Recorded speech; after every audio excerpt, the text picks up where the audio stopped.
Good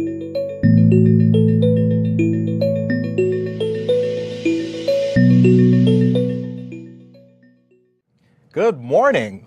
Welcome to the MeanStack MBA. Do you know what I mean? So me and Helen, we have I'm Helen, I'm Steven. I'm not Helen, I'm Steven. This is Helen. And we're going to talk about the MeanStack, which is a really cool set of technologies that work together pretty nicely. It's all written in JavaScript. Mean is an acronym for MongoDB, Express, Node.js, and Helen, what am I missing? Angular? Angular, yes, but not necessarily in that order. What we'll be doing is we'll be creating a Twitter clone application called Chirp. And what we can do is we can create tweets, or not tweets, but cheeps, excuse me. And we'll be creating this application from the front to the back, building off of our previous Microsoft Virtual Academy videos on AngularJS, Express.js, as well as MongoDB.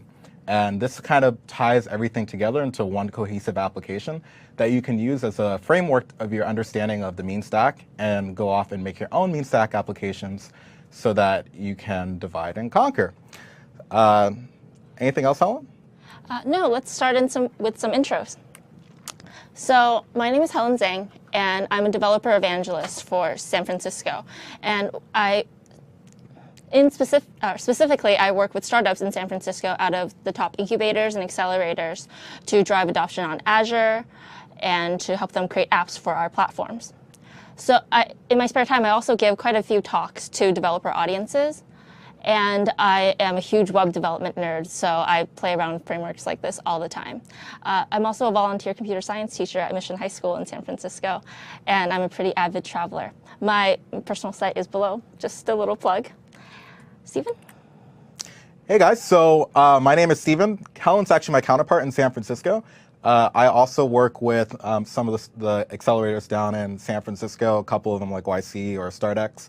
And what we'll do is we create integrations between open source technologies and Azure to kind of ease those gaps and help onboard startups on Azure. I'm a JavaScript junkie. I run Azure. I connect to Azure basically from anything. I've connected from microcontrollers, as well as Windows phones, Androids, iPhones. And I love just creating JavaScript experiences on each of those platforms. And what's really cool is that JS runs everywhere, and I'm super into that. So now, actually on the bottom of my side as well, I think I did do a shameless plug as well. So if you want to know more about me, you could definitely hit up my website. And I guess we can move on.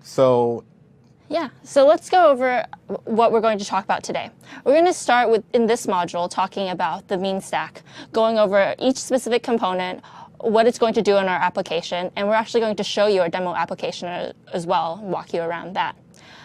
In the next module, I'm going to go over AngularJS, some basic concepts in Angular, and start creating our app locally. And then Steven's going to build out the backend using Node and Express. He's going to build out the APIs that we're going to hit using our Angular app eventually. And then in the fourth module, he's going to integrate MongoDB for our data source. Then module 5, you'll come back to me. I'm going to tie everything together, go and actually call the APIs that Steven's created and show that application working live. And then we're going to deploy all of this to Azure and show you some more resources in the MeanStack community, some other generators or things that you can use, testing frameworks, and conclude from there. What can they? Oh, okay, great. I was going to ask what can our users expect to know beforehand, but Helen beat me to it. So what can our users expect to have to know in order to be very productive in this Microsoft Virtual Academy? So because everything we're going to do is JavaScript, we expect you to have a pretty good grasp of JavaScript, as well as some basic web development concepts, such as what an MVC framework is going to be. We're going to still go over quite a few of these things, but it'll help if you have that good foundation. So again, it'll be great if you have a strong grasp of JavaScript, if you're familiar with HTML, CSS, and with Bootstrap, or Twitter Bootstrap rather, which is just a great library for making a beautiful front end. And if you want to look at other resources that might help, there's an Introduction to AngularJS MVA. There is the very awesome You've Got Documents MongoDB Jumpstart that Steven was actually a part of. And there's and it's not listed here, but there's actually a Node.js MVA as well. Stacy Mulcahy and Rami did that one. Okay. If you want to call them out. Yeah, Stacy Mulcahy and Rami did that one. Stacy also worked on the Angular MVA along with Christopher. So Christopher's waving from the back for those of you who can't see.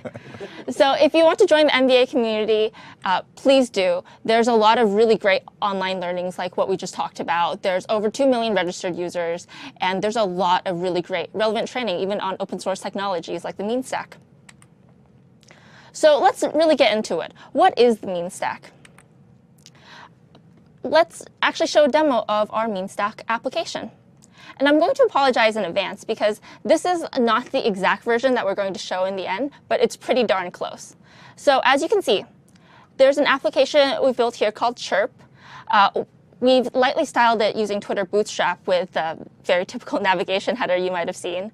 We're going to implement a login and registration system, and people will be able to post into the stream. We've disabled the guest posting for now because, let's be honest, we don't know what all you are going to say.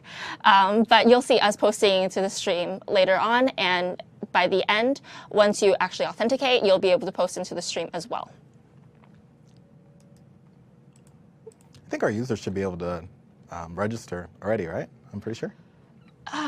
You're revealing our secrets. I think it's actually not working right now because I tried right before this. Oh, and it didn't work? Yeah, Okay, sorry. that's cool. Sorry to reveal so It's probably much better. It's probably better magic. anyways. Yeah, honestly, you have a chat, okay? Go to the MVA Q&A chat if you want to say anything to us. So yeah, let's talk about why we're actually going to use the mean stack. Well, as we said before, the mean stack is all built using JavaScript. As a lot of people say, it's really one language to rule them all, because you can build your server in JavaScript. You can, of course, build out your front end in JavaScript. And Angular even provides a nice framework for you to build out that nice MVC in the front end as well. Everything that we're going to use is completely open source. While they might be supported by larger corporations such as MongoDB or Joyent or Google, everything that they're making is open source, and you can go through and access all of that. Node.js also has a huge module library if you want to go and take components that you might need. For example, for authentication, we're actually going to use a module that other people have built on top of that. And it's really easy to get started quickly with the mean stack because, as you can see, we're going to build out a complete application in just a few hours because since the front end and the back end is all using one language, it's extremely cohesive. Everything we're using is extremely lightweight, and it's not too much of a burden to run. That's probably why it's pretty popular with web developers, right? I'm imagining because the whole thing's written in JavaScript. So if you're just familiar with really good with JavaScript on the front end, you can make your way back through the back end and even through the database, because even the database is really JavaScript-like. So really, it's actually quite friendly for if you're just really familiar with front-end development and you kind of want to get into the back end a bit. Yeah, absolutely. I was actually primarily a front-end developer, but the mean stack came along. Node.js especially was so helpful because I said, I don't want to necessarily build something monolithic with Apache or anything huge, but hey, if I can start up a server in 10 lines or less, it must not be that intimidating. It ain't that bad. Yeah, so now I can kind of call myself a full-stack JavaScript developer, and it's pretty great. So let's actually talk about all the components that go into the mean stack. As we said before, AngularJS is the A in the mean stack, and it's going to take care of our application's entire front end. It's a client-side MVC framework. So we're going to build out models to communicate to our views, which is the HTML that you're going to see, basically. And we're also going to have separate out our application logic inside controllers. This is similar to what you might do in the back end as well, only you're doing this strictly in the front end. So you're actually creating really good delineation between your code, and it keeps things very, very clean. AngularJS is open source, although it's maintained by Google. Google has dedicated a lot of really great engineers to work on AngularJS, and the driving force behind Angular is they're saying, you know, what would HTML look like if HTML was designed to be for building web apps instead of for building, you know, documents or hypertext? I mean, before Angular, most people, I guess, were just using jQuery, right? And really just manipulating the DOM itself. And I guess Angular is really cool because it's kind of written as for the future of HTML in the case where you can just directly put in the HTML what you want to data bind. And data binding really is just the concept of binding your data to your UI so that you don't have to explicitly say, hey, add this div, or add this thing, or change this value like you would do in jQuery. Instead, you just simply change data and magically the UI changes, and actually the vice versa works as well. So it makes it quite nice. Yeah, and not to get into this too deeply, but Angular actually injects some, or makes available some attributes that you can put directly into your HTML to be able to start changing things around. So when you look at some Angular code, it'll actually look quite a lot like just a really nicely formatted, really responsive HTML document, as opposed to, you know, some HTML here, and then a lot of the logic is actually obfuscated in some JavaScript function in another file. So when you're looking at an Angular document, you'll actually be able to see, oh, you know, this is where certain logic goes, and it's really clean. And AngularJS is also really, really easy to test. It's built with, you know, test-driven development in mind. We're not going to use too much testing today just for the sake of time, but it comes bundled with what is it called? Protractor. Yep. Yeah, it's built or it's bundled with Protractor, and the Angular documentation does a really, really good job of saying how can you build unit tests for everything that you're doing, and how do you do a complete end-to-end test for your entire application. So where can you get Angular? How do you install it? It's really, really easy. You can just go to the AngularJS docs here. Whoops. I am going to click into this link.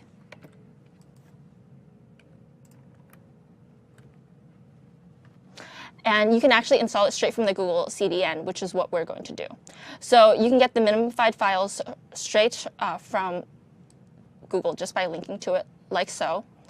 And so this pulls right off of the CDN, so we don't actually have to worry about maybe even like storing the file or serving it out itself, right? It just comes right off of that? Yeah, exactly. And if you haven't used the CDN before, it's really great because once multiple websites and multiple people are hitting that same link, it'll be cached, and it'll be much quicker for your users to access, instead of, you know, your users pulling the Angular file down from your server, you know, another site, they're pulling down exactly the same file. So it's just nice to have that be stored. Some better performance there. Yeah, exactly. Yep. We're going to start out using just the straight Angular library, but later on we're actually going to incorporate some additional modules that aren't included in the basic package, so to speak. We're going to be using some routing and some resources, so we'll be getting to those files as we need them. So next, let's talk about Node.js. Node is the lightweight web server that we're going to use, and it's built in Google's V8 JavaScript engine, which is the rendering engine for Chrome. It's extremely lightweight and efficient, and as you can see here, these are all the lines that it would take to just start running a server. I'm not going to do this right now because Stephen's going to demo this later on his module, and I don't want to steal his thunder. But as you can see, it's extremely simple. You just require the modules that you need, and you create a server. You just say, hey, create a server, run it on this port, listen on this port, and this is what you'll send as the response to your clients. And as you can see, it's just sending hello world. It's extremely simple. Super easy. Yeah. And you'll install Node.js by actually going to the Node.js website and clicking download. Obviously, a bit more difficult than, you know, just linking to a file from Angular. But you can actually download the pretty easy Windows installers here, and you can also download the binaries if you care to look at them. As it notes here, if you want to build from source, you'll need, you know, Python 2.6 or 2.7. Yep. But I just recommend getting the installer for today if you don't have it already. Yeah, most OSs are actually supported just right out of the box. They have binaries for.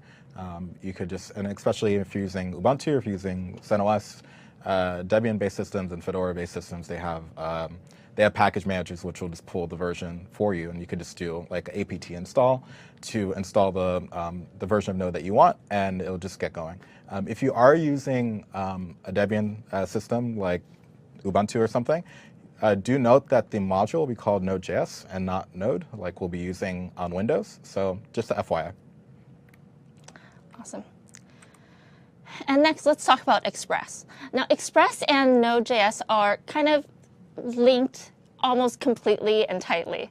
And that's because it's actually a Node module. We're going to get into exactly what modules mean for Node, but basically Express is a really, really thin layer on top of Node that makes it much easier to interact with. So whereas you saw it in our code before, we have to manually talk about what we're going to send as the headers, and things like that. In Express, a lot of that will be sort of magicked away for you and abstracted away so that your calls are just so much more simple. This is especially true if you're making a lot of HTTP requests like we're going to do. We're also going to, of course, build out an API using Express because that's what we're going to use for all of our routing needs. So it's going to be a web API? Yes. Okay, cool. And we're going to layer our authentication piece on top of Express in large cases as well. Express also helps you organize your Node app into an easy and cohesive MVC structure. So your routes will be in one place, your views will be in another place, your logic will be elsewhere, and that just, again, organizes your code such that it's a lot easier than having one monolithic JavaScript file for your server, for instance. So you'll install Express, as I said before, once you've installed Node. We're going to get into NPM later on, but that's basically the module library that comes with Node that you could, the Node package manager that you can actually install these modules from. So that's similar to like pip for Python or I guess Gems for Ruby or NuGet for .NET. It's just a package manager which allows you to not necessarily source control your packages, and we'll talk about this more. And instead, you can just keep a manifest, and it'll just install them whenever you need them. Yeah. And as you can see here, once you have Node installed, it's pretty easy. You just call the package manager, and you say, hey, I want to install Express. And next, MongoDB. So this is what we're going to use for our data store. And it's a top NoSQL database out there. Pretty much everyone's using or talking about MongoDB. And that's because, yeah, it's really, really great and it's really, really easy to use. Did you hear about MongoDB? I guess they just announced about 2 weeks ago, MongoDB 3, which is apparently like something crazy, like 95% faster or something like that. So it's actually pretty exciting that they've done a couple of other changes too. Something more detailed features that that we could talk about later, but apparently that just came out, so it's pretty exciting. Oh, that is exciting. Mongo's already really, really fast, and it's known for being extremely performant. But faster is always better, right? Yep. Angular is also, by the way, coming out with a new version soon in Angular 2.0 that is going to solve a lot of the problems that people have found with Angular. Not that many. We still like Angular, but there's always room for improvement. So Mongo has really JSON-like syntax, which makes it, again, really easy to use if the rest of your stack is already in JavaScript. And it's maintained by the MongoDB company. They used to be called Tengen, and they changed names, yeah. Yeah, they changed their name because, hey, if this is a product that you're known for the most, why not just name yourself that? And it's primarily using just basic key value stores. So you'll download Mongo by going to mongodb.org and just going to downloads again. And it'll take you here, and then we can see that we have installers binaries for most systems, and you can also build right from source, similar to Node. So it's pretty nice. This is not the Mongo 3 that we talked about. This is, as you can see, this is still 2.6.7. Yeah. Just so you guys don't get confused. And anything you want to add? Anything you want to prep our viewers for? No. So I guess the cool thing is maybe the why of MeanStack as well. It's not only because it's JavaScript, but it's also quite flexible and scalable. So a few of the things that are really nice is that MongoDB doesn't actually enforce like actual schemas, so we can be agile. It could change things as your business needs change. Angular is really good because it's a single page application, so it's really responsive. So you don't really have to wait for pages to flip or things like that. And Node.js is actually quite scalable. It's a single threaded application, but it's really good about handling asynchronous calls and managing a lot of different tasks at once, which really creates a high level of throughput for especially IO-intensive tasks, such as a web server, which might have thousands of requests a day, and it can serve all those really quickly. So not only is it all JavaScript based, it's actually quite performant, and it's something that you should take a look into as a more modern application stack that you might be interested in migrating over to. I think that's about it for our Module 5 section, or Module 1 section. Wow, I am way early. It's still the morning here in Seattle, so as you know, I know there's a lot of viewers around the world, so we're just getting our day started. With that, I guess we can go ahead and call this module completed. We've kind of brought in the fundamentals of the mean stack. We showed you the application that we're going to build, and in the next module, we're going to start building right from scratch. We're going to start from an empty folder, build out the complete, well, not the complete Angular side, but an Angular side that doesn't need a back end, and just go straight from there. Every module that we're going to create will pick right off of where the last ones ended. Yeah, and all these are hosted on our GitHub repository, which is, Christopher said, Microsoft. It's github.com, whack Microsoft Learning, whack chirp. Yeah, so I pulled it up here. So if you want to go to my screen real quick, it's github.com/Microsoft Learning/chirp. We're going to actually go over each section in order, and each section is going to have their own readmes, which will take you through the code that we're going to go through. So you could take a look at that if you want to right now, but we're going to come back and get started with Module 2.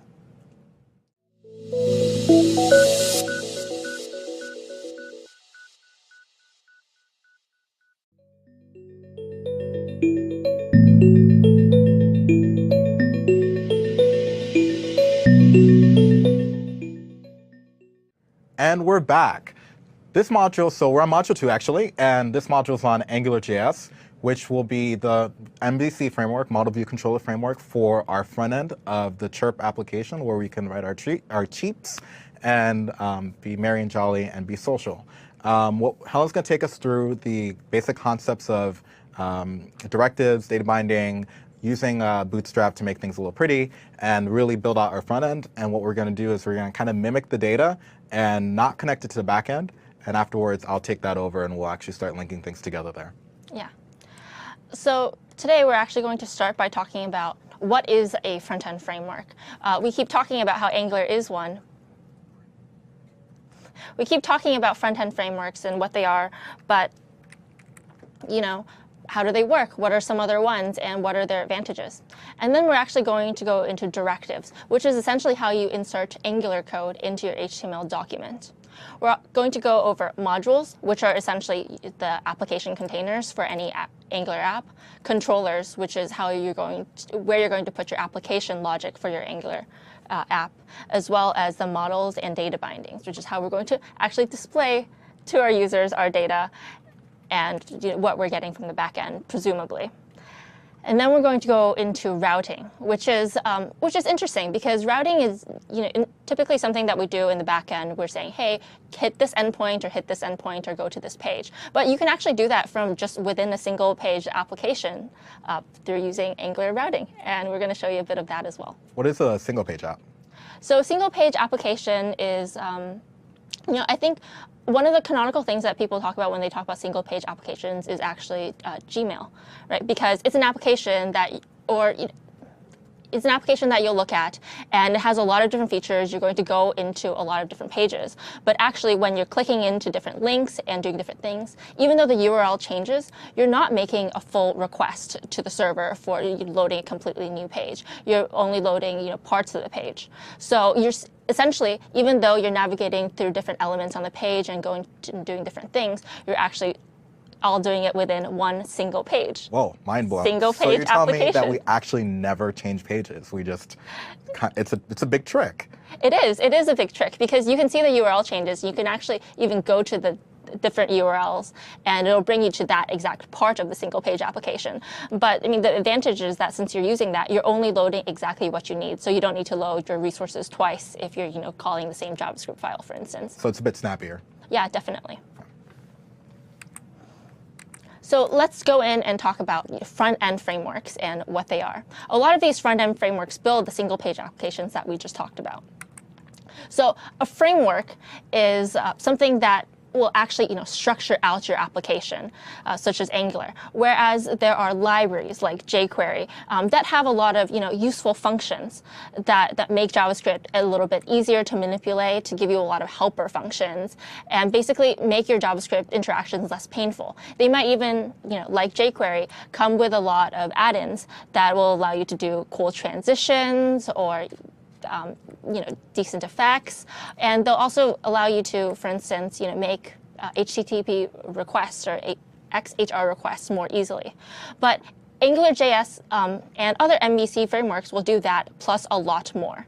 So whereas jQuery, for instance, doesn't really care about how you structure out your application so long as you include your jQuery application in, Angular will actually say, hey, put all your logic specifically here in your views or in your HTML templates that you're using to display the page, put in where the code actually put in what elements actually belong here, and you're really separating out a lot of logic. So AngularJS and other MVC frameworks are a lot more opinionated in that way. That's what I was about to say. Opinionated is kind of like what it seems to be, whereas jQuery is really unopinionated.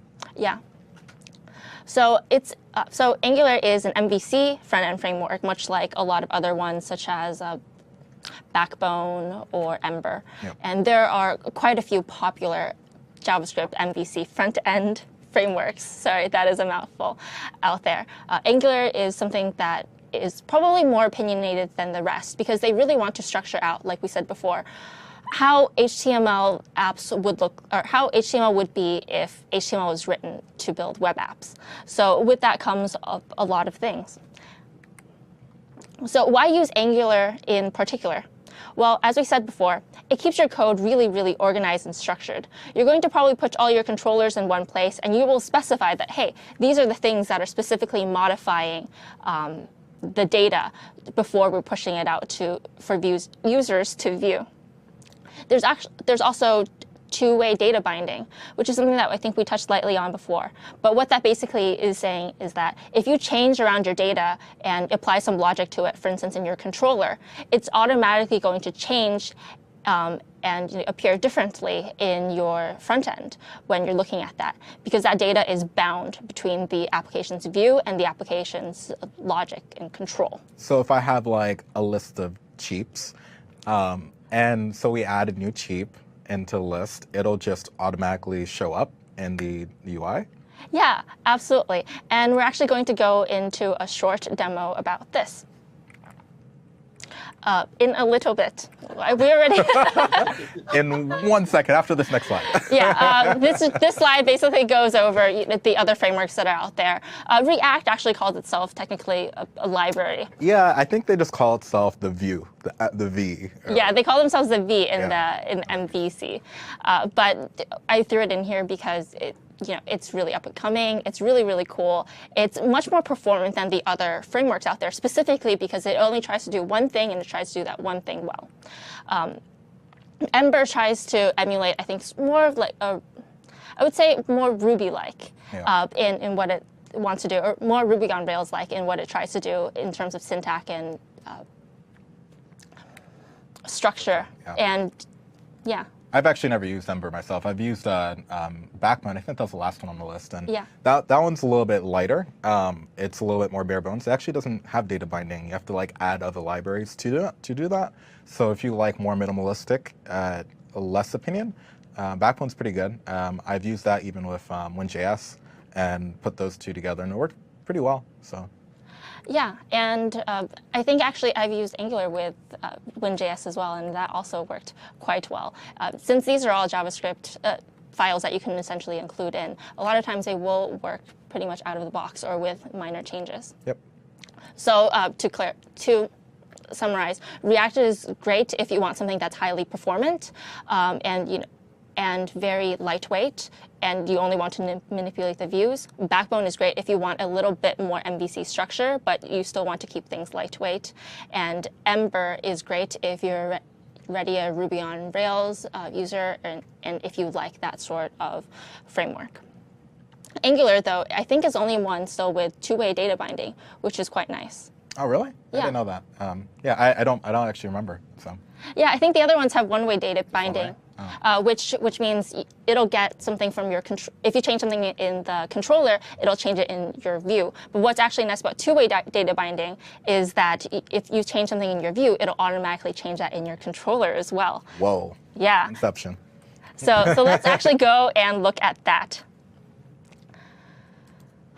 We'll go into our module 2 and open Hello World.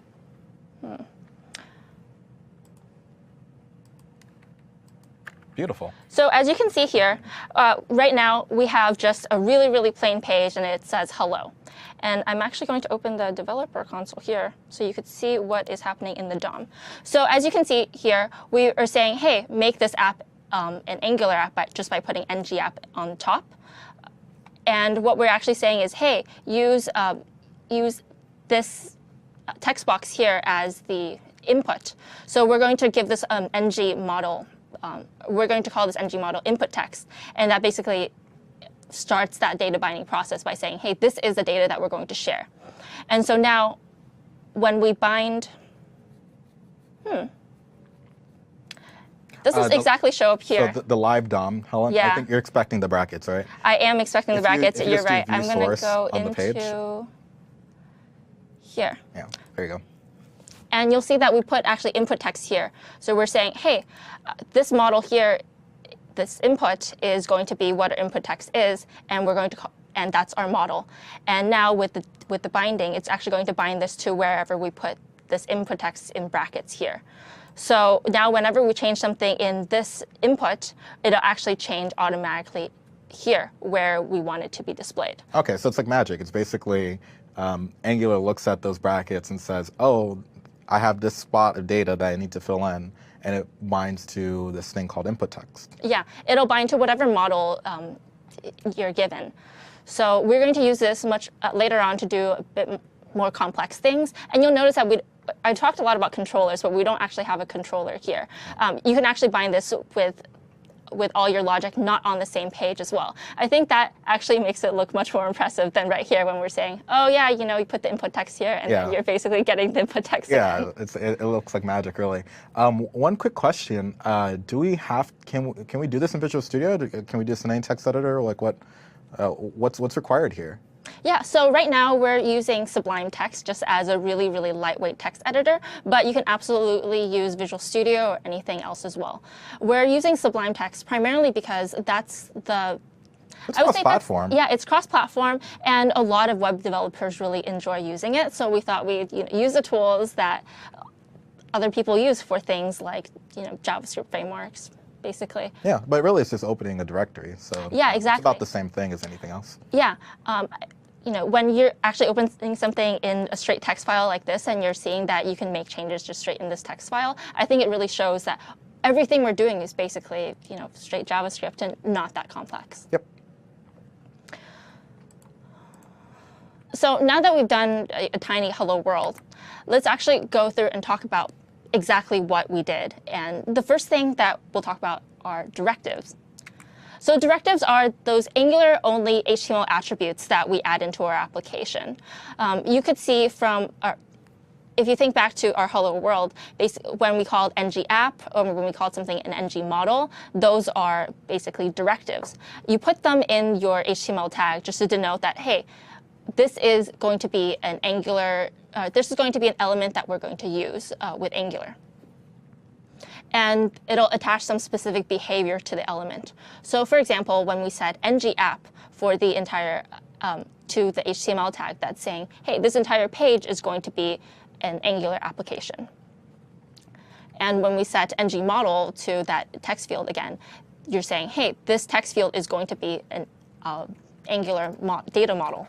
And you can tell something is an Angular directive by the prefix that it has, which will usually be ng dash or data dash ng dash, or actually data.ng, data dash ng colon is, I think, what it usually is. Yeah. So if you look in Search for a lot of your favorite websites, you'll probably see something like this already. Well, data dash is the common attribute if any type of JavaScript or any type of library wants to add data to the DOM, or wants to denote or say something about that particular element in the DOM.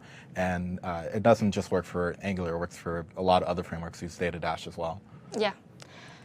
This is, it's just a nice, so that's why there are two formats. There's the ng dash, to keep it simple, and then there's the data dash ng, which is sort of the more universal model that's out there. The directives in Angular are actually one of its key features, because there are so many directives that you can use, and it makes it so easy to just denote that this is an Angular element instead of, for example, in jQuery or whatever else. You have to actually go in your JavaScript and say, hey, I want to do something to this element. So next, let's talk about models and controllers. So we touched on this lightly a little bit before, but the models are basically the data that you're going to pass around, and the controllers are where your logic is going to sit. So a module is probably the biggest type of sort of directive, and everything is going to sit inside of a module. So the module you can think of as the container for your entire application. And you declare it pretty simply in your Angular code. So you'll have one JavaScript. We're going to basically use one JavaScript file for all your Angular code. You can, of course, separate this out a little bit more, but we don't have that much code today. So we're just going to keep it in one file.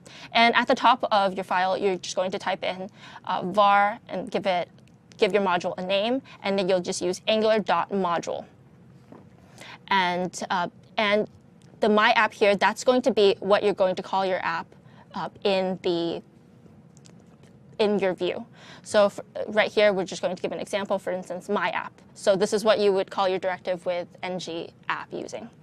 And next, you'll see we have some empty brackets here. The empty brackets are basically where you're going to put in your dependencies. So if you need another type of Angular resource, or if you're calling it some specific library, that's where you'd put those. Because we're starting out simple right now, we're not going to use it just quite yet. And controllers are what are going to contain, again, the business logic for a part of your application. So you can have multiple controllers per Angular module.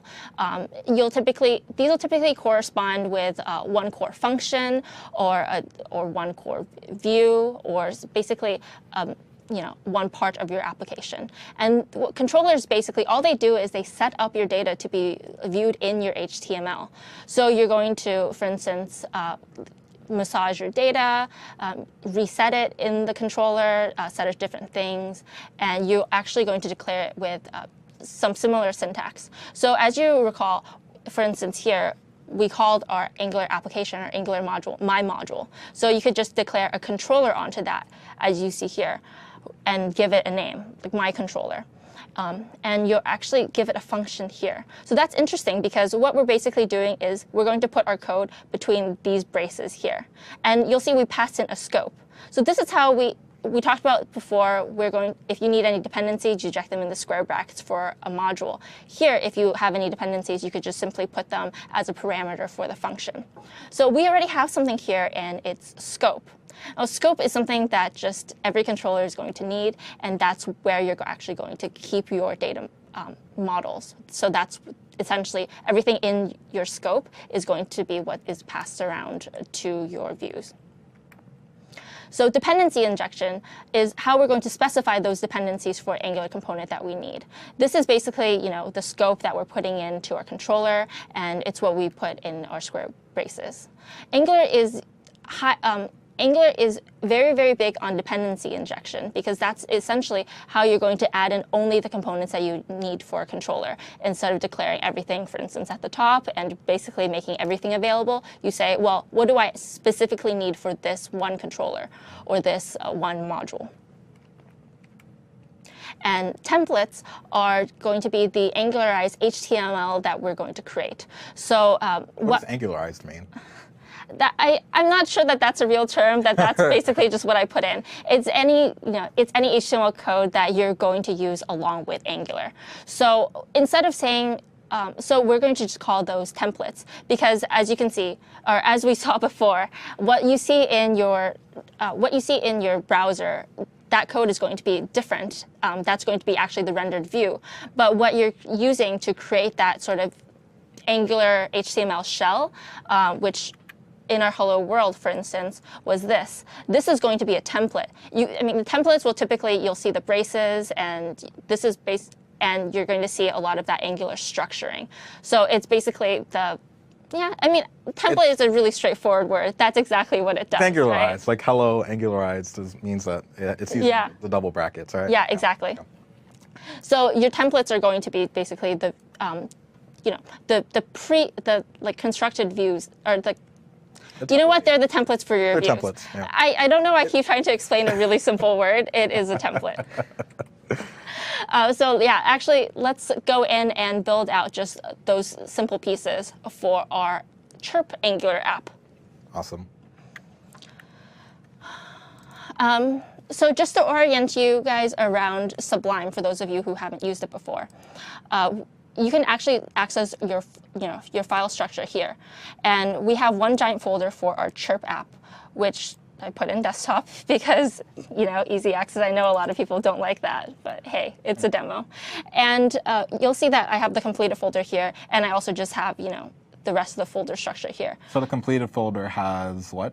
Oh, the completed folder basically has what we're going to end up with at the end of the module, but we're going to create the module from scratch in a new folder that we're going to start here. I just wanted to showcase this because if you haven't used Sublime Text before, this is not like any crazy project view like you might see in Visual Studio. This is basically just going to be it's just doing the folder structure. Yeah, you're just seeing the directories as they exist here, and you can see the other modules here, and it maps basically one-on-one to this. So I've just created this empty app folder, and this is where we're going to start off. If you want to follow along and you want some more detailed instructions, you can, of course, go to our GitHub repo. Let me go here. And as you can see, we're actually going to go through basically what we're going to do here in this Module 2 folder. So the first thing we're going to do is we're going to actually create an Angular module and a controller. And that's going to be the file that we're going to contain the rest of our code in. So I'm going to just create a new file here in Sublime, and I'm going to, you know what? I'm just going to copy paste this code in, so I can describe it to you better. So what we did here is we basically constructed a module, like we said before. We're calling this variable app, and we're going to use that throughout our application.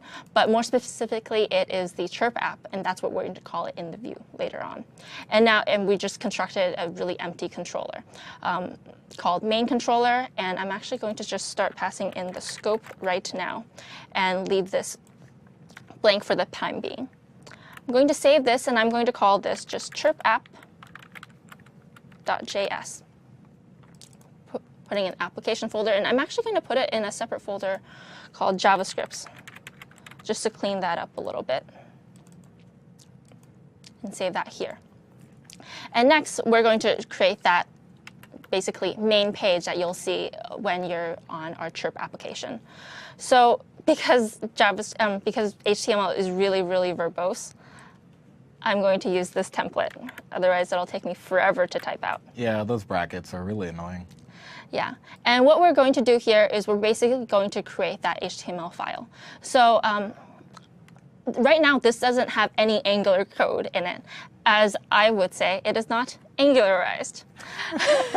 Sorry. I'm trying to make it a thing, okay? I'm trying to make this term happen. Hashtag Angularized. Angularized, yeah, exactly. And all we have in here is it's just basically a form. We're going to, within this form, we're going to have an input called your name, for your name, and we're going to have a text area for your chirp. Normally, you type in, normally you wouldn't need to type in your name if you're building an application like this because it just saves your username. But because we don't have a backend yet, we're just going to have you manually enter your name whenever you're cheaping. Whenever you're cheaping.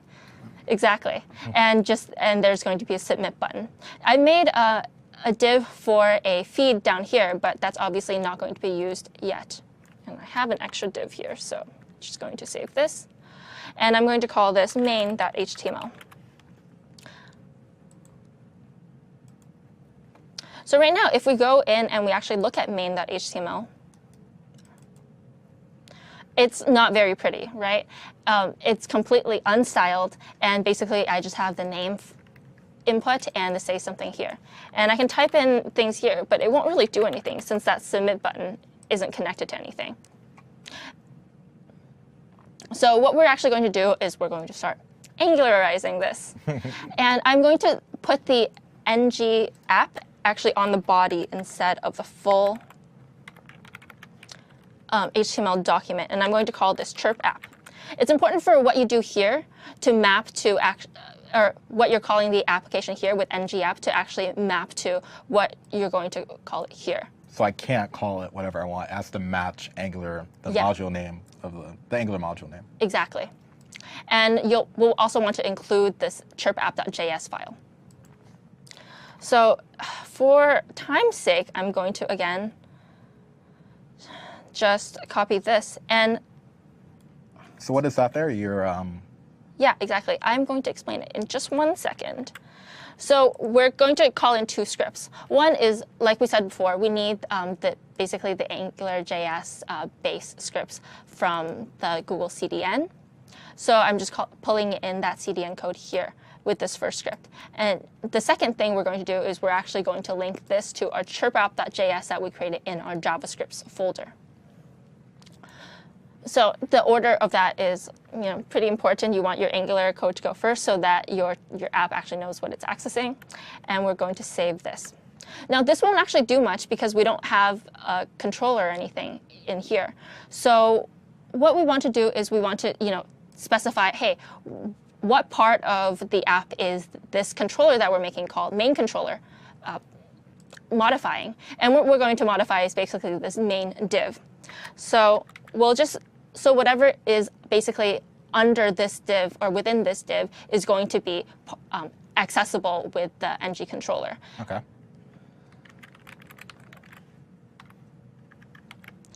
And again, it's important for this name to match with what you're going to pass into main controller, what your name is going to be here. Oh, I got a good question in the chat. They asked, wouldn't you place the CDN link at the bottom of your file rather than the top? Sometimes you do that for loading for performance, right? Yeah, absolutely. If you want your site to be extremely performant, extremely fast, you absolutely should place your JavaScript includes at the bottom of the page, because the way that these things load is you'll have that first pass where you load all your elements in, and then you'll actually load, and then you'll go through and you'll load your scripts, and then that'll go through and basically connect what you're connecting with the script. This is just the very standard HTML way that people have learned. Yep. So I'm doing this for simplicity's sake instead of actually making anything Nothing super fancy. performant today. If we wanted to do that, we probably also do a couple of other tweaks. But this, I think, makes things very clear. So after we've added in the controller, next we want to actually connect our model and view.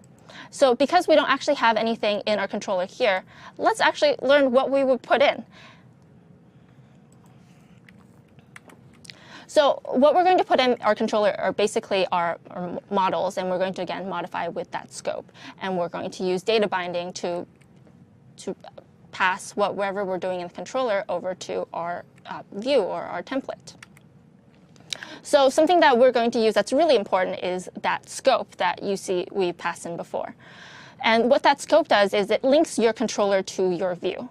So that kind of sounds confusing, but basically, whatever you're going to attach to that scope is going to be made available to your template view as a variable. So similar to what we did before with that ng model, if you apply that ng model with something that is available in the scope, that's going to be able to be used. This is a confusing concept until you see it in action. So we're going to show that in a little bit. But what you want to basically remember is the scope contains all your models for the data that you're going to be using. And the scope is always configured within the controller for that specific section. And every time you're creating a new controller, you're setting basically a new scope inside of that controller and that element that you created that controller for. And so let's talk about displaying and binding data. As you've seen before in our Hello World application, you can display data once you have a model for it just by simply using some double braces. You're going to actually bind that data using directives like what we did before. So what we did was we used ngModel for Hello World, and that will create that two-way data binding we talked about, which will basically bind your data from both your view into your controller as well as your controller into your view. So whenever something changes in your view, that changes automatically in our controller as well. And our ngBind is a slightly different function, and that'll basically create one-way data binding. So whatever changes in your controller will actually populate out to your view, but it won't go back the other way. And ngBind is obviously more performant than ngModel since it doesn't have to actually create that watching. But we're going to use ngModel because when we're populating the form, it's actually going to change the model that we've created in our controller, as you'll see now. So we're doing two-way data binding. Yeah, we're going to do two-way data binding.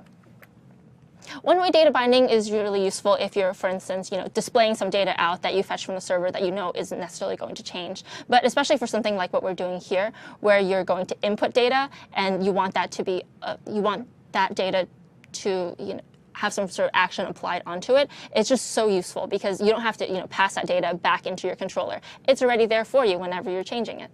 So it's basically one way is good for displaying, two way is good for user input. Yeah, exactly.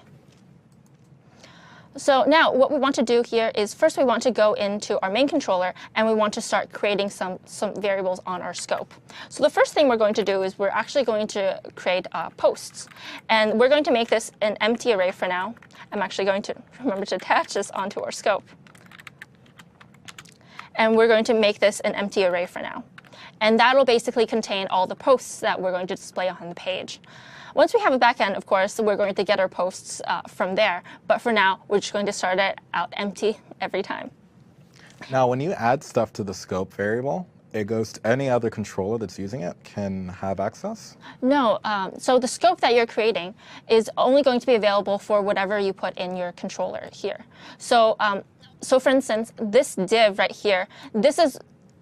Am I highlighting that correctly? Okay, so because we put in our main controller onto this main div, the only things that can access this, the scope variables are going to be inside this div. If, for instance, we had another div down here, and we gave that another controller, then that controller will, then the elements underneath that will only be able to access that controller's own scope. Its own scope. Okay, got it. Yeah.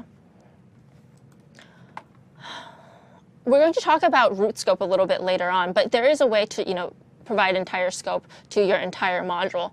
That shouldn't be used too much. We're going to use it for globals one thing are at bad? the end. Yeah, believe it or not, globals are bad. There's a preferred way to actually pass data around Angular application, and we'll get to that, I think, in Module 5. Meanwhile, we're going to actually create another scope variable, and we're going to call that new post. And this is what's going to basically contain our, we're going to model this to our form right here. So what we'll need right now is we'll need a name, and we'll also need some text, basically the text of that chirp. So let's go and initialize that real quick. I'm going to call the username created by, make that empty for now. You probably don't need those vars, right? No, but it's nice to know what you're, it's just, I think, a good practice to say, hey, what is going to actually be used? Yeah. And actually, because we're going to use ngModel later on, we want to specifically tie, for instance, the text the text box for your name specifically to a new post created by, for instance. So as soon as that changes, this is actually going to change. And you'll actually, by adding it in here, you'll actually also know exactly what models you're going to use explicitly. So it makes for a cleaner code, I think, to initialize it here, even if you don't necessarily need to. I'm also going to initialize text. And I'm going to do something else. I am going to actually create it at. Because as you've seen in Twitter, and as you're going to see in our application, we want some timestamps. And so the created at is basically going to store a timestamp. I'm going to leave that empty for now, but that's all we'll really need here. So now let's actually go through and add each of these scope variables and attach them as models here.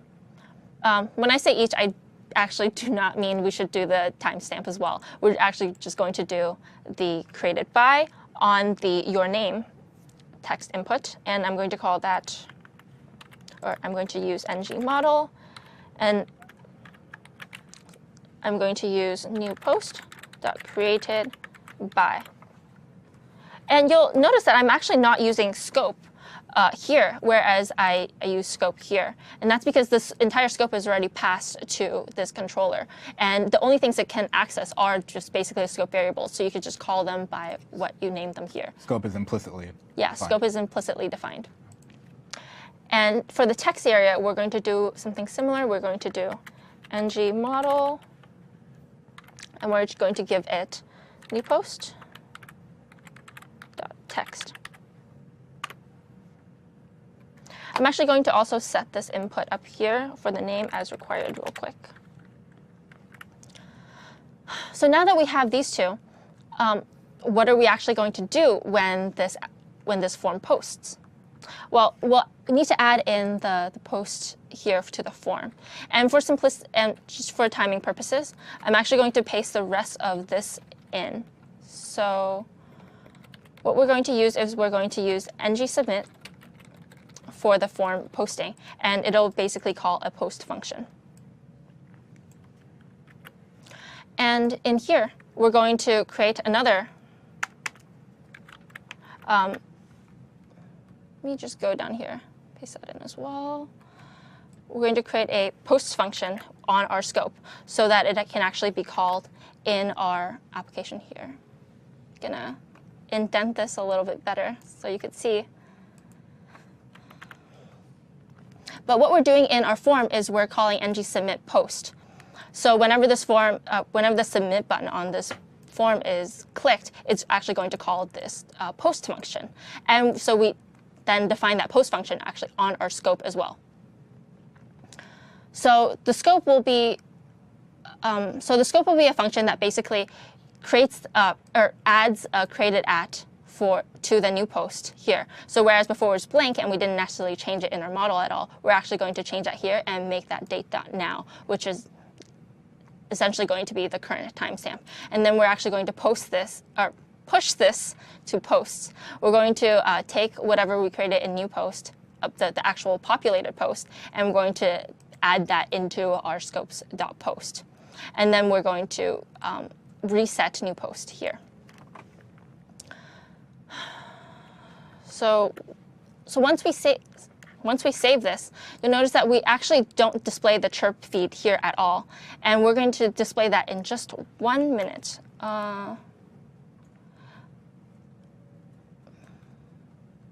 We're going to display that using our basically filters. Or actually, I don't think I'm supposed to do this.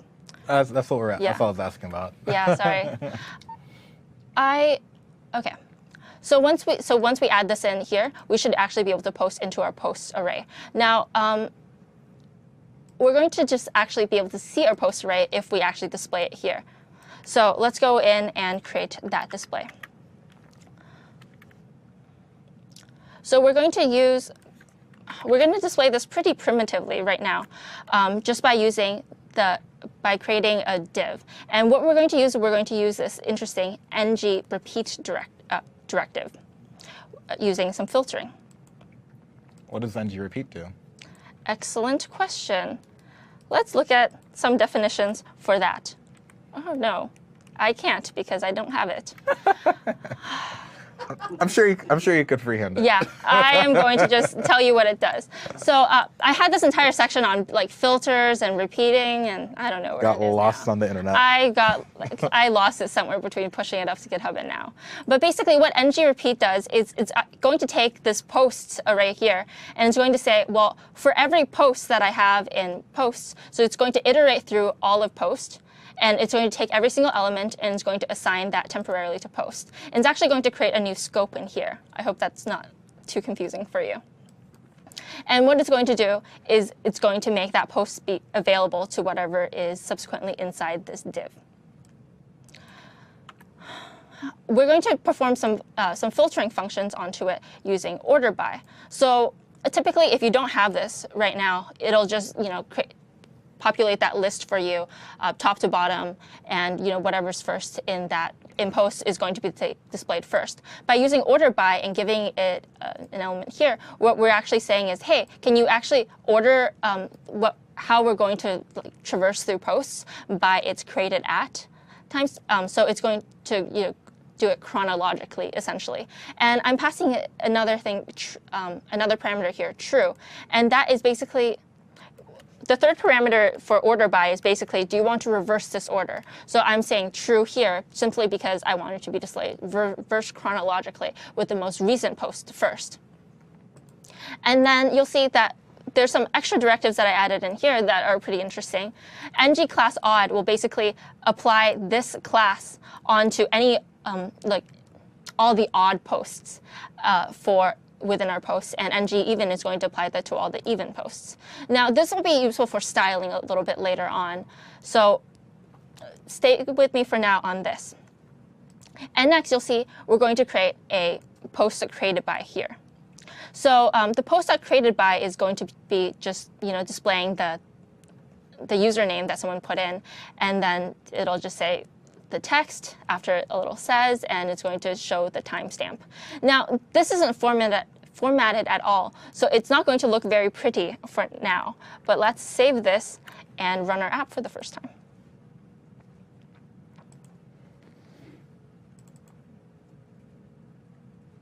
Oh. I just needed to allow that content. No worries here. And you'll see we can type in our name. This, again, looks pretty similar to what we had before, but once we actually click that chirp button, you'll see it actually passed that model already to the controller without us having to say anything, just because of the way that ng model does two-way data binding. And you'll see here, since it's pushed it to the post, and post is also bound using this repeat loop, it's automatically going to show up kind of magically. Okay, so that was the reverse data binding that we were talking about, right? Well, yeah, exactly.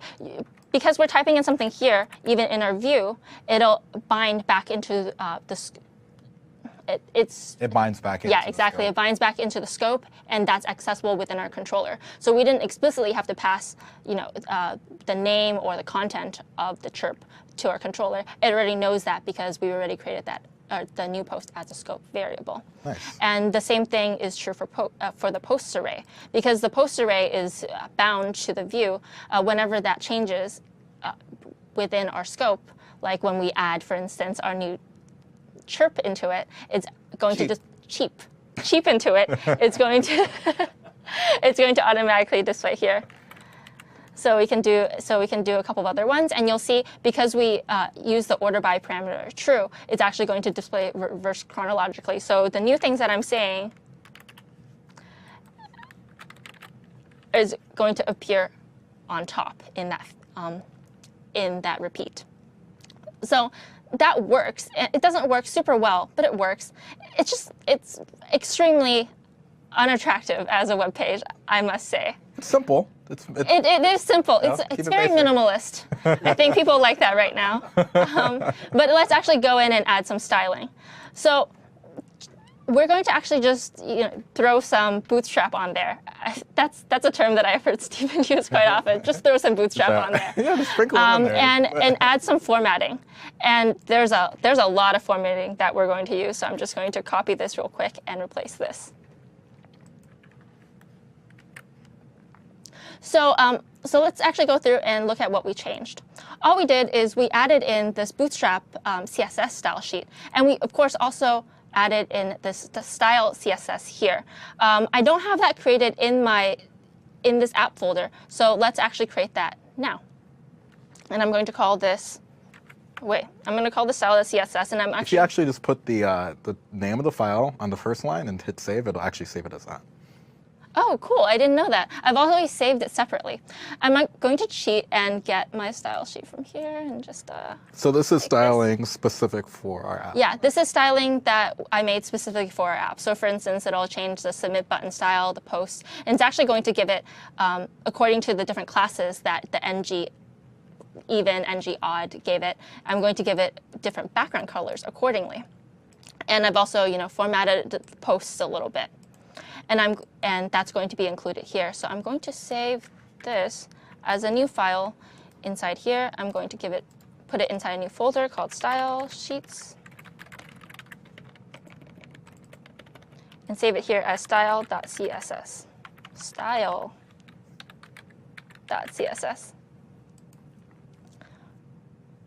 Cool.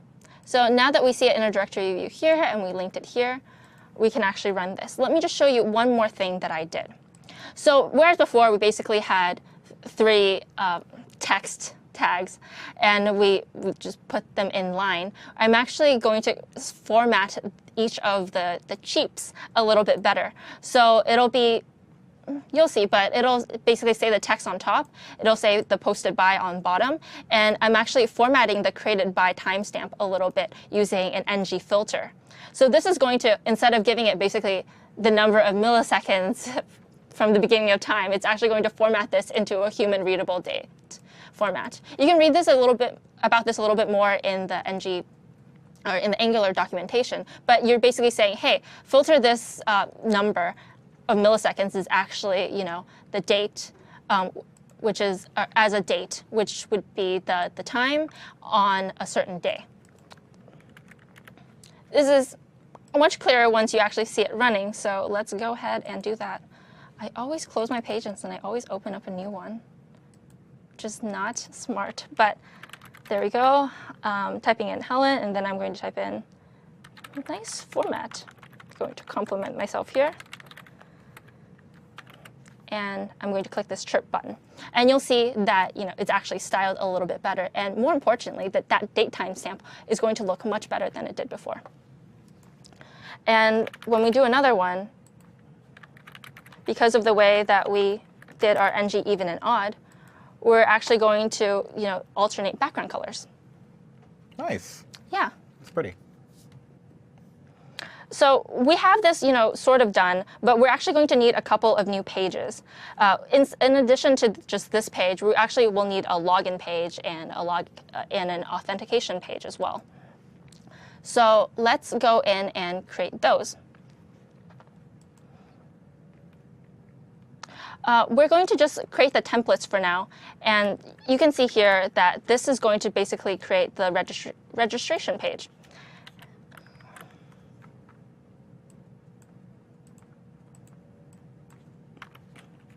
I know I didn't need to delete that comment on top, but it definitely bothered me. And I'm going to save this as register.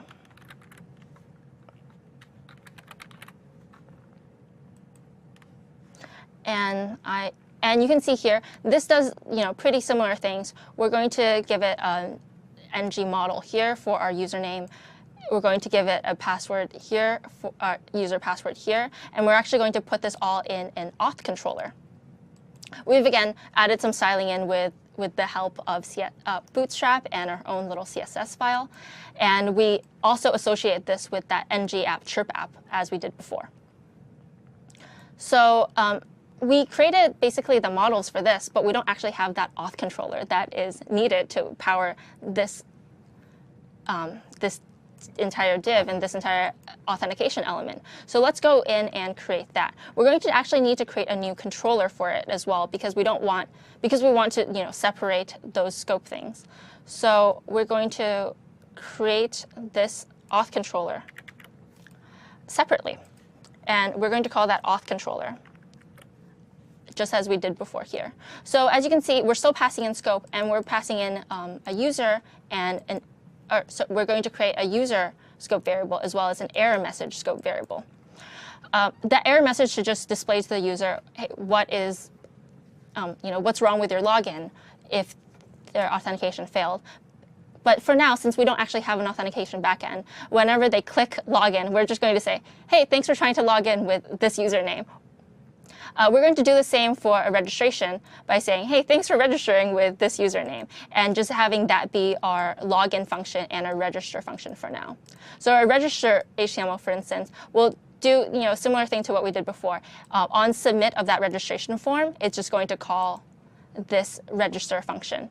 And pretty much we're going to build the exact same thing as a registration page, but for login. So we can essentially actually just copy this, create a new folder, create a new document. Make sure to change this to login, and change the button to actually say login, change the header to say login, and that's going to be our login page. It's going to work pretty much exactly the same way as our registration. So what you're going to notice is, hey, you're using the same auth controller for both your login and your register. Why are you doing that? How can you do that? Well, I mean, you can assign controllers to whatever different views you need. And because we basically need the same scope variables for both, we're just going to reuse one controller and give them different functions to access. That should not be in there. And we're going to just save this. And that should give it the authentication, as well as the login and the registration. So once we save this, we can actually go in and, for instance, look at our registration page. When I try to register, for instance, it's just going to display that registration alert here in our error message, which we defined in our form here, which we defined in our scope variable here, as well as in our form here. And we just bound that to the scope's error message, like so. So because we're running a little bit short on time, we're going to save the routing piece, I think, for Module 5. Okay, so you're going to throw that in Module 5? Yeah. Okay. But essentially, we're just going to go through and, let's look at the 3 pages that we created. We created a login page here, allow block content. We created a main page here, allow block content. And we created that register page here, allow block content. So Stephen is actually going to go through and create the backend for this application now using Node, Express, and Mongo in the next couple of modules. And when we come back, we're going to tie these 3 separate pages into one cohesive single-page application. So you're actually only accessing it from a single page and not clicking around. And we're going to tie that backend in as well. Awesome. Sounds great. We'll see you guys soon.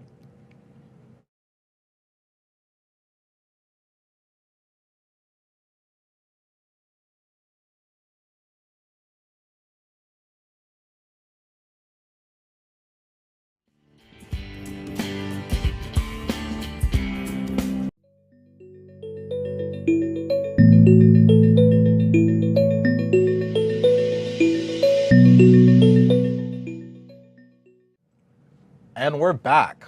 Welcome to Module 3, where we'll be talking about Node.js and Express, which is the E and the N. Mean is not in the order what it should be. I don't know why, but it sounds better that way. So we're going to be talking about Express and Node.js today. And I guess to get started, we'll dive right into what Node is, and then kind of a bit about what Express is, and we'll start implementing those backend APIs that the Angular application is going to expect from us when it starts running. So really, we'll start with why use Node, the NPM Node Package Manager, understanding Express, and routing. So why should you use Node? Well, it runs on JavaScript. It's based on the same runtime that's in the JavaScript runtime that's in the Chrome browser. So it's a mature runtime that's sitting underneath it. It's completely single-threaded, and which means that it's actually pretty fast at optimizing for input-output. So things like a web server, where it really does handle a ton of requests, it can serve those requests and continue to the next one very fast. So you can get started. It's really easy, actually. If you want to create a simple HTTP server, so assuming that you have Node.js installed, I could just actually copy this. It's actually really easy. And what I'll do is I'll just copy it into Interactive Console, and that should just allow us to run a quick, easy web server. So I'm going to switch over to, let me open up a new window. Okay. So I'm going to do Node and it should take me to the interactive console. I think if I paste everything in here, cool. So what happened was I just copied exactly what was on the PowerPoint, which is really just creating a HTTP server, so requiring the HTTP module. Require Node.js just means, hey, I want to grab this module. Afterwards, we're going to call the create server function on it. And really what it's just going to do is just going to write back with a plain text content type header, hello world. And it'll just listen on localhost 1337, and it should just tell us hello world. So if I go to localhost 1337, hello world. Pretty simple, and that was really fast. So all of a sudden we created a web server in about like 8 lines of code. So that's why Node is awesome. Cool, so I'll kill this server so it's not running on my computer anymore. And so we'll continue. Now, Express is actually a routing framework that sits on top of Node.js. And so if you remembered from the previous example, actually, we had this, right here, write head, content type header, all this like low-level stuff, which is really just the headers for HTTP messages. Instead, it actually just handles that for you, and it makes those APIs a lot nicer and allows us to create this thing called routing, which is essentially routes, paths into your server, which allows us to interact with those requests. We can interact with the requests much easier by serializing to JSON and XML quite easily. We don't really have to worry too much about headers unless we want to change something. And the really cool thing that I personally like about Express is that it's minimalistic, it's fast, and it's unopinionated. And what I mean by unopinionated is that it doesn't really have baked in MVC frameworks or baked in anything really. It's just a routing layer, and you can pick those frameworks and those things and you can put it on top of it and you take those pieces. It allows you to stay more agile and you can update pieces faster rather than having one large framework altogether. But that's my personal preference, and that's why I like it. So to get started, it's actually really easy to create Express application. The first thing we'll do is, so this command here says Express, but actually, so I'm gonna go right into demo. We actually need to create, install the Express generator. And so this window is just all screwy, so I'm gonna use this one. And if I go back to my GitHub repository, so if I users, Sedward, actually, I need the documents folder here. Grab this. So this is the GitHub repository. I'm in module 3. I'm going to create a new folder called start. It's right next to finish. Finish has what we'll end up with. And we'll CD right into that. Hoping that path isn't too long for Node. We'll see. OK, so what we first need to do is we need to do node npm install. And so npm is our package manager for Node.js. And the reason why I have to talk about this really quick is because we need to install the Express generator. And we'll use -G to say that we want it installed globally. If you're using this on, I know particularly on OS X, if you're on Linux, sometimes you might have to use a sudo command to get this to work. You might hit a permission failed. And so now we have the Express generator, CLI, installed. So now we can just do Express. And the command is express --EJS, which just means that we want to use the EJS rendering engine and the directory name. So EJS, and we'll just hit period because we want it here. And what this will do is it'll create a basic bare bones Express application. And in order for us to actually get things going, we have to install all the dependencies that we need. So we'll just do npm install. And npm install will actually install everything. And I'll... How do you know what dependencies you need? I was about to just go say it. So if we go to Notepad and go to package.json, ooh, this is not formatted very nicely. So package.json is a JSON file which has metadata about our application. So the name of the application, it just defaults to what the name of the directory was, so it's start. It's a private app. This is metadata for the Node package manager. But the most important thing is the dependencies here. So these dependencies tell us which packages, it's really just a manifest of the packages required to get this app going. So we need body parser, cookie parser, all this other stuff, Express, to actually get things going. So that's how we know. And so now we've created our Express application. I'm going to go ahead and open this with Sublime so I could have a nice a nice look at the folder. So we have app.js, and then inside that we have our roots. So let me see. I'm going to pop back to my PowerPoint to keep myself on track. So I talked about NPM lightly. It's a command line package manager for useful libraries on Node.js. Some people also actually use it for front-end frameworks too. You can also use NPM for browser frameworks as well. It's akin to pip or Python, pip for Python or gem for Ruby, and it comes bundled with the Node.js installation. So unlike pip, where I think in Python 2.7 or something, it doesn't actually come with it, this actually comes bundled together. So if you install Node.js, you actually get NPM as well. Package.json is a manifest for all the required packages that you actually need.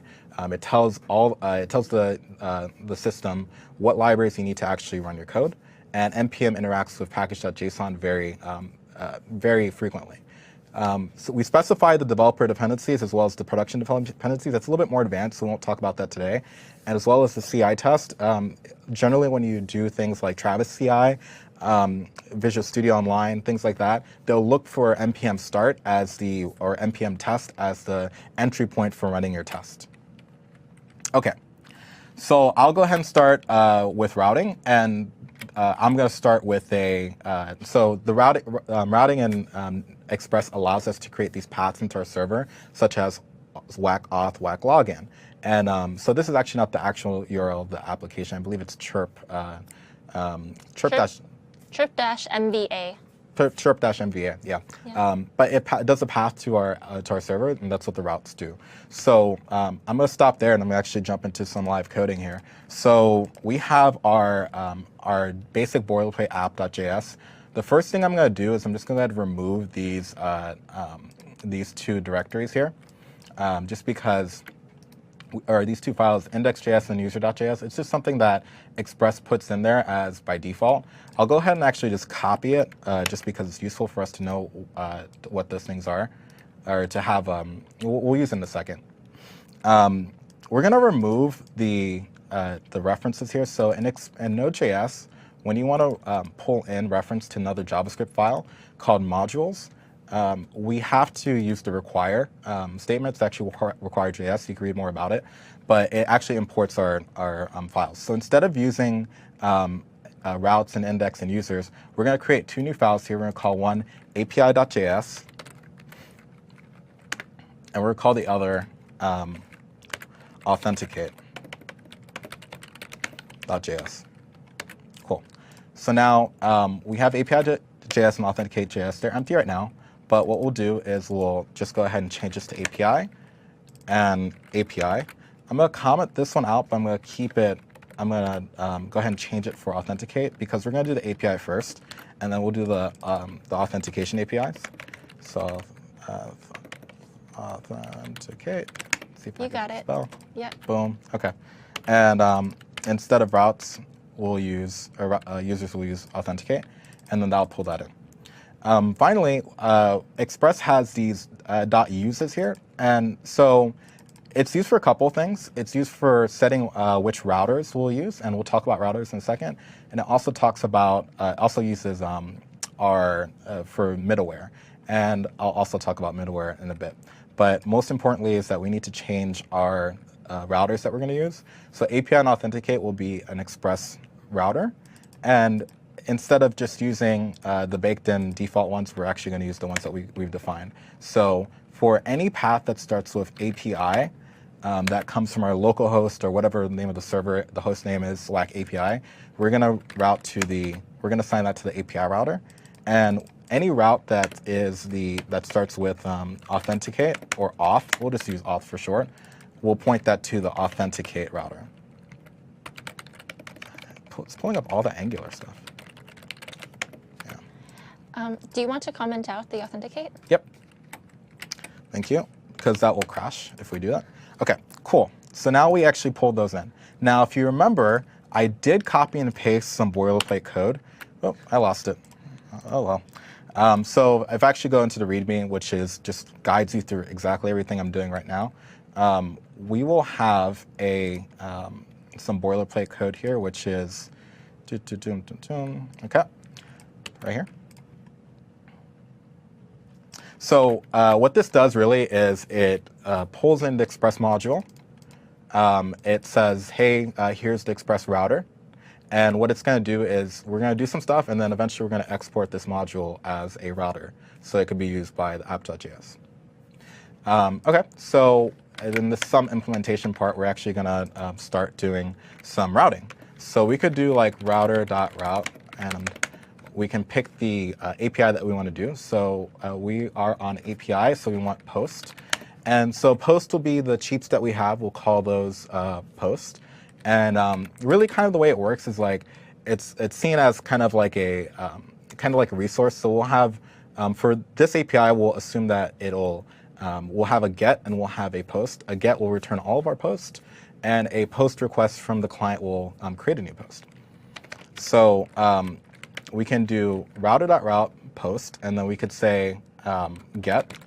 And so this will return all posts.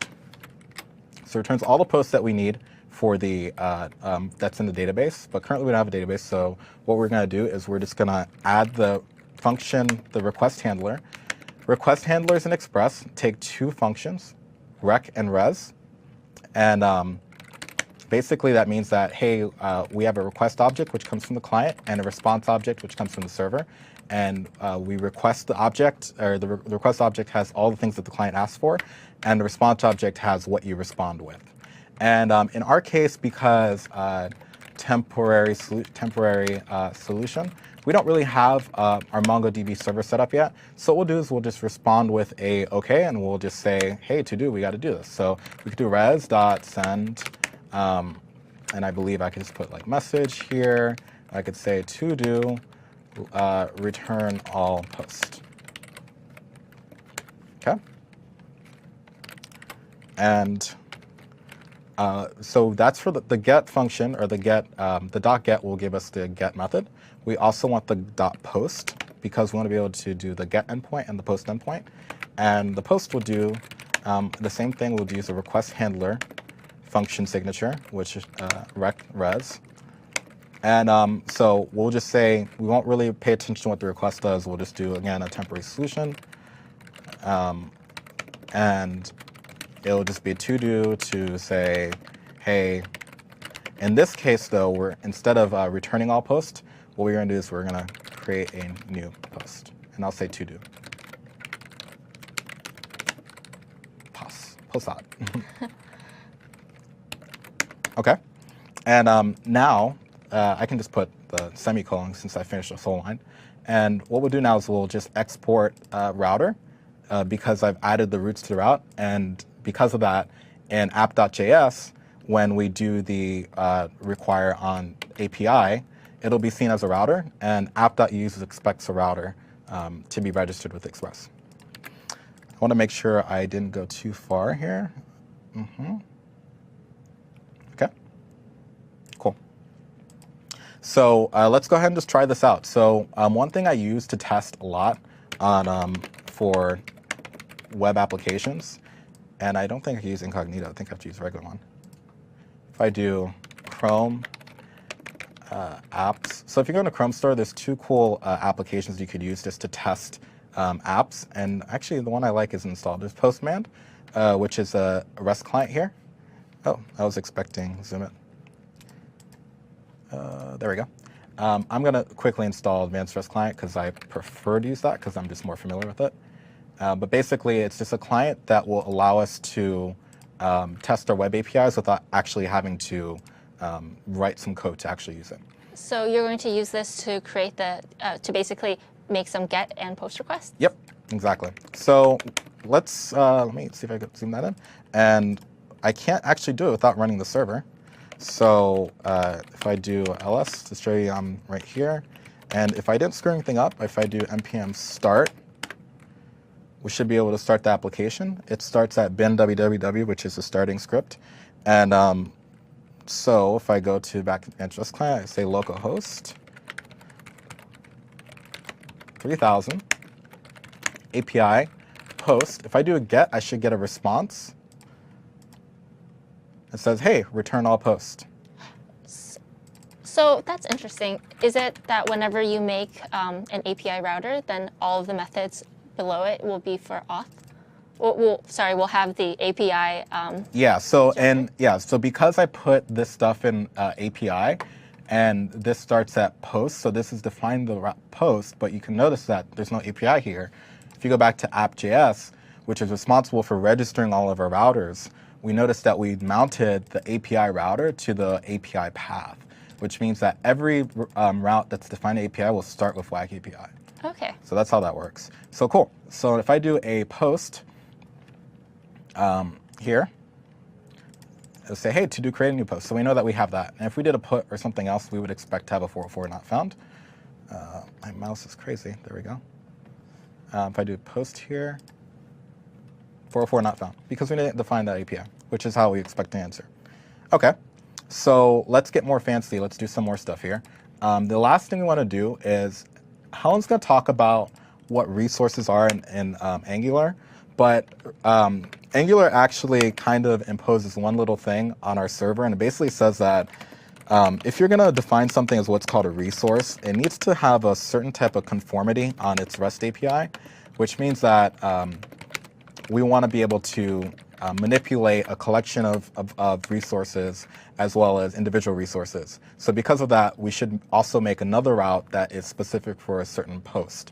So Express actually has this really cool syntax here where you could just put a :id, which will automatically parse the path and pass this ID as the parameter. So if I I'll actually just show you what I mean, because it's way easier just to show you than to explain it. So I'm going to do something similar. I'm going to do get, and this will return a particular post. Okay. And so get, we'll do post, sorry, not post, function rec res. So it's the same type of response handler that we had done from before. And so we have get function rec res, and what we'll do is we'll just say res.send message to do return post with ID, and I'll add the request.params.id. So what this does, it basically, this params object will parse out what this ID thing was and pass it as a variable ID. And then we have, so what we'll see is actually what we passed in the path. Now, what's cool about this is that by doing this, we've actually effectively created an infinite number of routes, because ID could be anything. So you could do WAC API, WAC post, WAC 1234, 1238, 123, whatever the name of the path is, which is really neat because it kind of expands and makes your API flexible. So if you've seen on websites before, you might have like Facebook or whatever, it's like WAC post, WAC add new comment. That's what they're doing. They're basically, those aren't actually hard coded. They just have a variable, and the server knows what to do with that part of the URL.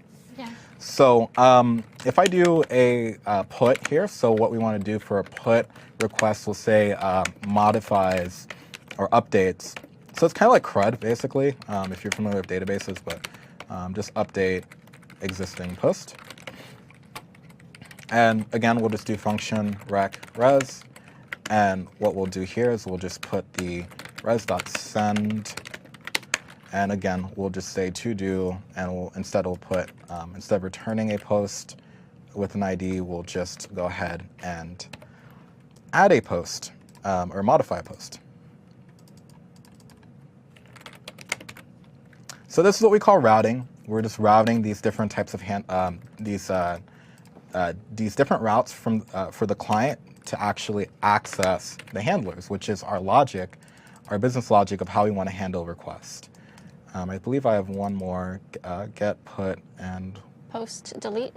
Delete, yeah. We don't need to do post. Yeah, so what Steven's doing is he's basically creating a fully RESTful API that allows you to, do all the standard CRUD operations like create, read, update, and delete. I mean, obviously he's not doing every single one, but by creating an API like this, it basically gives you all the methods that you might need to access for modifying an object conceivably from any other structure or method. So for instance, the ID thing. I mean, now that he's created something for every single post, once that post up, that ID could presumably be for every single post, right? So every single post can have their actual unique endpoint where you could get the contents of that particular post and you could change it or delete it or whatever else. Yep, exactly. Okay, so so we started up our server, so let's test our new APIs just so that we can make sure that those worked as well. So I have post and I could say 1, 2, 3, 4. So I want to get a post of ID 1, 2, 2, 3, 4. If I send, I'll get a response saying return post of ID 1, 2, 2, 3, 4. So it's exactly what I passed here. You can tell it's being parsed. If I do a post, I should expect a 404 not found because this route is not specified, which is great, 404 not found. And then finally, we'll do a put just to say, I'll do the put and the delete. Let's see, modify post and delete, which will hit the delete route. Delete post with ID 1, 2, 3, 2, 2, 3, 4. So, so we've created our basic post routes. Now let's do something more interesting, which is every application needs authentication. Almost every app does. Like we want to know who are the people that are using our application. So to do that, what we'll do is we'll use npm, which is very similar, like I mentioned before, it's like pip or NuGet, which really just allows us to install packages that are useful for us to do implementations like authentication. So to actually use it, one thing that's really useful here is if you go to npmjs.org, and you can just search for any package that you want, and I'm going to go to Passport. And this is what we're going to use. We're going to use Passport, which is really just a simple authentication library for Node.js. And every one of these guys starts with how to install, which is really, if it's not a CLI, it's pretty much installed locally, which means npm install Passport will install that locally right here.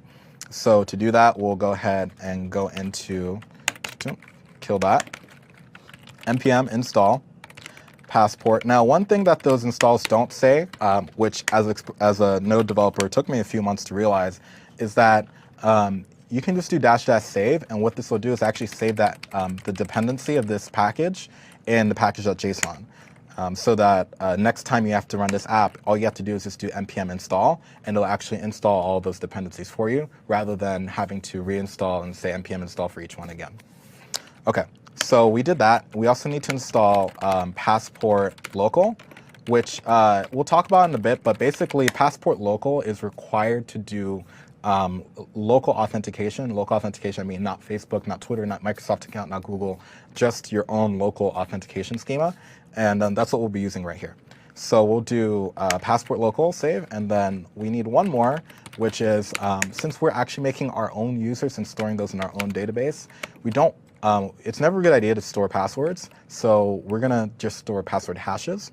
And then to do that, there's a great library called bcrypt. And again, if you want to get like the documentation for any of these libraries, or if you want to make your own library, you just go to npmjs.org. I generally just go npmjs.org, whack packages, and then the module name. And that'll just give you what the module name is, or what the README or the documentation for a module is. So we'll use bcrypt-node.js. And that will give us a really easy API to use so we could create password hashes. All right, so now I have everything installed. I'm going to go back to app.js, and I need to require a few things. Usually when you install a package, you need to require, like, you need to import those packages. So I'm going to grab Passport, require,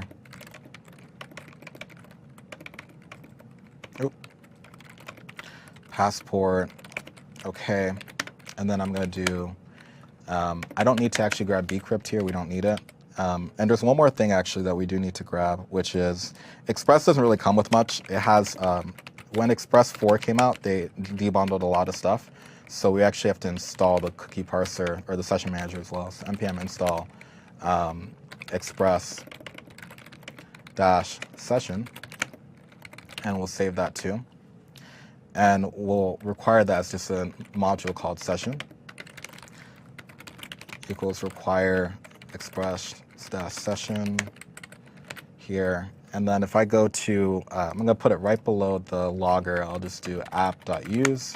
So we'll talk about middleware in a bit. So middleware sits between your app, between your request and your application, and app.use is really just a way that we add middlewares to it.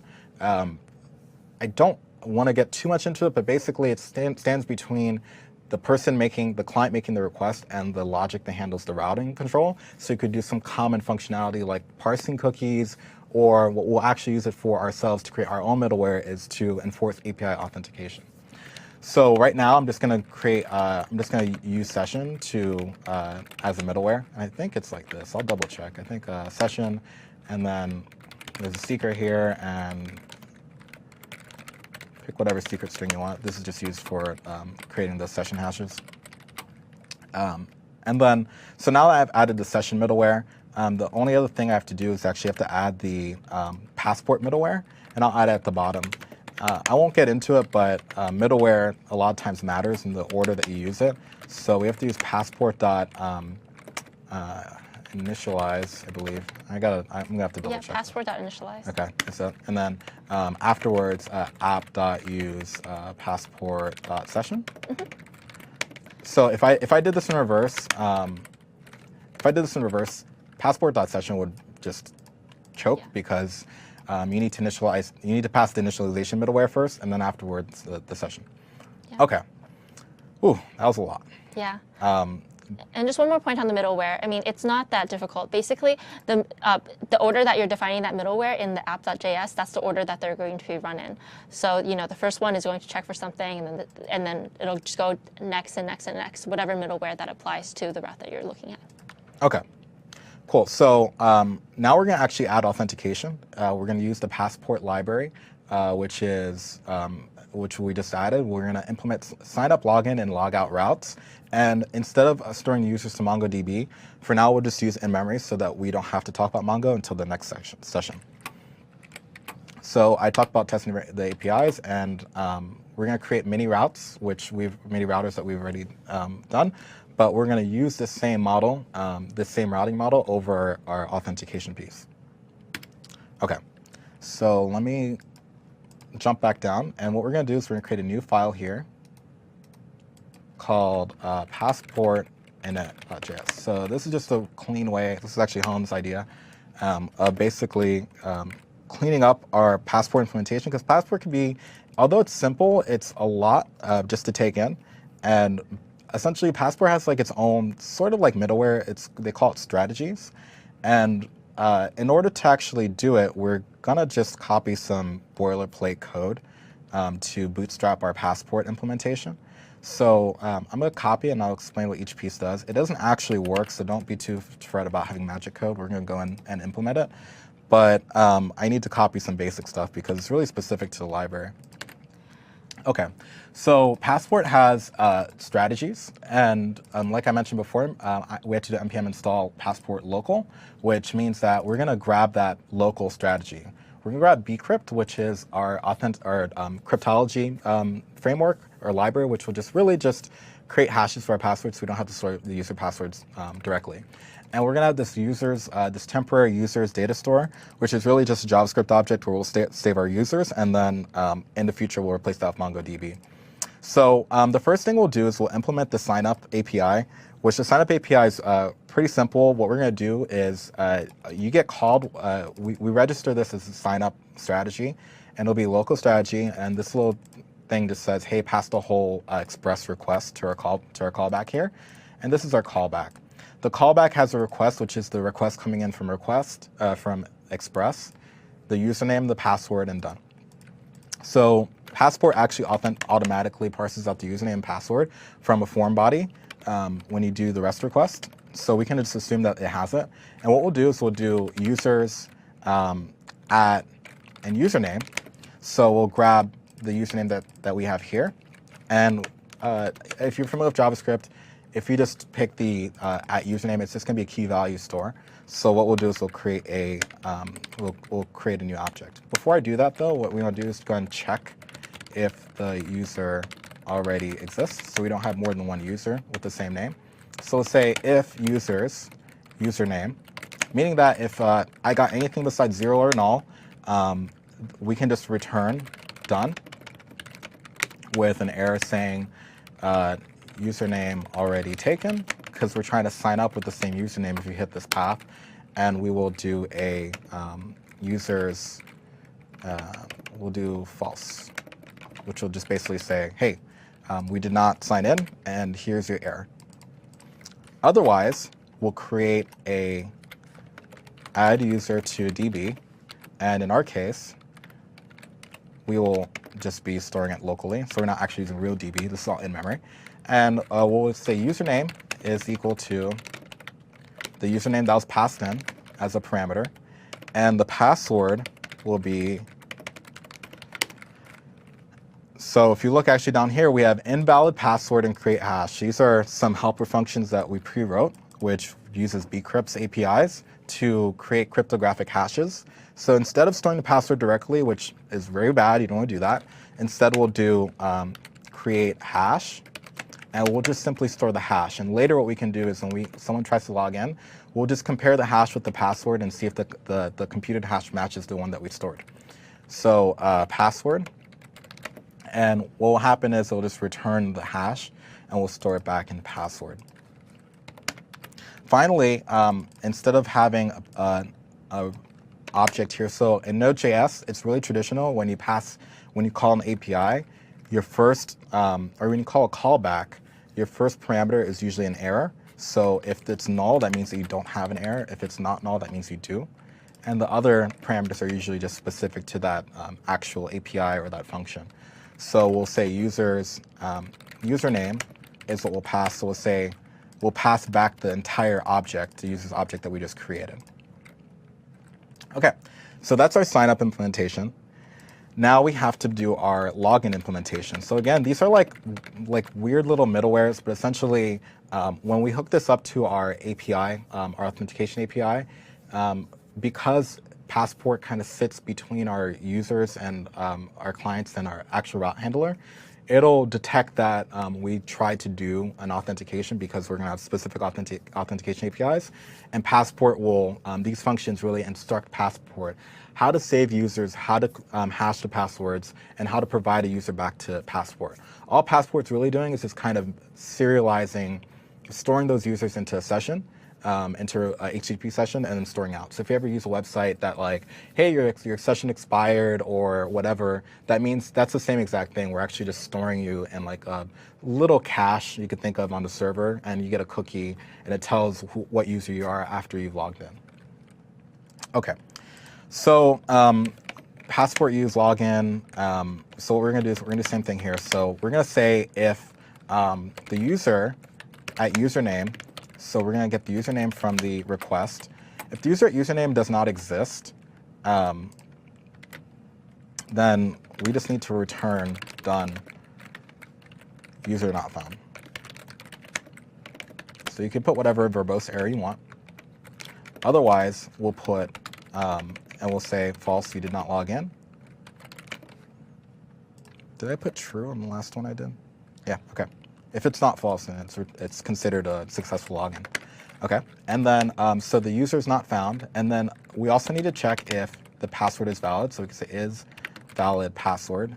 Is valid password takes a user object that we've just stored, and the password that, that the person who's saying that they're that user provided. So if I try to sign in as someone, that's the password I'll get.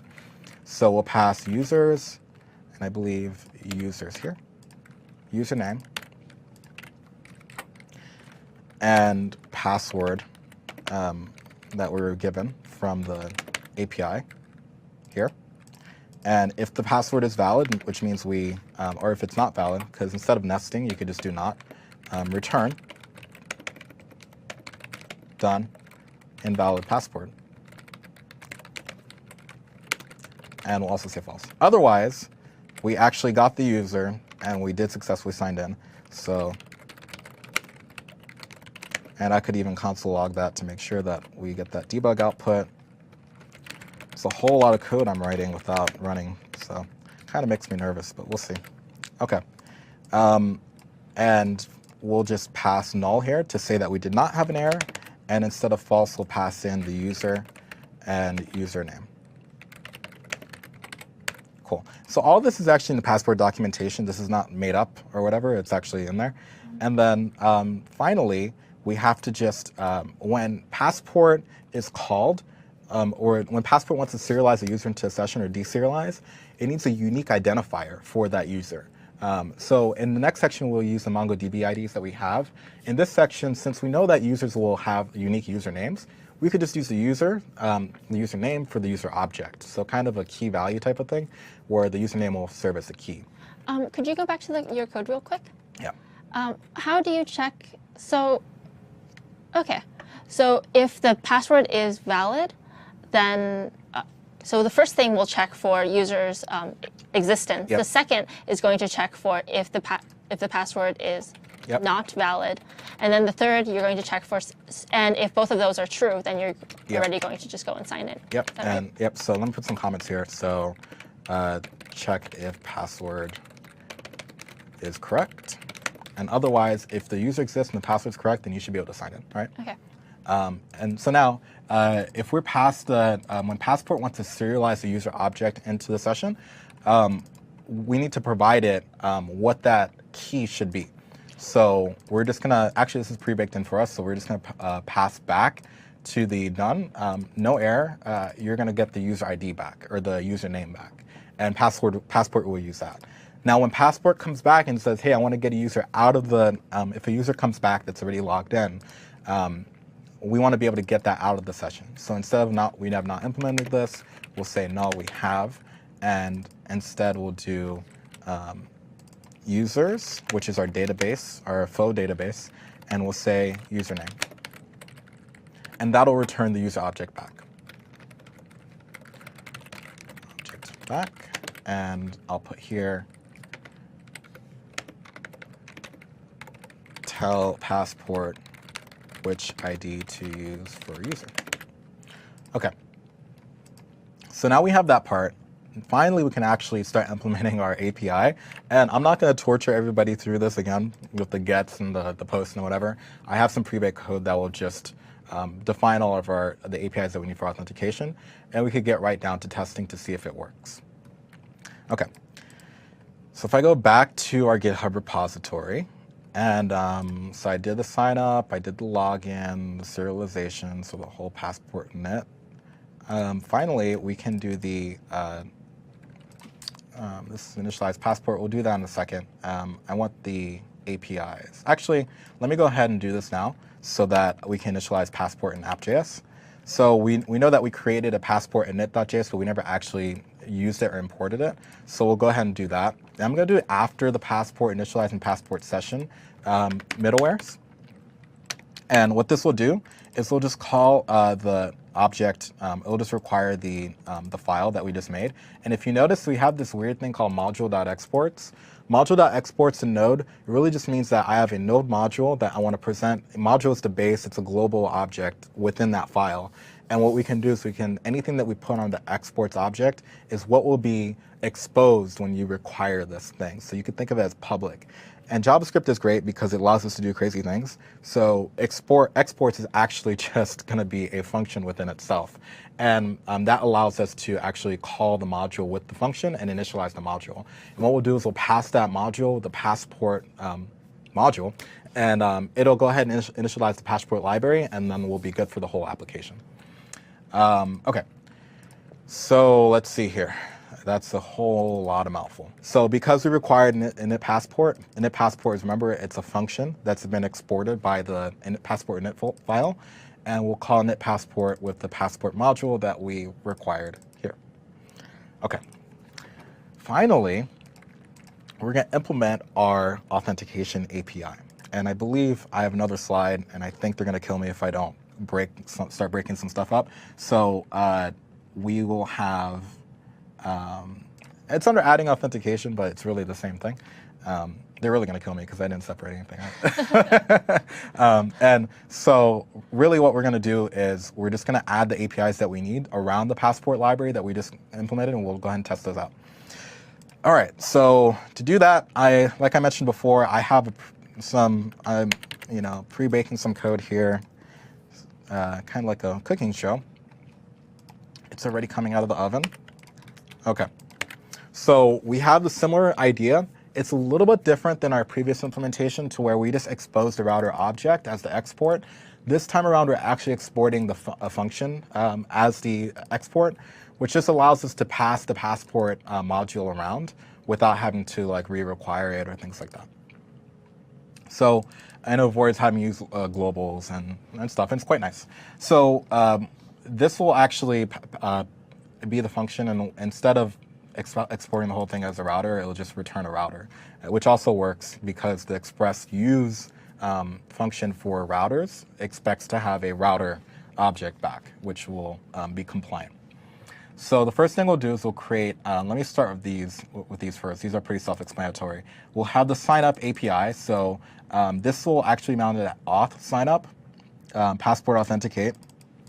And what this will do is we'll call the authenticate strategy of sign up, which we defined in that passport init file. And it'll either redirect the client to the authentication success API or the auth failure API. In this case, since they're static strings, we can't just say success and failure. We have to say auth/success and auth/failure. Otherwise, it'll route to the wrong API. We're going to do a similar thing here. We're going to call the login strategy with the login API. And these will redirect to these little, kind of like little dummy routes here, which will send us the same exact thing, no matter what you send it. So really it'll say, hey, success, and it'll be rec.user. The reason why we can do rec.user is because that user is saved into the session, and automatically middleware just makes it magically happen to where the user will be deserialized out of that session. Same thing with failure. Failure will just respond back to say, hey, the authentication failed. And what we'll just do, we're not gonna get too fancy, we'll just assume that the user put the wrong username or password. And that's what the client will use to display the error message. Okay. Finally, I think I need to comment out the authenticate require, so we can actually pull the authentication file. And then we have to also uncomment the registration of that router to the auth endpoint. So remember that anything the authentication router will start at auth/sign-in, auth/logout, et cetera, et cetera. All right, so Helen, are you ready to see this run? I'm very hopeful. That did not sound confident. Of course I didn't have a syntax error or anything, right? I mean, so. There's actually a couple of people in the chat window with some syntax suggestions. Yeah. So if it doesn't work, I'll go through it and tell you why people think that is so. Okay, so it looks like Yeah, it looks good so far. Most of it. I mean, the stuff that was executed, right? So let's see if we just make sure I don't crash or anything like that. So we're gonna grab our REST tester again. Oh, geez, where is it? There it is. And what we'll do is we'll do auth sign up, and it'll be a post. And instead of JSON, we're gonna pass form data. So username will be sedward, password, super duper secret. And we'll do X, yep, form encoded, we'll send. Oh no, has no method authenticate. Okay, so this is for income method has no message authenticate, which is, it looks like I'm doing rec.authenticate somewhere. I love it when stuff doesn't work exactly right. I think it's where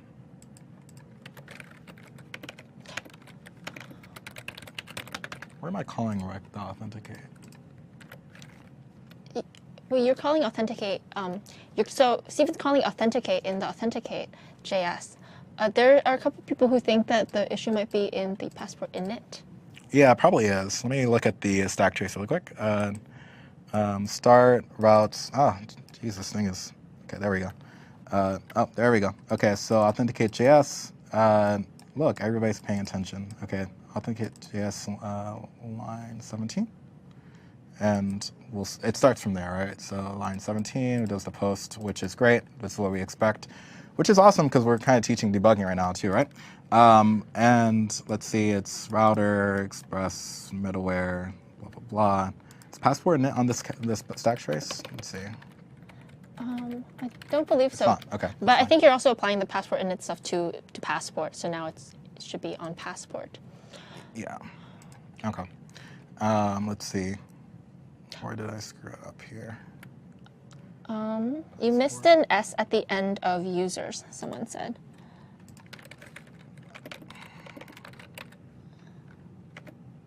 Well, it won't.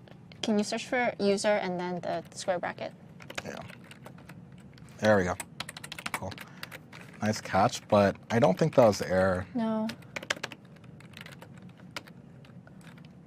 There's a thing that's saying, hey, it doesn't have authenticate, which means that this would mean that the incoming message has no method authenticate, which means that I'm calling rec, because rec is the incoming message, and authenticate means I'm calling authenticate on that. Yeah. Which would mean it's authenticate.js line 17, which is where we'd expect it.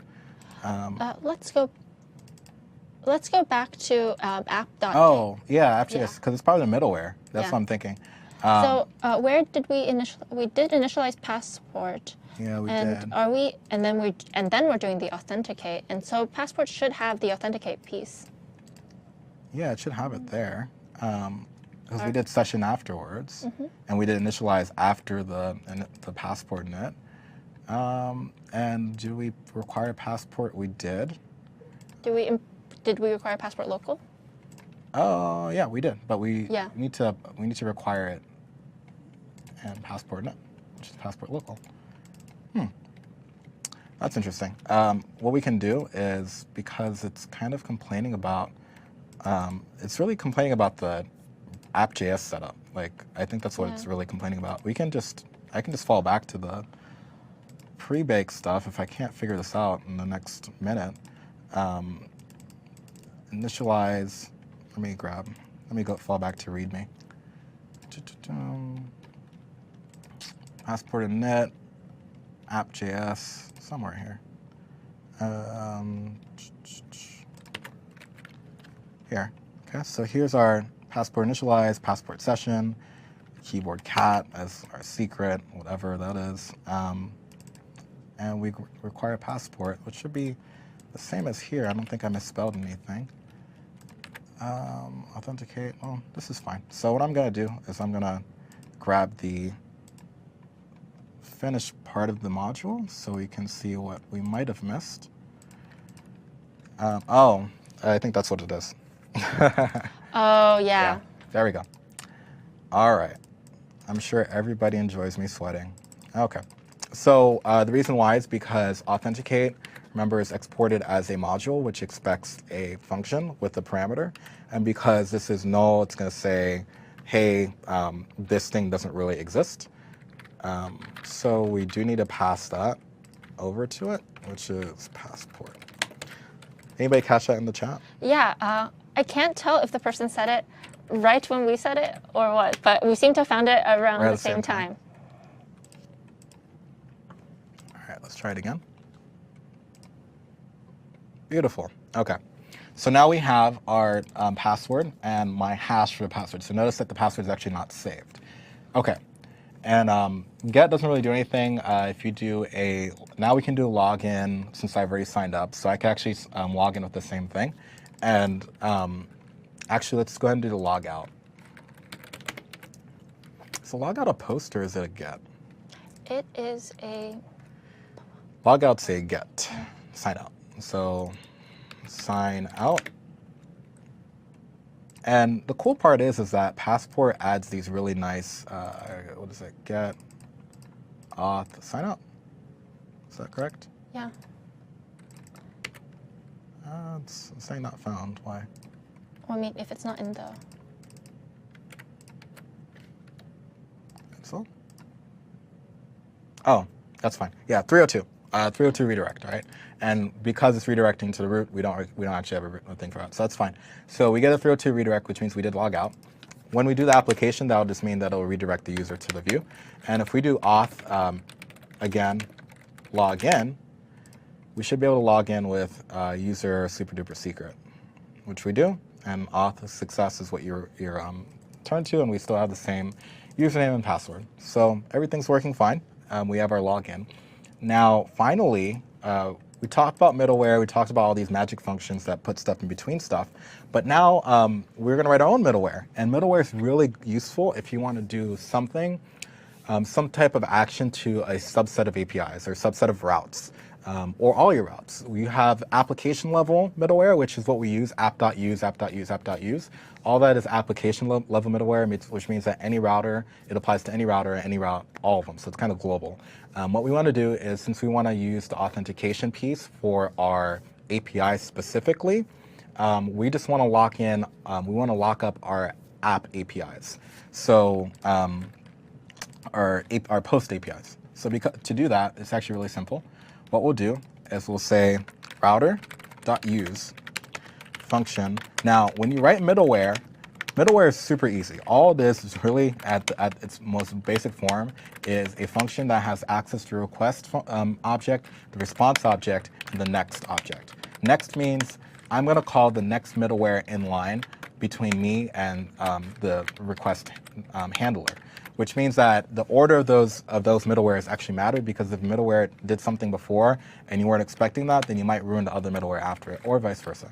So let's do this. If and remember, I didn't mention it, but the logout authentication API has this cool middleware because Passport adds it. Rec.logout is not something that comes with Express. It actually comes with Passport, and it allows you to just do this logout thing.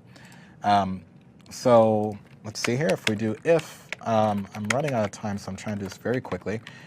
If rec.is, I forgot if it's is logged in or what it is. Let me see really quick. I think you made it is authenticated. Yeah, but the rec function actually has is authenticated. There we go. So rec has middleware is authenticated, and what we can do is we can just ask, hey, are you authenticated? And is that a function? Yeah. If it's not authenticated, what we'll just say is, hey, res.send message. Actually, we'll just do redirect to, and Helen will make this page eventually, but we'll do hash login. And so now this will lock up any API that is on this route altogether. And really, that's fine for this router, except we want to be able to allow those posts to be public and anybody to access those. So if we want to do that, we need to make the get for that completely open and excluded from the authentication. But every other method should, modification methods and new methods and such like that, those should require authentication, and the user, any random user or any unauthenticated user shouldn't be able to access those. So what we'll have is if rec.method is equivalent to get, we'll just go ahead and do next, and we'll return. So what Steven's doing is he's basically organizing this API so that the GET request can be accessed by any user, logged in or not. But for all the other routes, you have to be actually a logged in, authenticated user to be able to, for instance, post or delete a post or whatever else. Okay. Here, return res.redirect. User not authenticated, redirect to login page. Okay, and I believe that's all we want to do. And so this will actually enforce that. So now if I restart the server, we'll do this test very, very quickly so I could get, so we could go on our break. So I've started it up, and now I'll go back to the REST tester. And I know it's not exactly sexy, but this all matters, because if you could test this without using the app, it'll save you a lot of time. So first thing we'll do is we'll do a sign up. Remember, since this is in memory, when we restart the server, we lose everything, which is why the database is important. So we'll sign up. Great, we've signed up. We're authenticated now. And now if we go to API, oh shoot, you know what I should have done? Let me do the negative test. So we'll negative test it, and we'll just try to do a post with a new post on the post endpoint. And what we'll do is we get redirected to the login page. However, if I do a post, so we could tell that part works. So the middleware is working there. Now if we go to auth, let me make this a little bigger. There we go. Sign up. We're going to do a post again, and we'll sign up. Great, I'm authenticated. Now I can go and create a post. So API post. And if I send,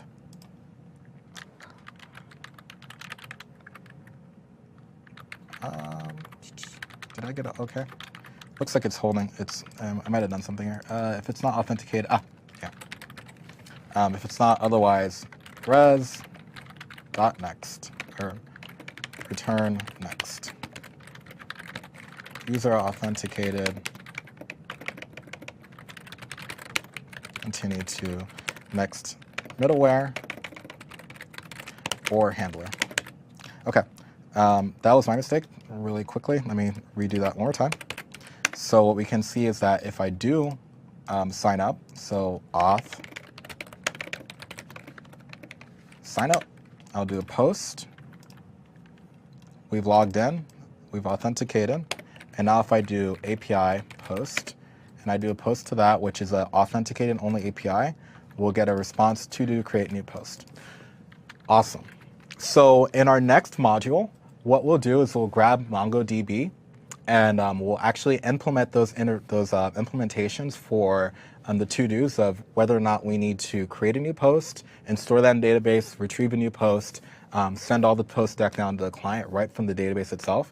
And what we've done in this module is we've created all the routes that we need for the AngularJS front end, and we've also implemented the authentication that we need to protect certain APIs from unauthenticated users. Anything else, Alan? No, I think that's it. So we're going to go for a meal break, and we're going to be back in an hour or so. Yep. All right, we'll see you guys soon. Yeah, see you.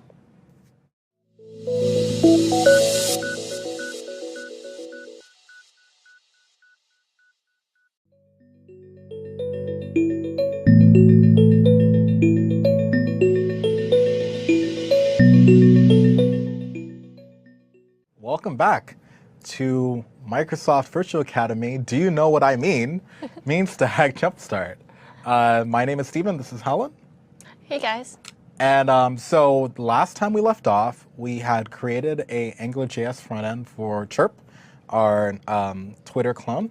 And the last module, I walked through Node.js and Express on how to create those APIs and get those things worked out for mimicking how we would make posts, and we actually did implement the authentication.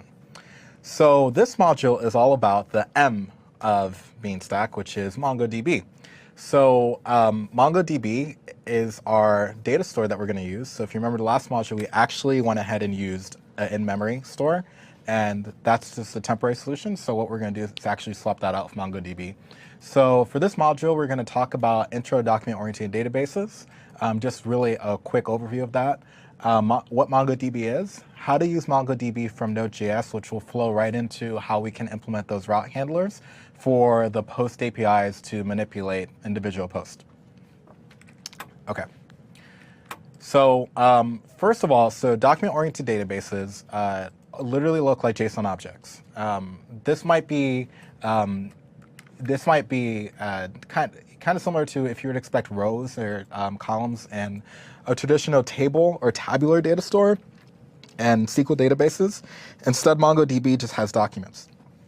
So here's the documents that we'll actually be using for this actual application for Chirp. So we'll have user documents, post documents. User documents represent a user, and of course, post documents represent a cheap. And we'll use these as our structures in our data store.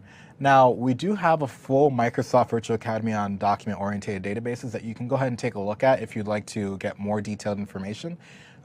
This module will more so talk about how to quickly use MongoDB to integrate it to our application to get things going very quickly.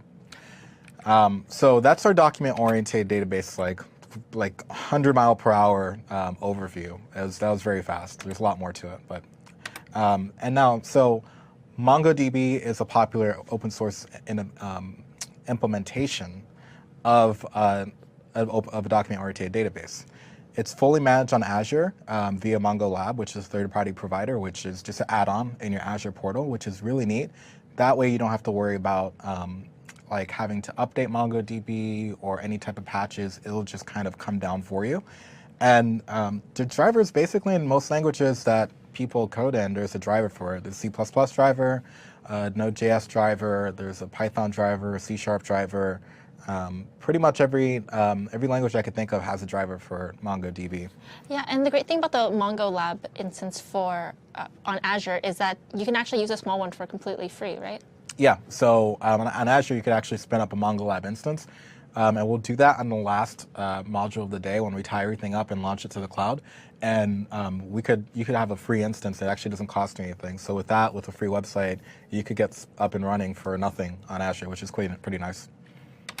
Okay, so MongoDB comes with a few binaries that you should be aware of when you install. It's the MongoDB, the database process, Mongo, the MongoDB CLI, which is really just a way for us to manage our database, and Mongo import, which is a data import utility.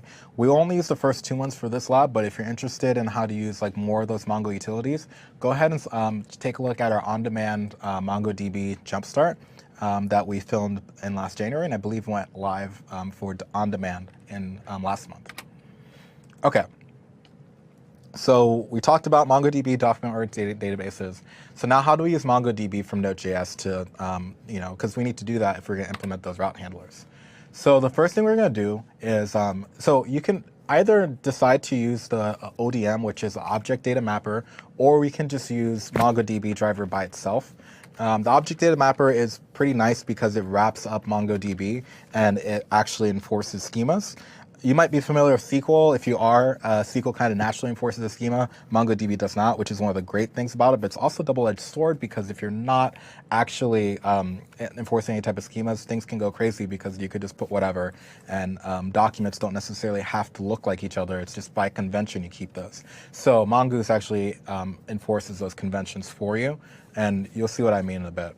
So what we're going to do is we're going to go ahead and just do an npm install mongoose, and we'll save that to our package.json, and that will allow us to go ahead and start using MongoDB. So I'll jump into my command line and actually go ahead and do that. So I already have our module 4 start directory open in our GitHub repository. So I'll do npm install mongoose. So mongoose has a dependency on a MongoDB library. So if you see here, so we don't actually need to download the driver because Mongoose just uses the driver under it. So that's actually pretty nice. Okay, so we've installed it and we're kind of ready to go. If we want to go ahead and require it, we can go ahead and put it in our app.js, which is var mongoose equals require mongoose. And we'll connect to MongoDB. Let me make sure I'm following my slides here. Yeah, so with the MongoDB driver, we don't really need to talk about too much. You can use it directly, but we'll just use the driver through Mongoose. And it allows us to create, modify, and delete, insert, CRUD operations on records. So to connect to MongoDB, we'll just connect to a local MongoDB server, which will be what is it? MongoDB localhost. I think you'll need to do mongoose.connect to connect. Connect, yeah. There we go. MongoDB. What's the port number, Helen? It's 271.102? The default port something number? like that, yeah. I'll check in a second. And then we'll pick the name of the database we're going to use. So we'll call it chirp test. Okay, so, So this connects us to our MongoDB database, which will be running locally. Now, the thing you might ask is, hey, how do I, get MongoDB running? So to do that, after you install MongoDB, depending on where you installed it, it's actually set up on my path variable. So wherever you installed it, just go MongoD. And if you start it for the first time, it will complain about the data directory. So you might have to place the data directory where it asks for. You can also just do MongoD and do DB path to data directory, and which is just where MongoDB will store its on disk data. But if I have everything set up, I can just do MongoD. Let's see. Oh, I think another database is actually running already. Yeah, this crazy looking screen. There we go. Okay, so it says, hey, waiting for connections on port 27017, which is the default MongoDB port. So 017. 27017, thank you. Okay, so now we've connected to, this will connect us to our MongoDB server. So now we're kind of set up to use MongoDB with Node. And what we'll do with the Mongoose ODM is that it'll enforce schemas around our MongoDB database using schemas, and then the schemas will be able to use models. And the way it works is that MongoDB has collections. Documents go into collections, and collections go into databases. Databases live on servers. And so for every model or schema, there's a one-to-one relationship between a model and a collection. So if I have a post model, I'll have a post plural collection. If I have a user model, I'll have a users collection. So that's kind of how that works. So let's go ahead and talk about how we can implement the route handler with handlers with Node.js and MongoDB. So if you remember from the previous lab, we actually just did a quick to-do implementation. We never actually implemented everything. Now we're actually going to get the user documents for GET request and create a user document for POST request. So really, it just means, hey, if we want to create the CRUD operations on those APIs that we didn't implement before. So we got the authentication working, but now we need to do the implementation. So we'll go ahead and get started. So let me minimize this out. So the first thing we're going to do is we're going to actually jump into our authenticate JS here. Let me pull up my GitHub repository for it so I could follow my README. So if we go to chirp, module 4. So we already started MongoDB, and we already installed Mongoose. So what we want to do is we want to go ahead and create our models.js, and we're going to use models.js to create our schemas. So I'm going to create a new folder here. We'll call it models. And say we create a new file here, we'll call it models.js. Now you don't have to follow this convention. You could make a model folder or model file for each type of model you want to hold. Because we only have 2, I'm just going to throw them in the same one. So first we'll do mongoose equals require mongoose here. Okay. Oh. Okay. Afterwards, we'll go. So we got our mongoose require module in. So now what we want to do is we want to go ahead and create a. We want to create a schema here. So mongoose schema. I'm being yelled at for typing too loud, so I'm gonna type a little bit quieter for you guys. Sorry about that. So what we're gonna do is we're gonna create a schema, and the schema will have a username and password, and I guess it created that too. So what we'll do is, let me go back, and we'll call this. I'm actually gonna copy and paste the code because I don't actually memorized the Mongoose schema stuff. Okay.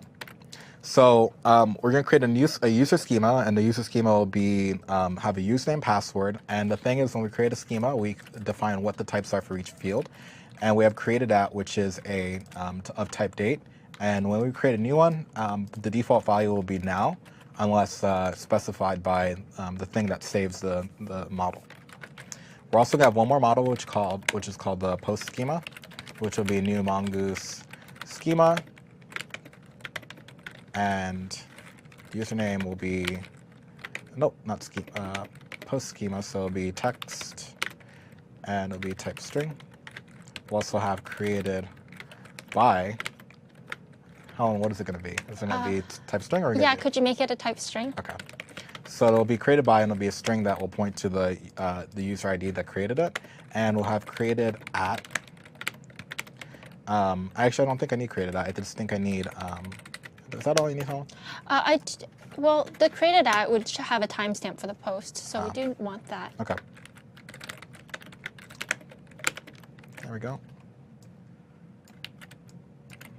Okay, so now we have our schemas. Now Mongoose wants us to create, the final thing to do when we're using Mongoose is just to synthesize our models. And so it's really easy to synthesize a model. All we have to do is do mongoose model post mongoose model user, and that'll allow us to just to export those modules into Mongoose so that they could be used by anybody using the Mongoose module in the application. So Mongoose user, and it'll be .model. Yeah. All right. And we'll do the user schema, which means I'm declaring a model. So I'll put that. Declare a model called user, which has schema user schema. So now remember, MongoDB under the covers really has no concept of a schema. It really is schemaless. So you can do whatever you want, which is great because you can change things in the future, but it's also good practice to kind of have some sanity onto what that data object's going to look like so that you have some consistency through your database. If you need to add something or remove something, it's pretty flexible, but it allows you to actually declaratively describe what things look like. And once you're done with that, can you actually do me one more favor? I'm the person that's going to consume a lot of these, so I do want what we're doing to align.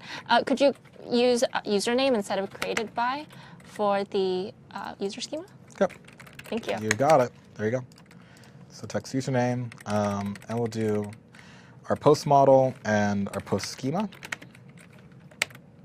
And same thing here. It'll be a model called user, which has schema. User schema, same thing, model called post, called using post schema. Okay, so we've created that. We can require that in, so I'll do that. We could do it right after Mongoose Connect. We could do require, and we don't really need to hold on to the models module. We don't really need to, but we can if we wanted to. So we'll do models.js. Okay. Now this require will actually start to execute whatever's in models.js. I don't think we actually export anything, so it'll just be within the Mongoose library itself. Okay. And so now we've actually created our basic connection to MongoDB with the schemas that we want to do. Now the exciting part really is adding the users, getting the users out of like the in-memory nonsense that we're doing with the users, as well as the post as well. So the first thing we'll do is we'll implement the users in MongoDB because we need users to actually create posts. So it makes sense to start there. So to do that, if you remember that Passport init had this pesky little users data store, so we'll get rid of that and we'll actually start to use MongoDB instead. So we'll do mongoose equals require mongoose. And then we'll say users equals mongoose.model. Is that right? Where are you doing that?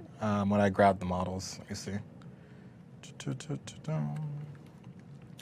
Should be. I think so. Yeah. Mongoose model. Yeah. Okay. I just want to make sure I'm saying. If we catch it here earlier, then I don't have stuff blowing up in my face later. Post. Okay.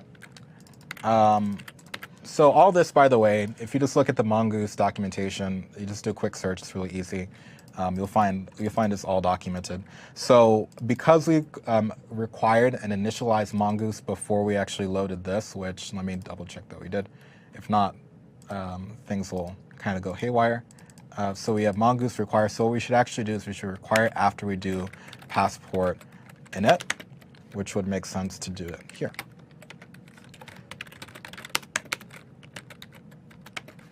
Before it. So do it right before. So actually it doesn't matter. We could do it here. We could do it on the top. Yeah, I think you're okay wherever. Yeah, I'm okay, whatever. As long as it's not after Passport init, because then Passport wouldn't have any type of users declared otherwise. Okay, so we've created that. And so now that we have our users and we have our posts, we can actually start manipulating some stuff. So if we want to actually create a, Are you looking for the authenticate? no, I'm Okay. not looking for anything. I'm good. So sign up here.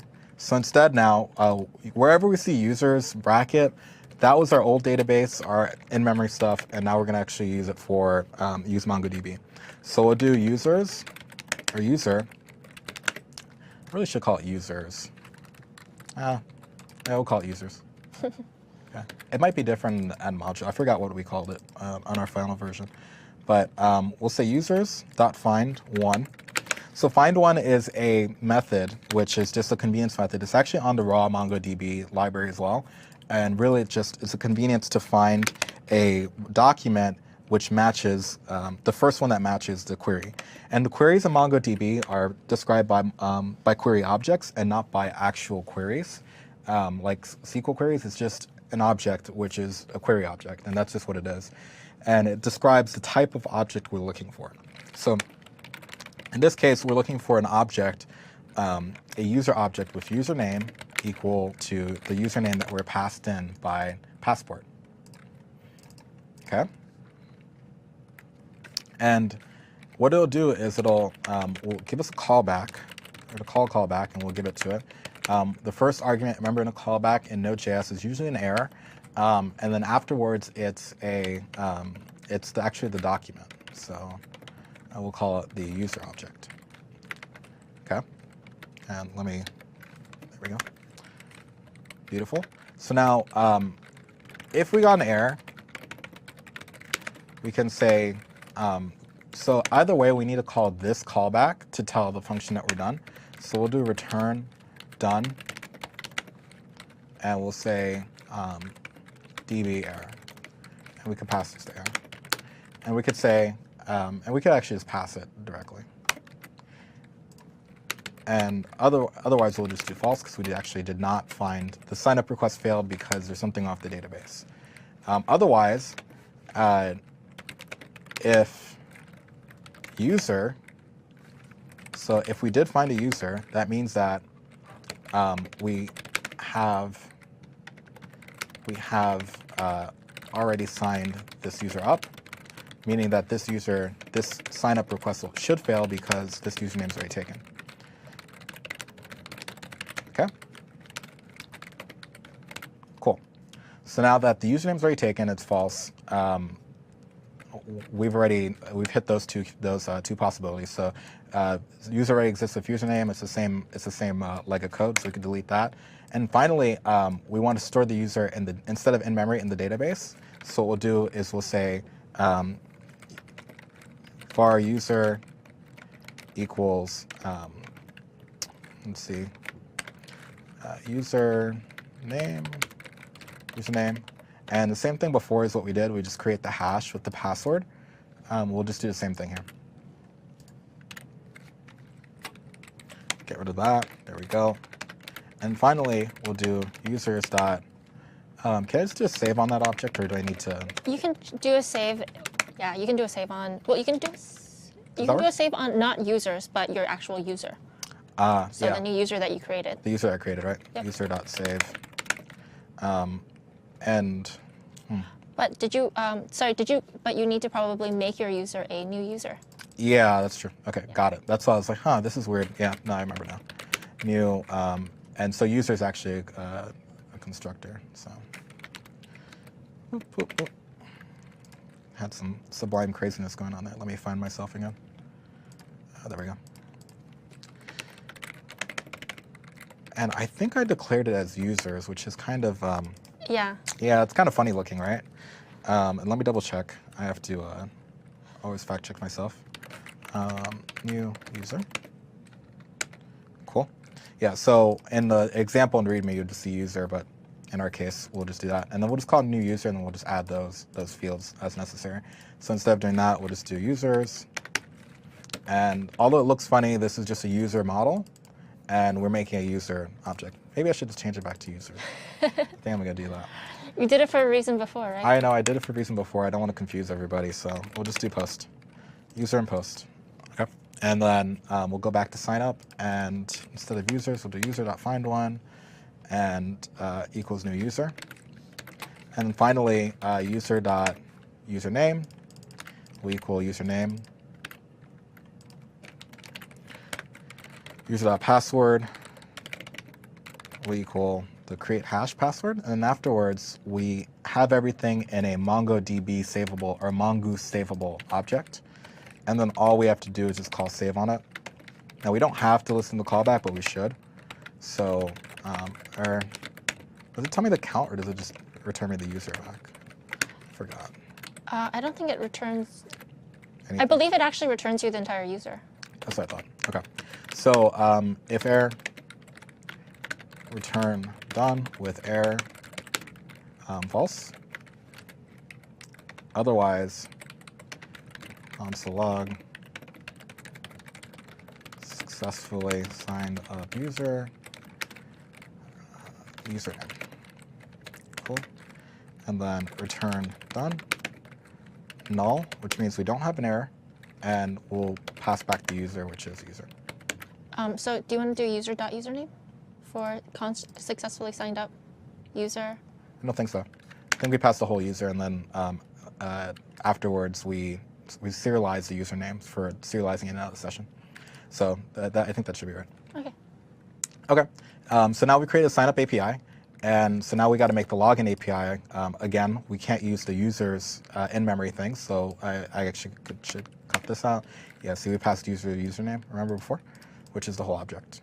And kill this. All right, perfect. So now we have are done, and now we'll just do the login really quick. So the same idea here. First, we check to see if the user exists. If the user already exists, or actually this should be if not user found. But if the user doesn't exist, false. If the password is not valid, false, then you shouldn't be able to log in. Otherwise, oh, and this one's if it is valid. But if the password is valid, then we'll check, and if it is valid, we'll just go ahead and return. So we'll follow the same logic here, except we'll use the user, the MongoDB object instead. So first thing we'll do is user.find1, and we're going to use our user name as the search for the query. And so these queries are really interesting because they're basically JSON objects, which is really neat. Error, which is an error from MongoDB. Otherwise, we have a user that we should get back, so just one. And so now what we basically need to do is check if we got an error. If we got an error from MongoDB, then return the done callback with just, let me make this a little bigger for you guys, with the error of the database and false, which just means that we're not going to log in. Otherwise, if if there is no user object that came back, so if this is null, that means that there is no user with this username. So if there is no user with this username, that means that you shouldn't be able to log in. So you should also return done, error, not error, but username not found. Okay. And then we'll do false again. You should be able to log in. Finally, we have to check to see if the password's correct. There's a lot of cases here, right? Yeah. Okay. If the password is not correct, password is not true, and what we have to do is we have to pass the user object, which we got at this point, and the password that is attempted to be used for this user. If that password is not valid, then wrong password will return done. Incorrect password. Incorrect password, thank you. And false. All right, I feel really negative because these are all the reasons why you shouldn't be able to log in, right? I mean, that's what makes this semi-secure as an application. Yeah. I'm not going to say it's the most secure, but yeah, it's not bad. Yeah, it's not bad. It's good enough. All right, so finally, we need to do let the user actually log in. And so to do that, we'll just simply do return done with null, which means, hey, everything's A-OK, and the actual user object. And that's about it. So now we'll delete the in-memory implementation. So now we should be able to log in and we should be able to sign up. And finally, what we need to do is we need to serialize and deserialize the user. To do that, again, you could see that we have the passport serialized user, which remember wants us to, which will provide us with the user object and wants us to provide a key for that user. So in our case, we'll just do _ID. I know that looks like magic. What happens is MongoDB gives us an ID already on every object, which it generates for us, which we know to be unique. So because of that, we might as well use that for the serialization, because we know with high certainty that that is going to be a unique ID. And what we'll do is we'll return user dot _ID. And we should put a return before every callback, just in case. It's good practice. And then on the deserialized user, we need to find the user based on the user ID given. So what we can do is we could just do user.find by ID. Oh, do we just pass the ID to it? I forgot. You pass that, yeah, you pass just the ID. Okay. So we'll Or do in this case, it's the username since that's what you're, oh yeah. ID. You just did ID.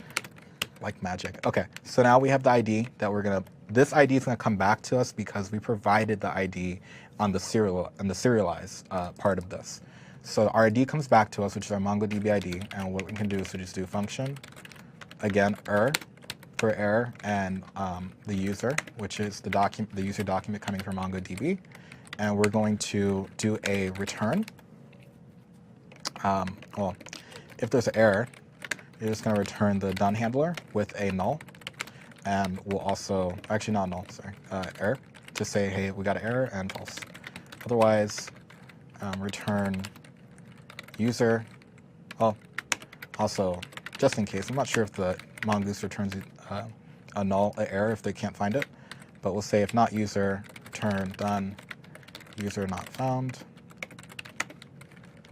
false. Finally, otherwise, we will do return done user. We'll say true, and we got to return the user. Cool. And boom. Okay, so now we found the user. Provide it back to Passport. So now everything's actually really asynchronous because we have to actually go off to the server and fetch that data and bring it down. As before, it was in memory, so there was no asynchronousness because it was right in the application. Okay, so now all this is implemented. We should be able to log in, log out, similarly like we did before, but those users will persist. So let's test it out. If we go over to our advanced REST client, I'm trying to see if I have a break slide. No, okay, cool. This is all the same thing. All right, so let me go to auth, and I probably should run the application. Let's see if it actually works. So npm start. I can't find module debug. Did I do a npm install here? I did. Sometimes I see that, and I thought that was in the package JSON, or it came with Express. Okay. Debug. So I'm installing the debug module. Ah, okay. No, this isn't installed because all that stuff comes in the Express package JSON. Okay. There we go. So let's give this a shot. We'll do localhost auth sign up. So if all goes well, we should see a new user in the database. And everything always works the first time.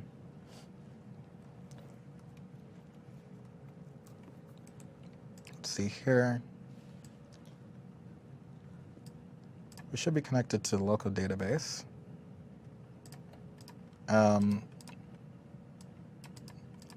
Did we actually ever connect? Oh, I don't think we ever connected. Yeah, I don't think we did. Let me double check our MongoDB connection, localhost 27017. The port's listed 27017. Fire Mongoose. Okay, let me look at my finish really quick.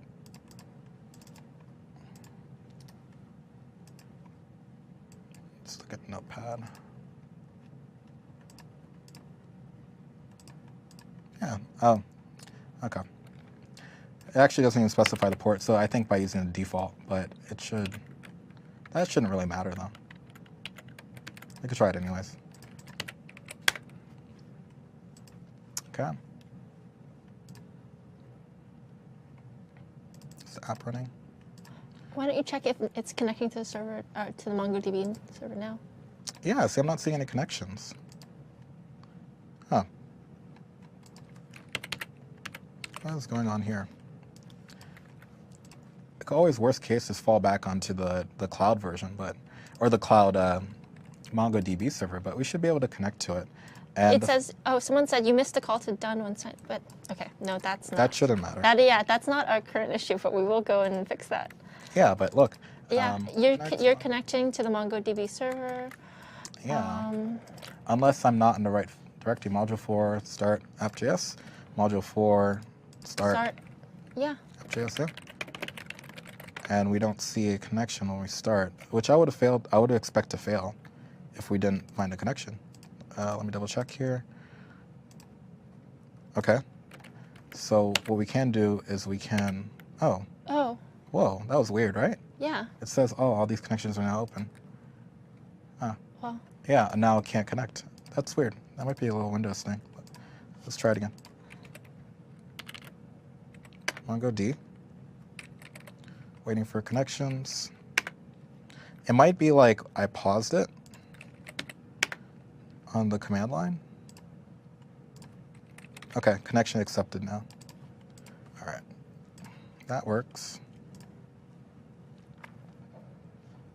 And then now the done handler, someone mentioned it was a done handler error, but I don't think that's an issue. Let me see. If we go back, our passport init, return done, and we're trying to do sign up, right? Yes. So find one username, fair. User name. No, user save should work too. Yeah. I might have to Martha Stewart it. Let's see. I'm gonna do one debug line. If I could see this debug line, then we'll do that. If not, we'll fall back to the pre-raid version. We'll see what we did wrong. Okay. Quickly run. Let's see. Call the API one more time. Yeah, I don't have an output from it. Which it's probably because maybe something's not registered or something. I'm not exactly sure. Which is fine. Okay. So what we'll do is we'll look at this really quick. Open folder. Okay. Passport init. So this is basically the same thing. We're taking the user, we're going to save it with the same implementation. We're going to save the user, and we'll see if the registration was successful. So just a copy and paste. It should be the same compatibility. Oh, you know what? Did I do? Yeah, no, we did the same thing. So that should still work. Let's try it again. Here we go. Oh, this is weird. It's not even responding. Huh. I will check the app.js really quick. Authenticate. Authenticate. Well, that doesn't make much sense to me. I'm going to try it one more time, and I'm going to do the, I'm just going to go to the finish.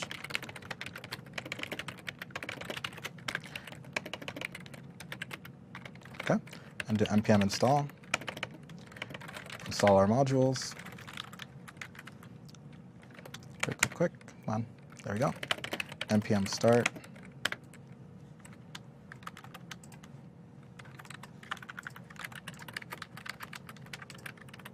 There we go. Cool. All right, so we got some response. It's kind of strange that that I couldn't even do a sign up those, which is really weird. Okay, so when we do a sign up, we should get the so we're getting a what you call an invalid user name or error, which is Probably because we have a database error. So this is running.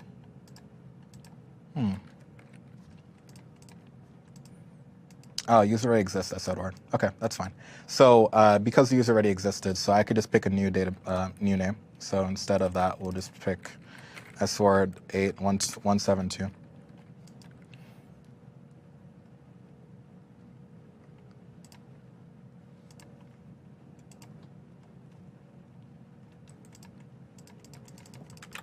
Huh, and it's not responding now.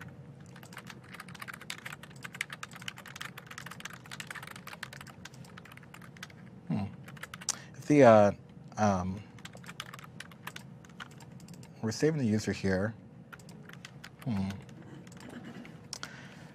But everybody loves watching me sweat. Let me see here. So we did the sign up and it said, hey, user already exists. So that already means that we got a user when we did the find one. So otherwise, if there's no user, we should create the user, username, password, create the hash. We save the user and it should just tell us either we're not saving it. So we can do just a bit of debugging here and say, hey, if it already exists, which already hit that path. Otherwise, should creating a new user and should create the new user here. User, and we'll call it username. Cool. And so now this should tell us whether or not we're creating a new user or not. We could tell if we actually hit an error or not, saving the new user object. Restart the server. Oh, that's really strange too. You see that? Registration successful. Yeah. These PowerShell windows are kind of weird because. Well, if the registration is successful, what is the response that you're getting? Well, now I got the response, and it was, hey, success. It was really weird. Yeah. Yeah. Huh. I don't know. Sometimes the PowerShell windows, like, I think when I do this, actually, I think this is the issue. It pauses it. I'm not sure. Okay. So I can do another user. I'll do sedward1722, and let's see if I got a response here. That's really crazy. I'm not sure what's going on. Oh, It's yeah. redirecting you to success. Yeah, that's okay. Great. Okay, so we got through it too, so we're fine. So now, what we can do is, if you want to look at the actual database and see the users in it, we can do another PowerShell. We could just go to Mongo, and we could do something very quick. We could look at the actual database.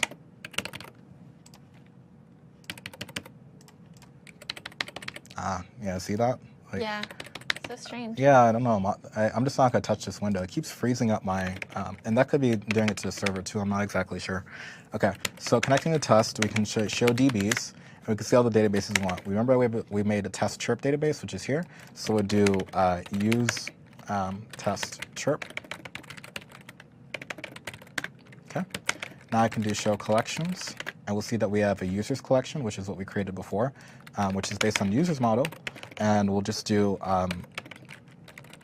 let's see, db.users. Find, and this will show us all the users that we've created. We could pick like the first one, and we could see that this is in the database, username 172, password, whatever is the hash. Cool. So we're saving our users now. I'm going to copy this over to our, since my hand coding seemed like it failed. I'm not too sure if it failed or if that was the MongoDB server, but let's quickly go ahead and do the API authentication. So now that we have the post APIs, so we've implemented all the API, the authentication APIs with the MongoDB database, saving users, pulling them out, etc. Now what we're going to do is we're going to go ahead and implement the post APIs to manipulate the post objects. We already have the authentication of those APIs already from the last module. So now all we're going to do is we're just going to put the MongoDB-ness in there, MongoDB-ize it, and then we should be good to go. So the first thing we'll do is, and this is the start. So remember that we did the is authenticated. We protected certain APIs that we needed to. And now we're actually going to fill out these to-dos. So what we're going to do first is we need to grab the mongoose module. Mongoose equals require mongoose. Okay. Okay. And then var post equals, which is our post model, and we'll do mongoose.model post. Beautiful. Okay. So now what we need to do is we need to grab we'll do the get because it's really easy. So we'll do the get, we'll say post.find and function error data. Okay, so what does this do? So we had find one and we also have find. Find optionally takes a query parameter. If you don't pass a query object to it, it's just going to return everything in that collection. And the actual data object's actually a cursor. So if you have a large amount of stuff, it'll just cursor through the database. And we could use that and return that right to our client. So to do that, we will do if error. We could just return like res.send. We can send a 500 error. Let's say message.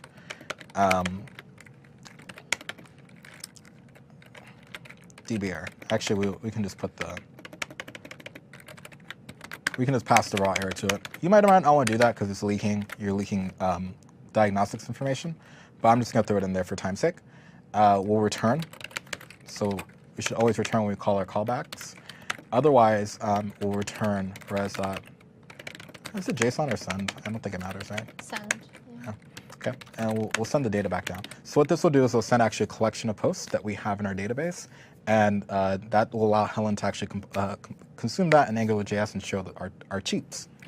Now we got to actually implement the thing that'll create a new post, which is the post endpoint, the post method, and the post endpoint. And what we'll do here is we'll do post, the same idea here, except it's not going to be find. It's going to be can we just do an insert? I'm pretty sure we could do that too. I'm not sure if that was our final implementation though. Post insert. I'm going to double check myself because I don't want to go off the paths here. Let's see. We've already serialized. We created all the authentication. We're going to do API post. And we're going to say if we want to create a new post, we just actually, yeah, this is for new post. So we create a new post, and I'll just copy and paste this because I am in a rush. So we only have 4 minutes left. All right, here.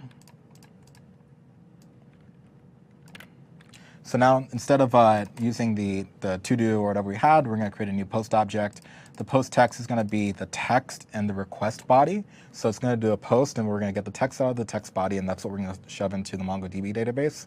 Afterwards, we're going to have the created by, which will actually, I think Helen wants me to change created by to username.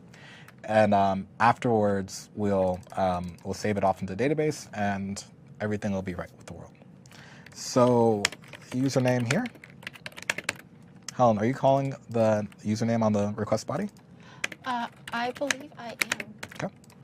So this is coming right from Angular client, so that's why it's important. Actually, no, it's created by. I'm Created sorry. by? Yeah.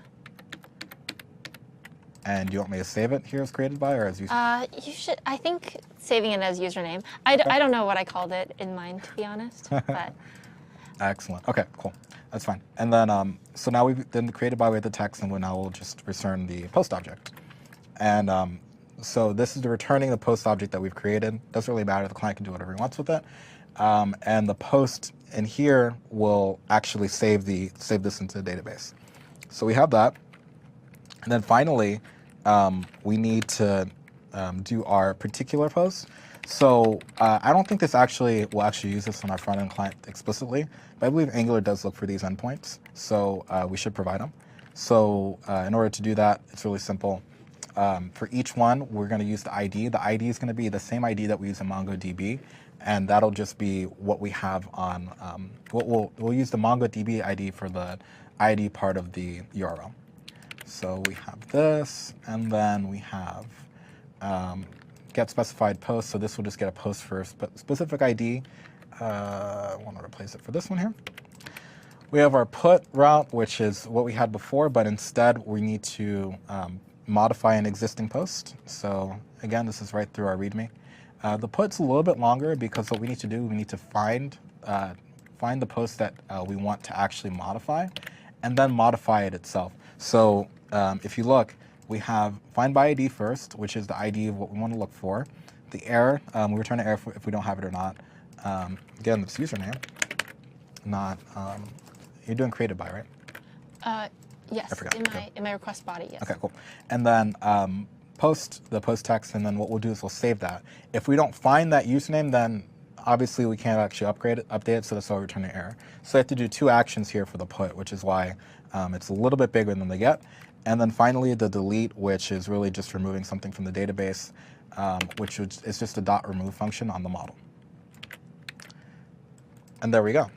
So now all that's been implemented. So now our post API is allegedly completely implemented with MongoDB, and it'll actually allow us to get and put stuff in the database.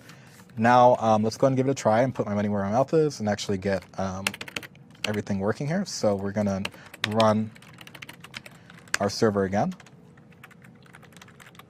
Okay. So, oh, this isn't our finish. Yeah, but it should be the same thing. And we'll go to the advanced REST client here and we'll test.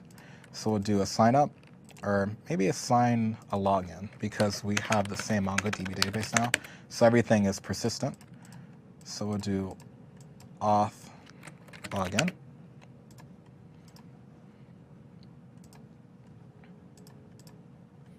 Make sure MongoDB is running. Okay. Oh man.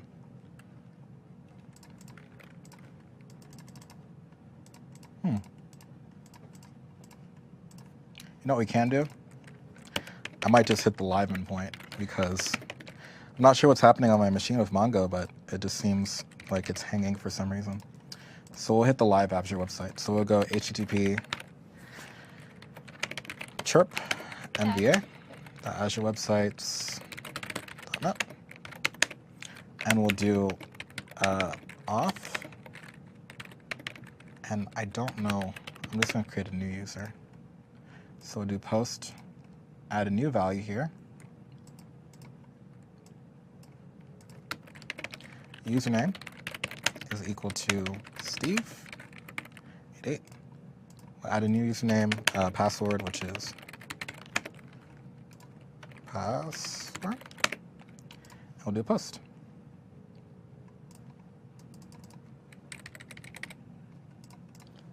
Oh, yeah, post sign up, right? Yeah, post sign up.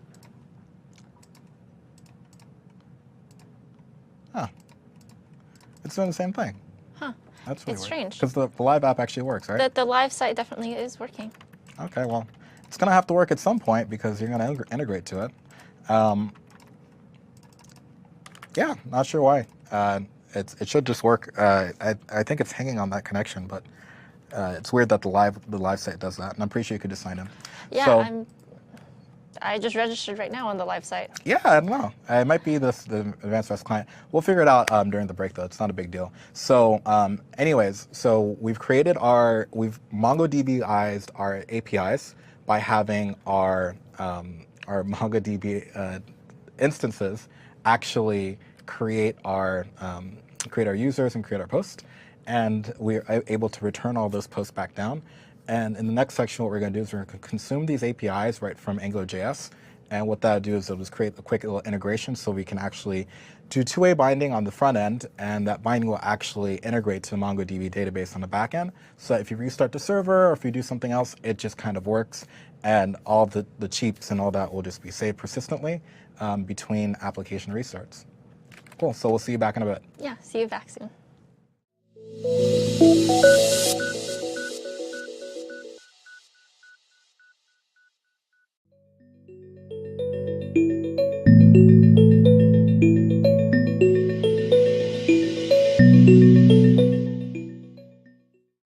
And we're back. So welcome to Module 5, which is tying up our application back together with MongoDB, or sorry, with AngularJS and our Express backend. So we're putting everything together in this one, right? That's right. And let's just take a couple of moments to actually go through and make those API calls and get a reminder what the backend looks like. Yeah, so in the last module, I guess we didn't actually fully get working. There's a little error on our box. So if you just look at my box really quick, you'll see that we can create a request to our localhost API. This is all backed by MongoDB. It's the same implementation we had before. There's actually no functional difference. It was just the applications hanging on the console. So here we can grab the API post. We're already authenticated. So we just simply do a application JSON post with a text field of like, this is a cheap, and your username that you're actually tweeting for. And we can just do like, this is a cheap 2, for example. Send that. We get a response of the object that we sent, which was, hey, this is API cheap number 2. And if we do a get, we'll get all the cheaps that are in the database, which is, see, this is API cheap, this is API cheap 2. And we know the user that cheaped for it, so we can actually front that with the front-end database. And we could start tying everything together. So pretty exciting, right? Yeah, it is. So let's start off by actually putting in our Angular views, or putting our Angular views into actually our server. So we're going to go in and we're going to actually go through to this module 5 start folder. So this is pretty much what Stephen left us off with last time, with some minor changes that I'm going to show you now. So in the beginning of the module, Stephen actually went through and, sorry, I'm going to close all of these so you're not distracted by them. And so Stephen actually went through in the beginning of this module, and this is module 2. I want module 5. I'm just going to minimize these. He went through and he actually deleted the routes.index here and also this. I just went back and I added in one tiny route. I kept it separate from his, to keep things pretty clearly delineated. And what it basically does is it gets our home page at just basically the root. How does it know that it should use that route? Like when we start up the application? Well, when we start up you mean when we're starting up the application, how does it know to basically go to here? Yeah. Yeah, so that's a really good question.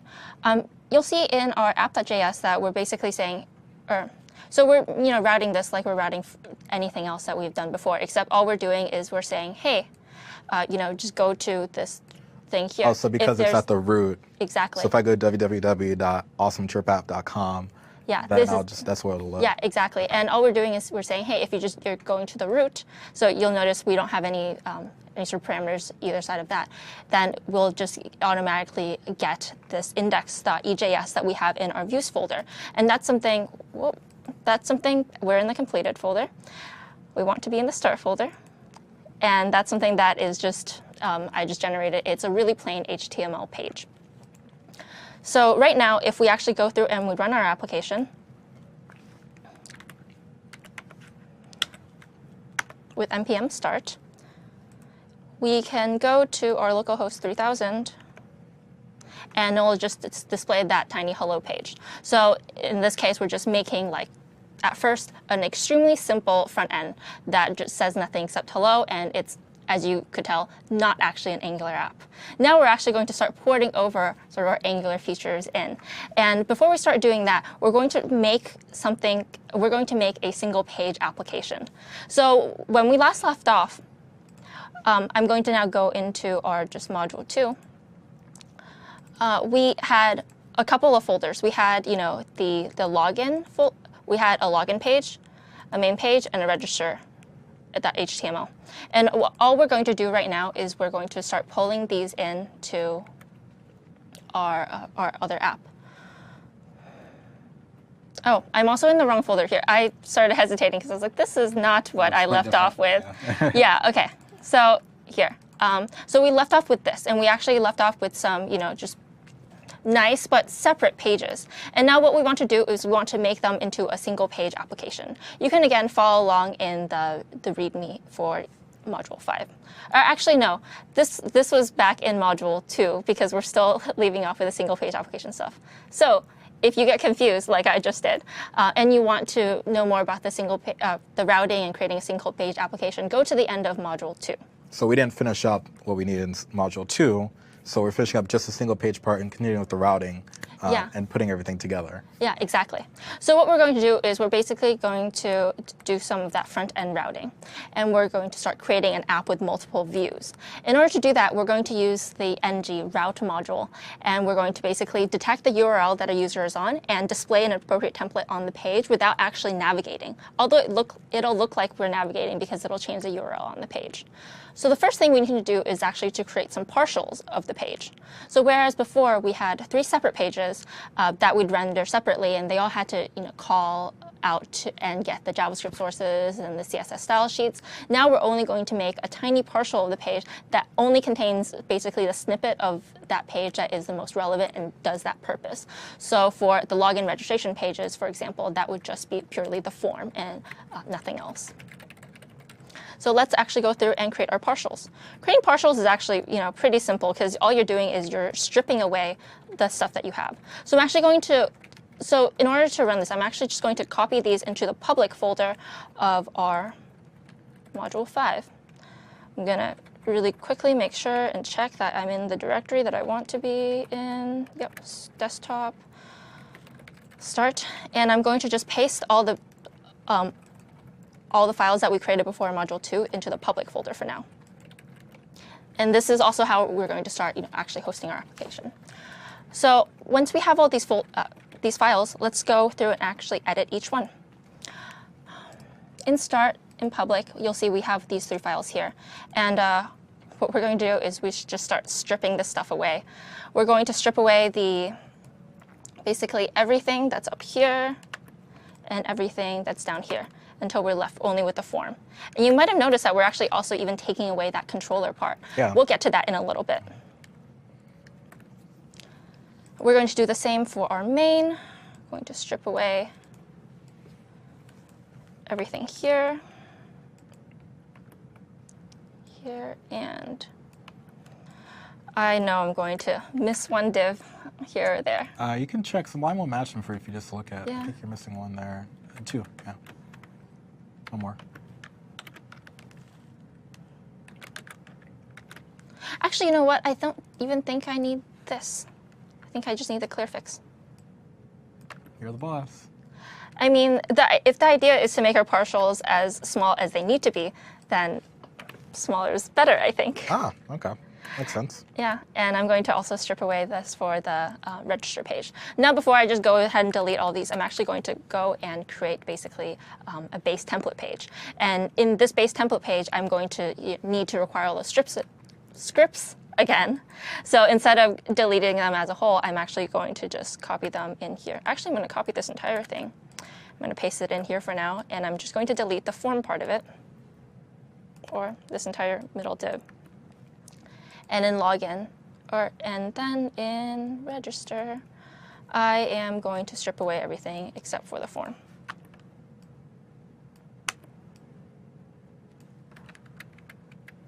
So I know that was a little bit of a hectic process, but I hope you understand what I mean.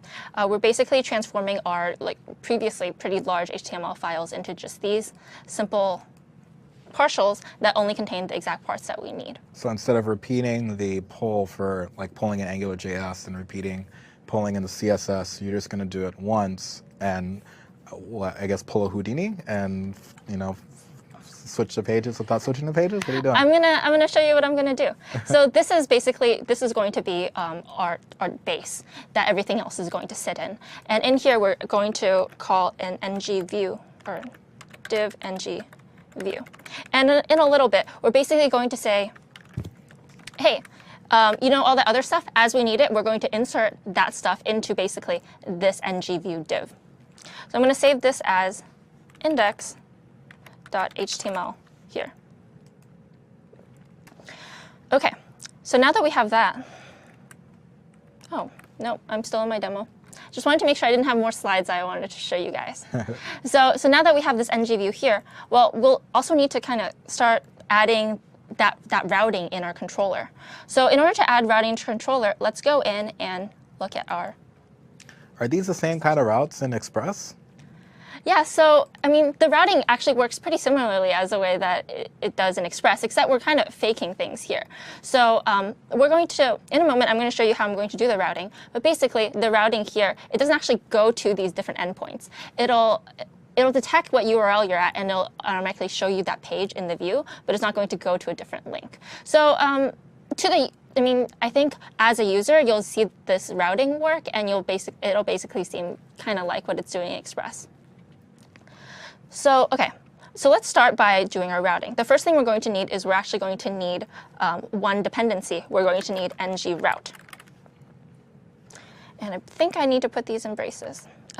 So ng-route isn't something that's actually included in with the typical Angular package. So we actually need to pull this down from our CDN and into our index here as another script. Now, I've added this somewhere here, and I'm just going to copy and paste this in. Is that because there could be more than one router for Angular? Or? Yeah, so Angular actually has a couple of different routers. The ng-route is one that is standard with Angular. But there's also another quite popular one called UI-route, and it has a couple more features. But I just want to stick with the basics for today. Whatever Angular says is there, that's what we're going to use, and not get too fancy. So I'm just going to paste that in under here before chirp apps, of course. Wait, I don't want to. I'm sorry. I don't want to purchase that license right now. Apologies, everyone. And I'm actually going to go back and yeah. So this is what we're going to do. We're going to create routing similar to this. So I'm going to paste this in, and then I'll just describe this because I think it's so much clearer once you actually see this in action. So what we're doing now is we're actually going to use route provider, which is how Angular actually decides which or what happens when a user goes to a URL and what we should display on the page. So for instance, when we just go to the root, we want the template that we're going to use to be the main HTML. And we want our controller to be our main controllers. So in that way, that's why we don't need to define the controller explicitly in our main HTML again. And that's why we could strip that out. Because it's already going to know when it's using the main HTML template that, hey, we're going to need that main controller. And we're going to use that scope. And in a similar way, we're going to do that for login and also for registration. So when we hit the register or the login URL, it's going to automatically bring up either the login view or the register view as appropriate. And you'll see that we basically specified the same controller for each of those because they can share that one controller. So I'm going to save this. And I will try to run it. Now before, in the Module 2 slides, we talked about having to use a sort of lightweight HTTP server to use this, and we're going to give much explanation. It's kind of fortunate that we're now doing this in Module 5 because we do have a server. We have our our Node server to actually serve out all this data statically, because otherwise we wouldn't be able to do so because we'd run into cross-origin request errors. Yeah, that just makes it simpler. I guess, but in production though, if you're actually doing this at full scale, another option is you can serve out your Angular app on the CDN, the whole app, and then just set your server to implement cross-origin resource sharing. And afterwards, you can use the same server, but spread out the application on the CDN itself to kind of reduce the workload on the server. Yeah, absolutely. So now we can actually, so I've just ran the server with npm start. We've put everything in the public, and actually I'm going to show you where this happens in app.js. In app.js, what we're basically looking for is we're saying, so what we're doing is we're saying, hey, anything that's in the public folder, just serve that as static, and that's why all of our partials here can be viewed. That's that middleware magic. Yep. So now when we run localhost, this bodes not well for us. That's it. You can try hitting the up button on. I hit the issue. I think it's the same issue I hit before. If you go to your Mongo, not your Mongo, your other window, the Node one, hit up. Yeah. Okay. Yeah, that's the same issue we had last time too. I'm not exactly sure why the PowerShell is doing that to us. Yeah. But hey, I'm glad we can fix it now. Okay, you'll see that this is really wide, and that's because I actually took off some of the styling. So I'm actually going to add that back into the index. Luckily, I have our original styling that I know we're going to use. And what we're basically missing is we were missing that column in the middle because that's what determined that form's size. I'm going to copy this. I'm going to use it in our index. And I'm just going to say, hey, make all of our content. So everything, ng view will be all the subviews that we have, and they'll all be aligned by this. They'll all have the CSS applied to it. So every view will have the CSS applied to it. Yeah, exactly. Because ngView is only going to be in here. So this, for those of you who aren't familiar with Bootstrap, this is basically just going to, make the content of our page be in the middle of the page and with some slight border on each side. So I'm going to run this again, and you can see this works pretty much like before. We can type in something here, say hello, chirp, and that posts. Say hello again. Wait, no, that would mean my name is hello. Chirp, and it works just as before, except now you can see we're actually serving this on localhost. We still don't have a way, though, to actually get to our login and register views. So let's take a moment and actually build that out real quick. I believe I have added the navigation just as a nice little component here. I'm going to drag this in because this is just a lot of styling to have to type in. And I trust that you guys know front-end styling quite well. So I'm going to actually just use a nav element from Bootstrap. And it's going to just make the nav bar be on the top of the page like you've seen before. You can see here I've made one link, which is also our sort of brand image. It just says chirp. That'll lead us to the root of the site. And then we'll also have a login page. We'll also have a login and register link. So everything on index.html is what appears on every page. Yeah, exactly. So index.html is going to be the root page that we access here. And I think it makes more sense once you actually see it in action like this. Because no matter where we go now from here, that index.html is always going to be there, and we're always at index.html. And even when we navigate to these different links, you can see that our URL is changing. But if you actually look at the requests that we're making to the server, we're only basically getting these partial views and rendering them where we set ngView. So now that we have that done and we actually see the files, we should probably make calls for API. Because even though this is technically on the server, we're still getting just basically that array of data. And every time you refresh the page, it goes away. So let's actually start calling the APIs that Steven has so graciously made for us. No, I toiled over them. You really did. That was 2 modules worth of API creation. I mean, I would be angry if I were you, if I didn't use these. So, OK, we'll exit out of these for now because, again, we've pretty much made the boilerplate placeholder functions for everything. So let's start. What should we start with? Let's start with actually getting authentication. Yeah, because you need to auth before we can do anything. Yeah, so we'll need some authentication to actually start getting the APIs. And for that, I have some slides. So let's talk about actually implementing and displaying that authentication on the page. So what we're going to use is we're going to use this HTTP core service from Angular. That's one thing that's already bundled with Angular. And what it's going to do is it's going to return a promise with success and error callbacks whenever you're making an HTTP or AJAX request. And you make it in this format. It's pretty straightforward. You say, hey, HTTP get some endpoint for me, and do whatever's in the success callback if that call is successful. And we can do get, you set the header, you post, put, and delete. Yeah, I'm pretty sure head's some type of method. Yeah, I think it sets the header. Yeah. So we'll also need to save our authentication status. Now, I touched on root scope before, but root scope basically is a scope that's available to the entire module. And it's not great to use globals, but we're just going to use that for now to basically save our authentication. And once a user is logged in, we have access to their username, and we can display that. We show that anywhere, and we can save their authentication status for the duration of the time that they're in that So it's app. very convenient because it's useful anywhere, so we don't necessarily, any view that we have, we can see that we have authenticated information, right? Yeah, and we're also going to start logging out our users, as well as we're going to start showing and hiding elements based on authentication. So for example, we can make it so that only authenticated users can post, or authenticated users can see the log out button, but unauthenticated users will be able to see the register and login button. That way, we're actually showing the elements as they're needed for the user. Nice.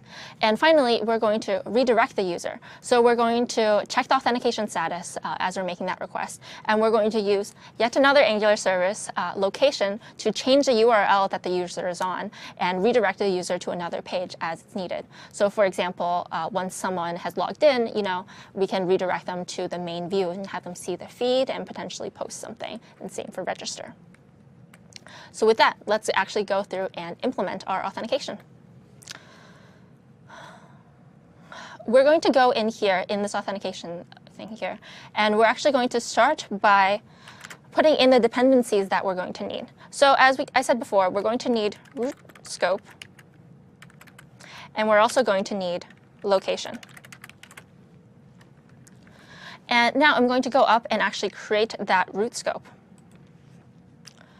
So I believe what I do is I do run. Actually, you know what? I don't want to do this wrong. Let me make sure. Yeah, that's not.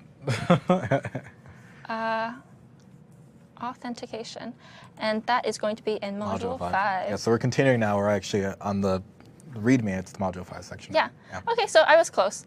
Yeah, that actually I was doing it right. Actually right. You do run, and then you run a function, and then you say root scope here, because we're going to actually need to declare the root scope here, so we'd start making changes to it. And we're going to do. So great, and this is where we're going to put in our changes to the root scope. So much as we did for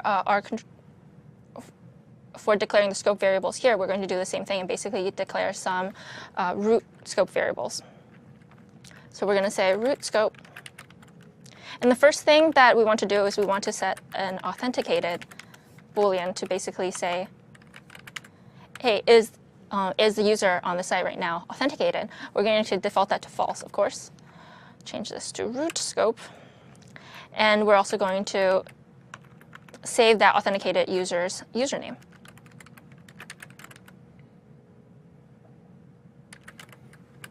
And we're going to call that current user and leave that blank for now. And so now, when we're actually logging in, we can set those root scope variables. I forgot one more thing. We have a lot of dependencies here. We're actually going to use HTTP as well, because we're going to be calling those HTTP authentication endpoints.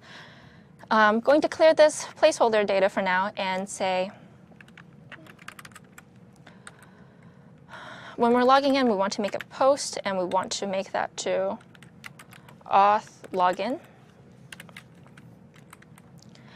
And we're going to actually post our, what is it called? Our user that's from the login page. So the user model here that we've created and is accessible here, we're actually going to just pass that root scope user to the login function.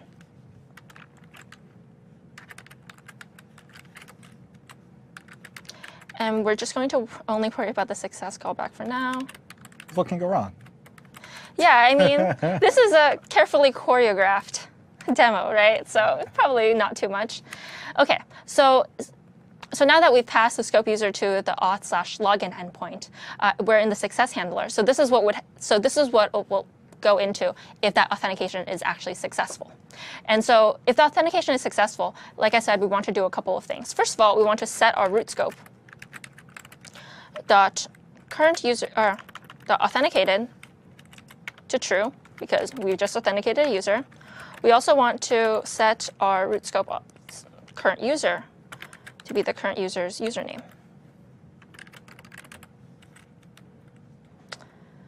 I'm just having a lot of trouble typing, but these are all correct things.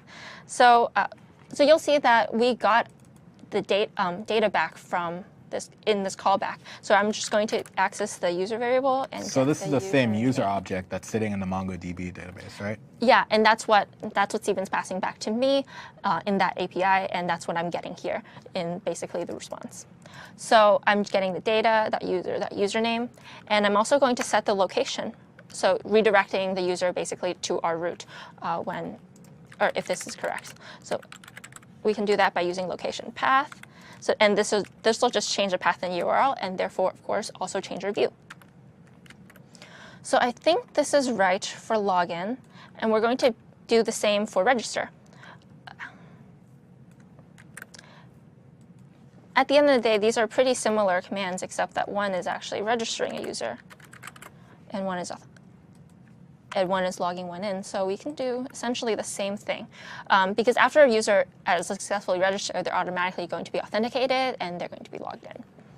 So I'm going to save this, and I'm going to run it here.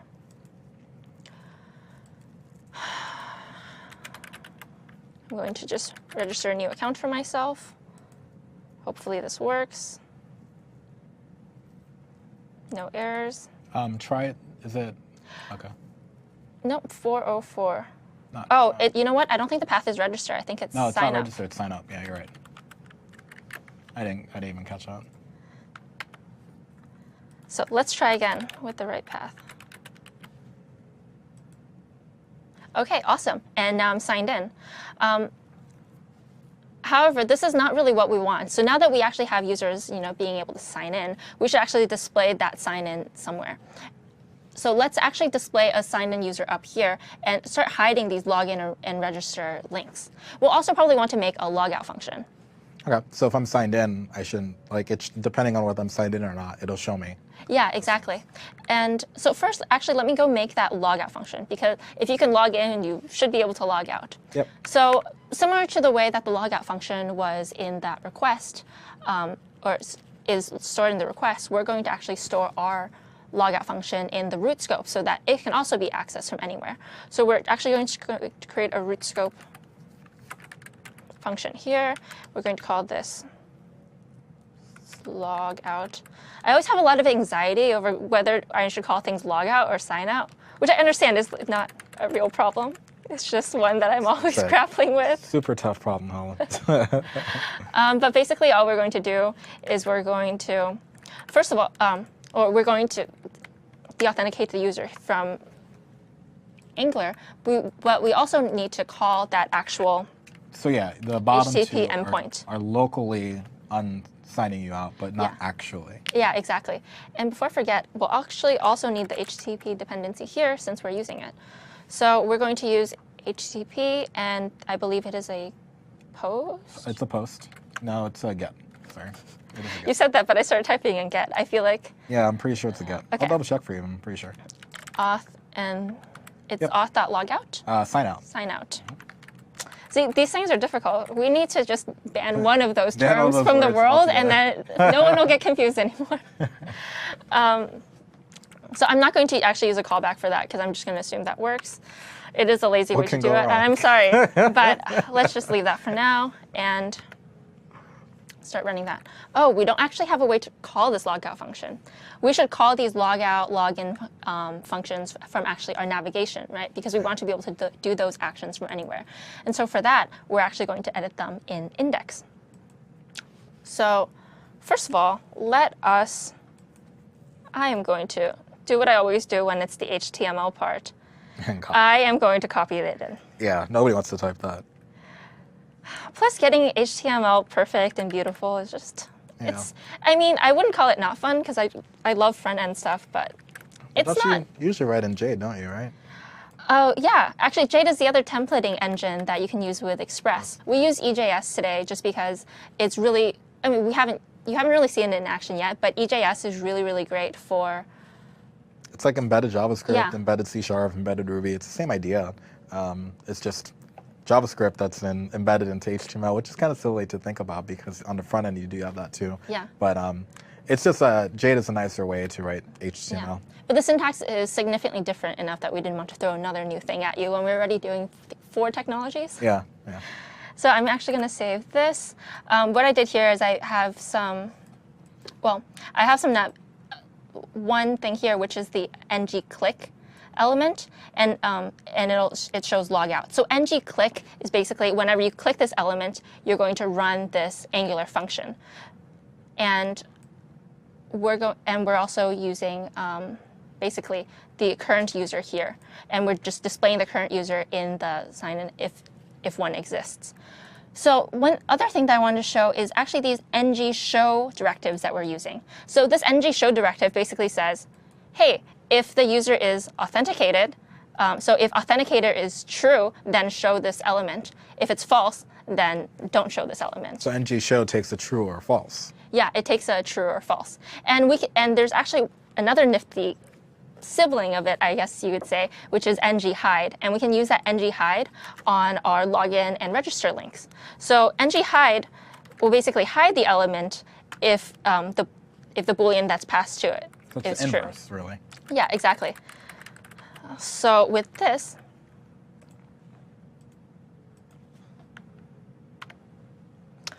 when we log in,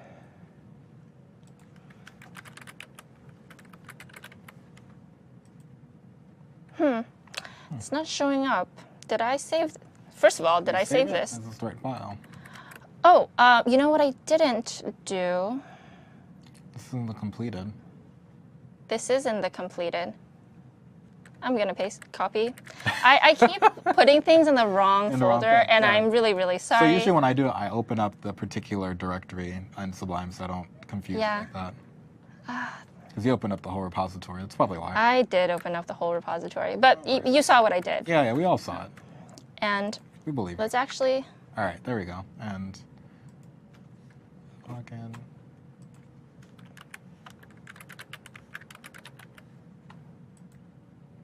right, and now you'll see up here, we say signed in as Helen1. That's the username that you all just saw me use. And it shows the logout as well, because these show if the user is authenticated.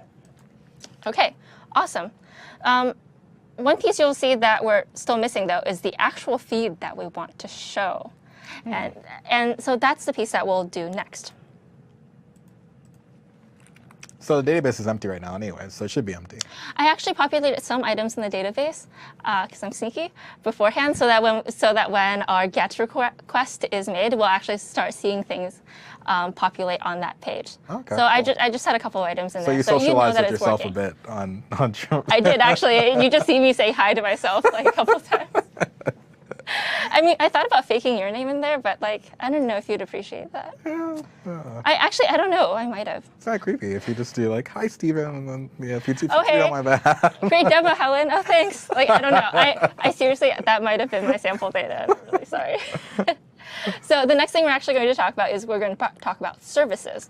So services in Angular are basically, helper functions for controllers. Because what we talked about before is controllers are, what is basically massaging and bringing that data and putting it in the scope for the view to look at. But if you want to, do a lot of heavyweight requests and stuff, like even to what we just did with the authentication controller and making those requests, we typically want to put those in a service. So services organize the logic, basically, of your code instead of just logic of your code outside of just basically manipulating your models. It'll actually persist data outside of controllers if that's something that you need. So, being able to use this instead of root scope is definitely much better practice. It'll share data between your controllers, and you'll also just inject them into your controllers as you need them. So for instance, if we had an authentication service, we'd only put that in the authentication controller because that's the only one that needs it. So there are a couple of different kinds of services within Angular. There's a factory service, which is something that we're going to use, and that basically, these are a bit complicated as concepts because they're all fairly similar. But basically, you can think of these as being the differences between the services in Angular. A factory will basically return a value to you, and you're going to receive the value that is returned. For service, you'll use that if you want to receive basically a new instance of a created object, so an object that's already created. And provider is versatile because that's sort of the grandfather object that all these other services are based off of. And that's most useful if you have an API that needs to be configured sort of before your app starts running. And if this is all too complicated for you, don't worry. We're just going to start using a factory and not worry about the rest for today. So if you want to get more detailed information, probably look at the. Yeah, look at the Angular JS docs because they go into this much, much deeper. But basically, a factory is great for reusing logic, and a service is great for sharing data. A provider is great if you need a lot more functionality or you really want to customize something. I think that's maybe a more succinct way of describing their different use cases. Okay. Another thing I want to discuss is actually resource. So Stephen alluded this a couple of times when he was creating that fully RESTful API that we're actually now going to access for our posts. But a resource is basically a really wonderful, very high level Angular module, actually. Or no, Angular service. Angular module. Service? Angular module. It's a module. Angular module that allows you to not have to manually manipulate like HTTP requests like we just did. Instead, it basically, if you give it a fully RESTful endpoint, it'll say, okay, I got this. Like, give me that endpoint, and I'm just going to run whatever methods you need me to when you need me to do them, instead of you having to specify specifically, okay, on GET request for this URL, do this, on success callback, whatever else. It'll just take care of that for you. And we're actually going to see this in practice in a little bit. So first, let's start off with creating a factory to get all of our requests, or no, to get all our posts. So I'm going to put that here, and I'm just going to say app.factory, and I'm going to call this post service. You could also call it post factory, but I like that, post service, postal service. Anyways, don't let me distract you guys with my dorky things. And we're going to pass it that HTTP service because we'll need that to, of course, make our HTTP requests. And in here, we're going to create a variable called factory, and we're going to make it empty for now. And then we're going to create one function here called getAll. That's basically actually going to make those HTTP calls. And I also so we're going to make the HTTP call within this function. So we're going to pass this post service basically to our main controller to get stuff, or to get the posts, but we're going to define all its functions in here. So in here, we're just going to then make our HTTP call, say HTTP get, and then the endpoint is API/posts, right? And I think that's it. So we're just going to pass it basically the posts here. Yeah, it should just be a get. As long as you're authenticated, it'll work. And then in here, because we're going to use this post service, we're actually going to add the post service as a dependency. So we're going to leave this as being set to blank for now because we want this to actually run independently of that. And we're going to set this to, we're going to, first of all, make a call to that post service. So we'll do post to the post service.getAll. So we'll do post service.getAll. And then because, and I need to return the factory here.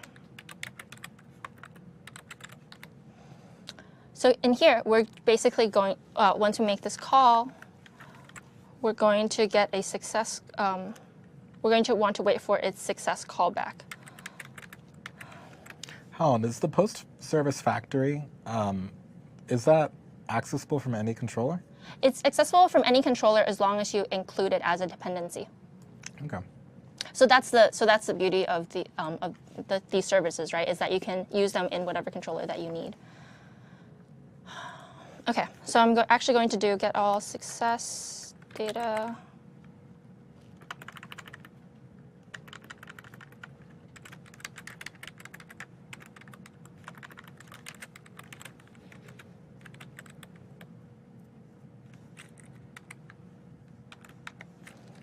And so basically, if this call that we're making is correct, we're going to set our scope.post to the data that it returned back. So if this seems a little bit more convoluted to you, I understand. And I want to explain that a little bit. We're basically doing this so that all of this is abstracted away. So if we needed posts, for instance, on another page or something, we can reuse that code quite easily. And also, if we wanted to, for instance, change the API endpoint, we don't have to go around changing that everywhere in our app. So we'll save this and see if it works. It does not. JS debugger. Yep. Cannot read property successive undefined. I'm probably calling that wrong. Or if it's undefined, that means get all is returning undefined. Get all is returning undefined. Your post service get all success function. Get all success function data. Post. Yeah, because this is the same as that, and Include a post service.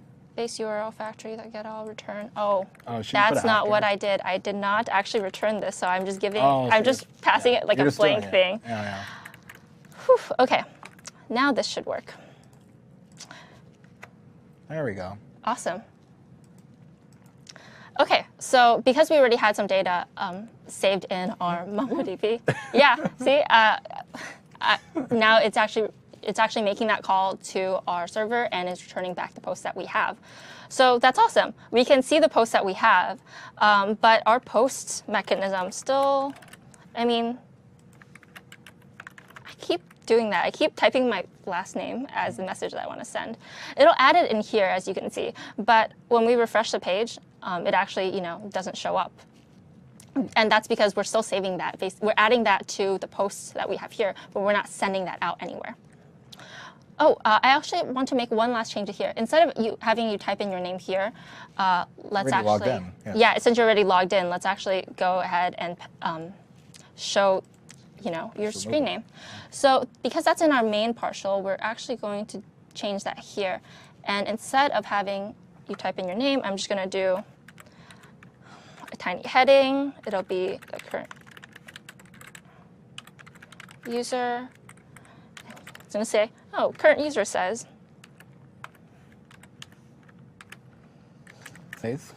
Says, yeah, thank you. Grammar. Not my strong suit. And now we actually want to manipulate our posts here. So before we do that, I want to go back and talk about the ng resource that we briefly touched on. So instead of actually having to go through and implement all of these for every single or implement another function in our factory for every single request that we're going to make, why don't we just use that ng resource? And we can actually do that really easily.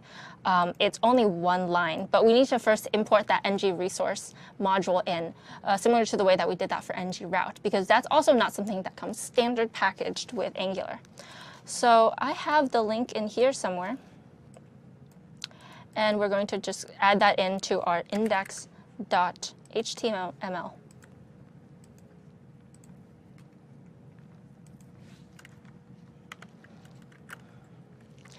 Save that, and also add that into our Angular module as a dependency for the entire app.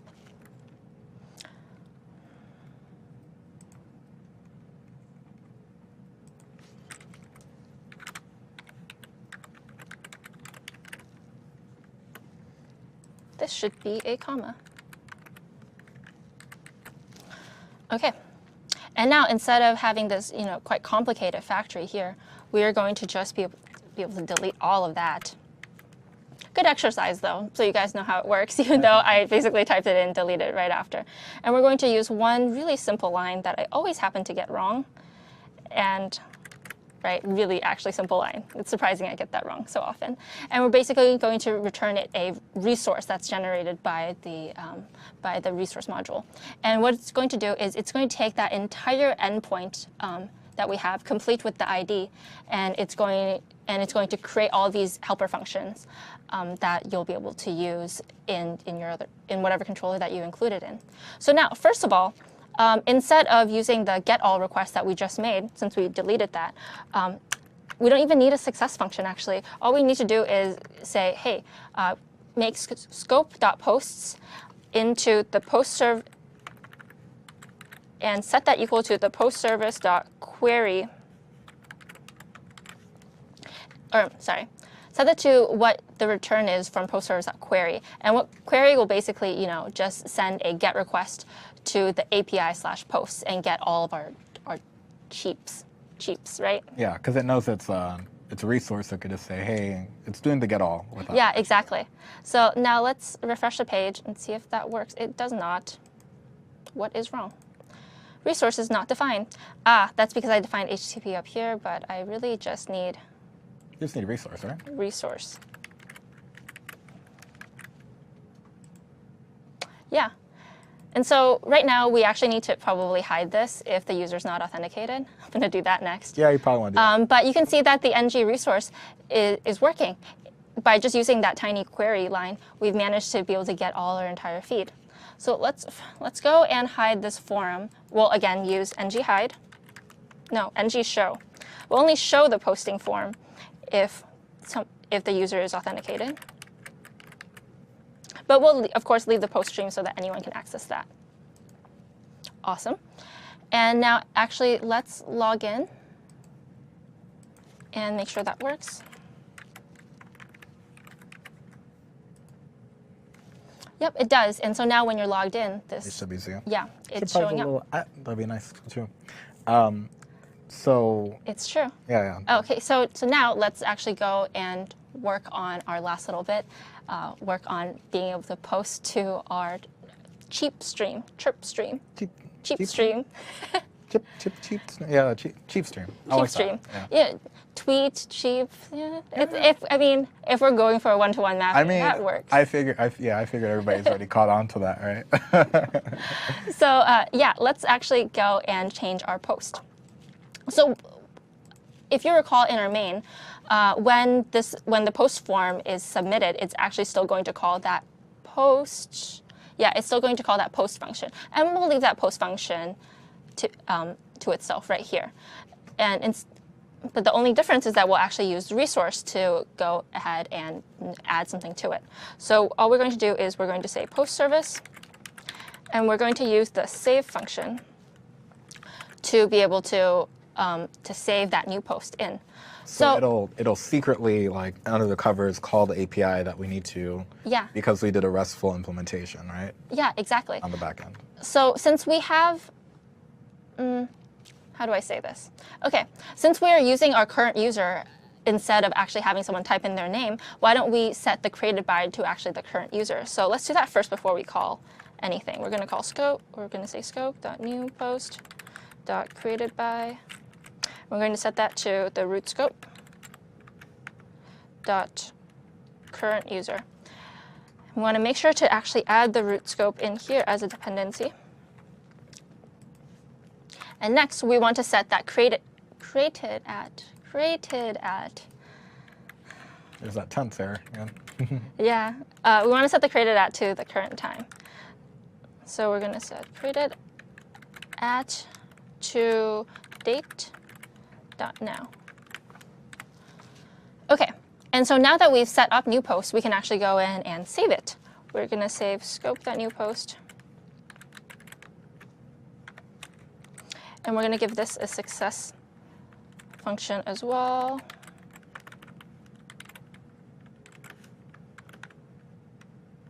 I spelled success wrong.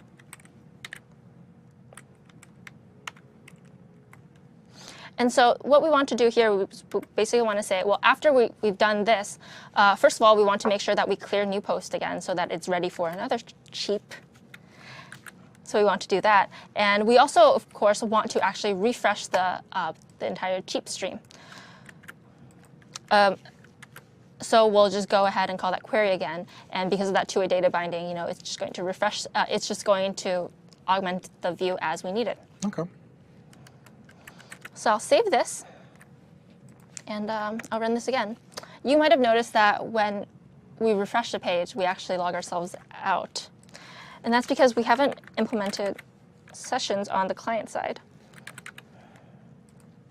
But once we log in, okay, so I'll say something here. Is it because I already said hi? No, I don't think so. Inspect element. See what it says. Undefined is not a function. Scope.post. Scope.post, yeah. So scope is undefined. Oh, where did I? Post service, scope.post. Am I creating this wrong? Good question, Helen. What was the right way for me to do it? I asked my former self. Oh, yeah. Okay. Okay, I see what I did. So you want to actually pass that callback in instead of doing what I did, which is calling a success. I can't find where I put in the code. Okay. That's success right there. Huh? Yeah. And so I want to make sure that I have my indentation correct. Okay, awesome. I'll save this and I will, It's probably refresh, right? yeah. I was kind of hoping that I didn't have to, you know. Yeah, I think it loads up all those views already, so. Okay, Say something. I'll say something else. Okay, awesome. So now that actually worked. I said one more time and it chirped successfully, I guess. And now it's displaying in our chirp feed once again. So now that we're done with this, we've pretty much implemented all of, I think, our necessary parts. We've managed to interact with that REST API that we created in past modules to be able to authenticate our users, register new users, sign out our users, and we're also able to both get we're able to get all of our cheaps through that GET request on posts, and we're also able to write posts to it. Now, you can extend this a lot more because, again, that endpoint will allow you to access individual cheaps. It'll allow you to update them and delete them if necessary. But I think we're just going to leave this for now. Awesome. So we've created all the basics that we need for the whole application. We're actually got it running locally. So in the next module, what we'll have, I will go ahead and figure out how to take this thing, deploy it to the cloud so that everybody in the world can cheap together. Yeah. That'll be fun. All right, cool. So we'll be back in about 10 minutes and we'll show you how to get this deployment working and talk about a couple other MeanStack tools and then we'll wrap this MVA up. See you soon.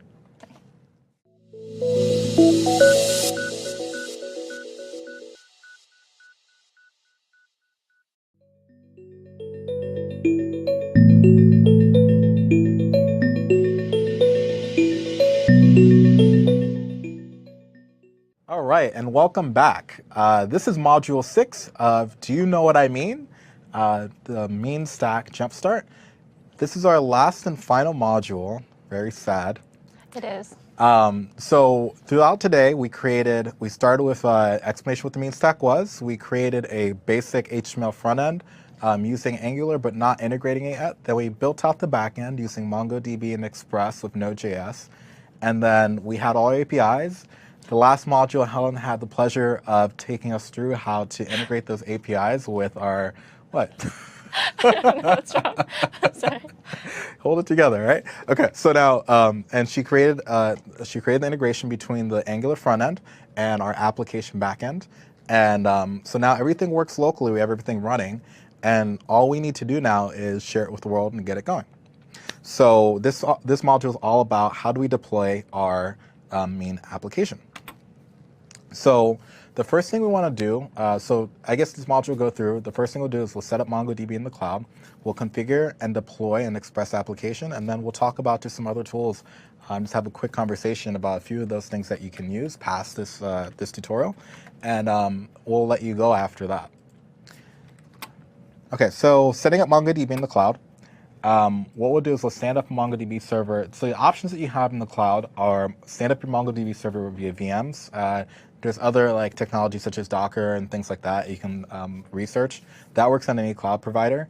Azure also has a fully managed option, fully managed database option, which is Mongo Lab, and it provides MongoDB database as a service, PaaS or DBaaS database as a service. So to do that, we're gonna go ahead and we're gonna go with the last setting up Mongo Lab because it's the easiest way for us to do it and the fastest way. It'll probably take us about 5 minutes to get that set up. So what it does, it allows us for a fully managed database. You don't have to worry about patching or update the MongoDB server, as well as you don't have to really worry about scaling that server as well. It'll just scale automatically. You just pay the monthly fee. And for a sandbox instance, it won't cost us anything, and we can mess around with as much as we want and get our application working live. All right, so first thing we're gonna do is we're gonna jump over to the Azure portal. So we're gonna jump over to manage.windowsazure.com.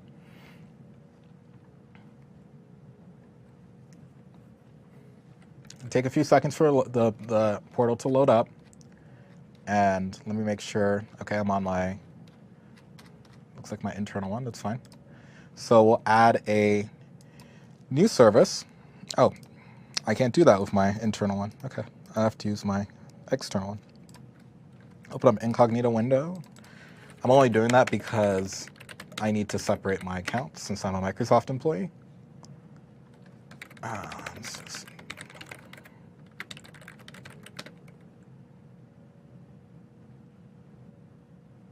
There we go.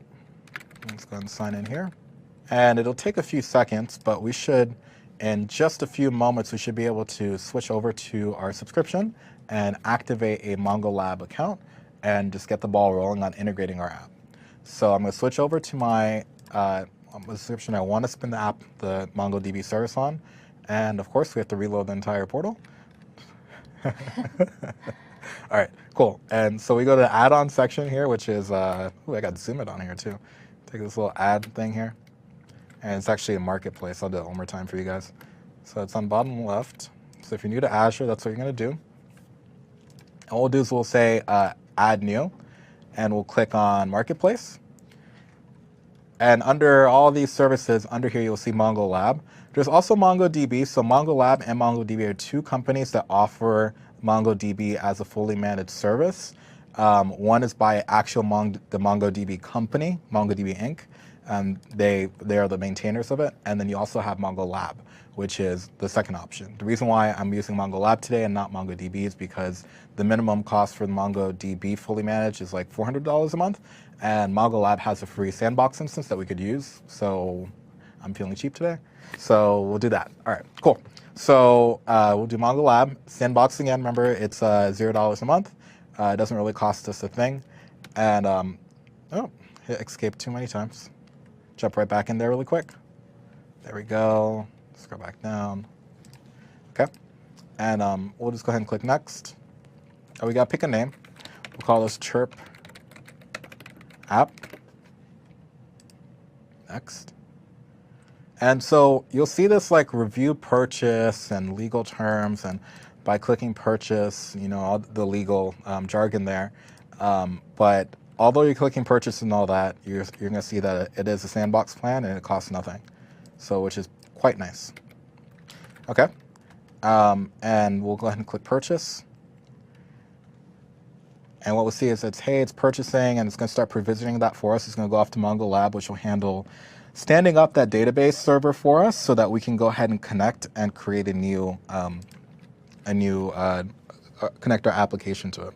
So while that's happening, we're going to create a new Azure website. Go to plus. And so this will be the URL that you guys can chirp to and do all the crazy stuff. So we'll do chirp azure.azure.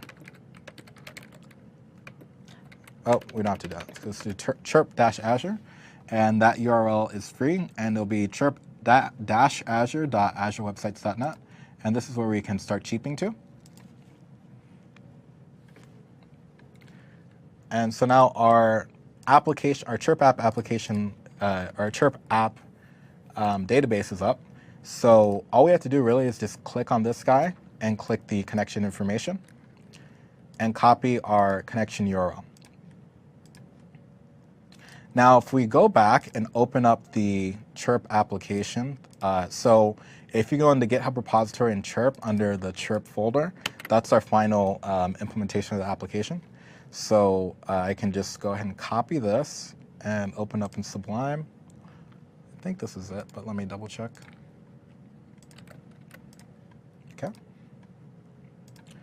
So one thing that we do need to change, so this is the part called, I guess, so we've already created the, we set up the MongoDB database. We're good there. We don't have to worry about updating or patching stuff, scaling database, all that good stuff. So now we're on configuring configuring and deploying our main application. So before we can actually deploy the application, there are some things that are very specific to your application, to the environment of the application, where environment variables become quite handy. So what we can do first is we'll go ahead and change the app.js. Instead of being hard-coded to connect to the local database for MongoDB, we'll assume that Node.js, to actually pull in environment variables in Node.js, you just grab the global process object environment and the name environment variable you're looking for. So ours is dev env. And this is handy because now we can say that if we want to run the app locally, all we have to do is just set an environment variable before we run Node to set dev env to true. And then that'll connect to local database and the application run in a kind of a dev mode. Otherwise, we can connect to the special Mongo lab connection string, and we'll grab this. And what we can do is we can, so we see we have chirp app here, and that should just create the chirp app. I'm actually forgot if this is a database name or if that's, I think that's the collection name. We'll see, we'll try that. I thought before I added something else here, but that's all right. Okay, so that'll connect us to the MongoDB database on the server, in the cloud, if you will. And now when we launch Azure Websites, dev env will not be declared and will automatically default to the cloud version because on the Azure website there will be no MongoDB database. Now in Azure Websites we can also set parameters for our environment variables. One good practice is don't put the connection string for your MongoDB database in source control, because if you ever want to open source your thing, you'll have your credentials right in the application. For the sake of brevity, we're going to just go ahead and throw it in there. But what you really should do is just do an environment variable, set that up, and put the environment variable in your Azure website and put it on your local, but just keep it out of the source so that when you do a push and you share the code around, you don't have those keys just floating around in there. Okay. So I set up the environment variable, and now what I need to do is create an Azure website. And I did do that, but we do need to configure it for deploying our apps. So we'll call this chirp Azure here. If we go in, we'll do a setup deployment from source control right here. And it's really easy. So there's a few options you have. You have VS Online, which is Microsoft's own ALM, Application Lifecycle Management tool. You have GitHub, Dropbox, Bitbucket, a few things. We're just going to use a local Git repository, which is just really just a Git server that's set up on our Azure website, and we'll just add it as a remote. So we'll grab our Git URL. We're going to go to, actually, I think I should copy out, since we're already in a Git repository. Actually, I got this here. I don't really, oh yeah, I think I copied this over. Let me see. I want to make sure I'm in the right directory before I, okay, so this was chirp app. Okay, so I got to copy that out. So I'm going to go into GitHub, I'm going to grab this, copy it out. I'm going to put it somewhere else just because we shouldn't really put a Git repository in the Git repository. Inception Git, that's a no-no. Okay, so we'll cd into that. I think I need a Git shell because Git's not, yeah, it's not on this one. That's fine. So grab a Git shell. Oh no. Oh no, is your mouse not working anymore? Oh, there it goes. Okay, I thought it died. I was like, this is great. Okay, here we'll cd into that directory, git init, and we'll just initialize this as an empty repo. We'll do git add. Actually, I'm going to do a notepad git ignore, so I don't And if you're not familiar with Git, that just means I want you to avoid installing or including anything in node module. Actually, I believe it's node modules. Let's see. Yeah. Okay. And then we'll do a git add, which adds everything in the current directory. We'll do a git commit, initial commit. So now we saved it to a local repository, and we see that we only added the stuff that's not in the node modules folder. And then we'll do a git remote add Azure. Is it git add? Yeah, git remote add Azure, and then here. Oh. So if we go back to Azure website, it'll give us the git URL link. We got to copy that, paste it back in here. Okay, so now we have the remote. And so now if I do a git push Azure master, it'll push the Azure branch, or the master branch of the Azure remote. And what you'll see here is as this starts to go, now you might be asked to set your source control credentials too. I'll go back and show you how to do that if you do this yourself for the first time. It didn't ask because it's not my first time doing it. So kudosync.net is an open source PaaS platform that handles deployments of PHP, Python, and Node.js applications, as well as .NET.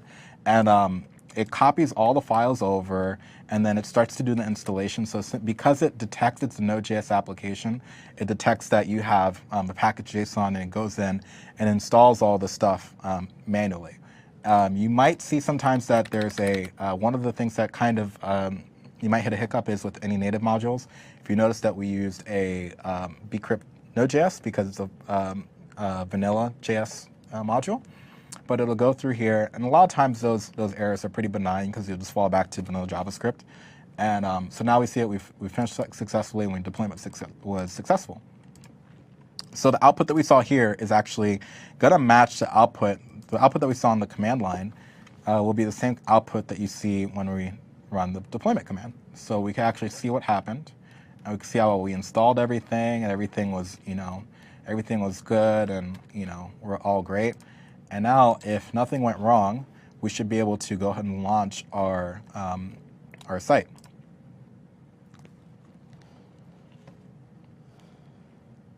And now, if you run under the free mode, you'll see that there's like a small delay in your application because if it's sleeping, or if you haven't touched the application maybe in like 20 minutes or something like that, it'll go to sleep and it'll just be turned off until you touch it again. There's also features like always on, which always keep your website on, but those are standard website features which cost money, but this is free and it's easy to do. And if you want to upgrade, you can really just go to scale, and you could just click, hey, I want to run free, shared, basic, or standard. In my case, I'm running standard, but I really should just be running the free. And then you could actually modify the instance count. So I guess we didn't really talk too much about what Azure Websites is, but it's a platform that is kind of an elastic web hosting platform. It has Heroku-style deployments, so we do the git push, and you're able to scale with the power of all the Azure machines all around the world, which is really awesome. And as your demand gets up, it'll automatically spin more instances. And as your demand goes down, it'll automatically scale down those instances. You could do things like based on schedule, or you could do things based on CPU time, or a few things like that. So it's really, really flexible. And it's really easy to host a website, which is really awesome. Okay, so now if we go back to our app, we'll see that we have our chirp application, our chirp feed, which is completely empty, and it's really sad. There's no chirps, so there's nothing in there. I guess you have to go and create some chirps. So we have to go chirp. So let's go and test to see if everything works. We'll go ahead and do a registration. I'll click register. I'll say Edward. I'll put in my password.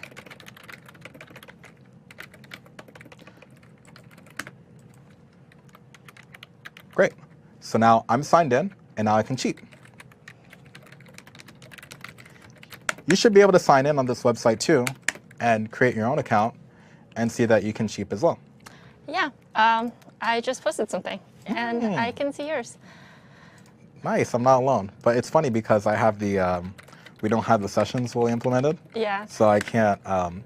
If you say something, because of the way that we're doing queries, that'll refresh the feed. So I guess if you want to stay logged in, the only way to see new ones is by posting something, which is, maybe unfortunate. But that's cool because it really encourages you to hey, everybody chirp right now.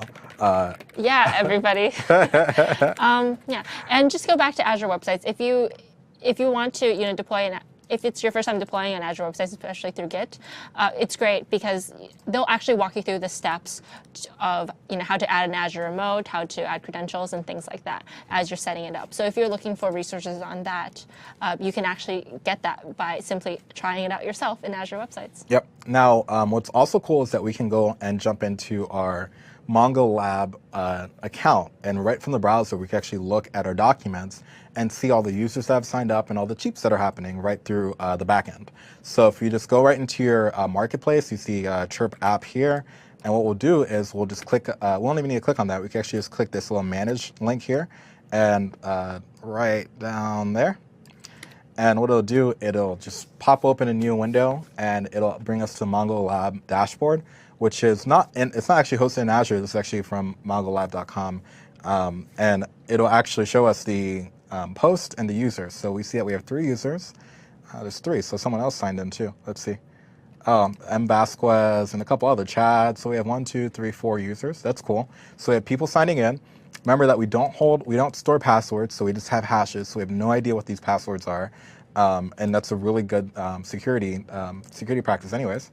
And we have our post, and we can look at, we have 8 posts here, and we could see, hey, here's a new cheap, right now, hey, from El Centro, California, hey, from San Diego. So we got someone in California now. We're in San Francisco, so well, not right now, but we're in Seattle now. Oh, we have Mark in Seattle too. See that? Yeah. So that's pretty cool. So everything's kind of flowing right into the database, and everybody's authenticated in. And if we actually cheap something new, we should see more posts coming in. And see, now we have all these things, which is really cool. So now we've been able to launch our mean application to the cloud. It's scalable because all we have to do really is just scale up Azure websites. So if 1,000 people, 100 people, 100,000 people, I don't know how many, I don't know how far we can get it, because scalability works, but you also have to develop your application to do that as well. So one of the things is like session caches. We're not backplaning servers, so if we have more than one Azure website running or more than one instance, that session will be local to that server, which it holds that state. So if you're going to do something more advanced, one of the things you could look at is like Redis to connect all those sessions together in one place so that you can scale to however many applications, express instances we need. And then you can theoretically handle a very large amount of people to the scale of what MongoDB and Redis will give you. But right now, it's still pretty beta, but it works, and it works pretty well. Cool. So we've deployed. We've created a backend, or we've created the front end. The front end. We've created the back end. We've tied the two together, and now we've deployed our site. So now it's actually live. So yeah, so now we did a continuous integration. Okay, so now we're good. I'm just looking through my slides again. So now the last thing I guess we can just chat about is what are some other some cool mean tricks we can do to make our lives easier. Yeah, so one of the biggest things is, right now, or today, we built out this entire Mean app from scratch. We actually had to go through and install everything and build the entire app ourselves. But there are actually a lot of pretty great generators that will scaffold out a really well-designed, sort of well-architected Mean app for you. So there are 2 that I'd want to talk about in terms of scaffolding tools, and one is mean.io. So as it says, mean.io is a fun and friendly JavaScript full stack for your next web application. And as you can see here, you can actually install the mean.io scaffolding tool straight from NPM. Mm-hmm. There's also Yeoman, which is a great generator for multiple types of apps, not just Mean apps. There's a lot. Yeah, there really is a lot, and you can also install Yeoman through NPM. So NPM is just a really wonderful resource if you're working with Node at all.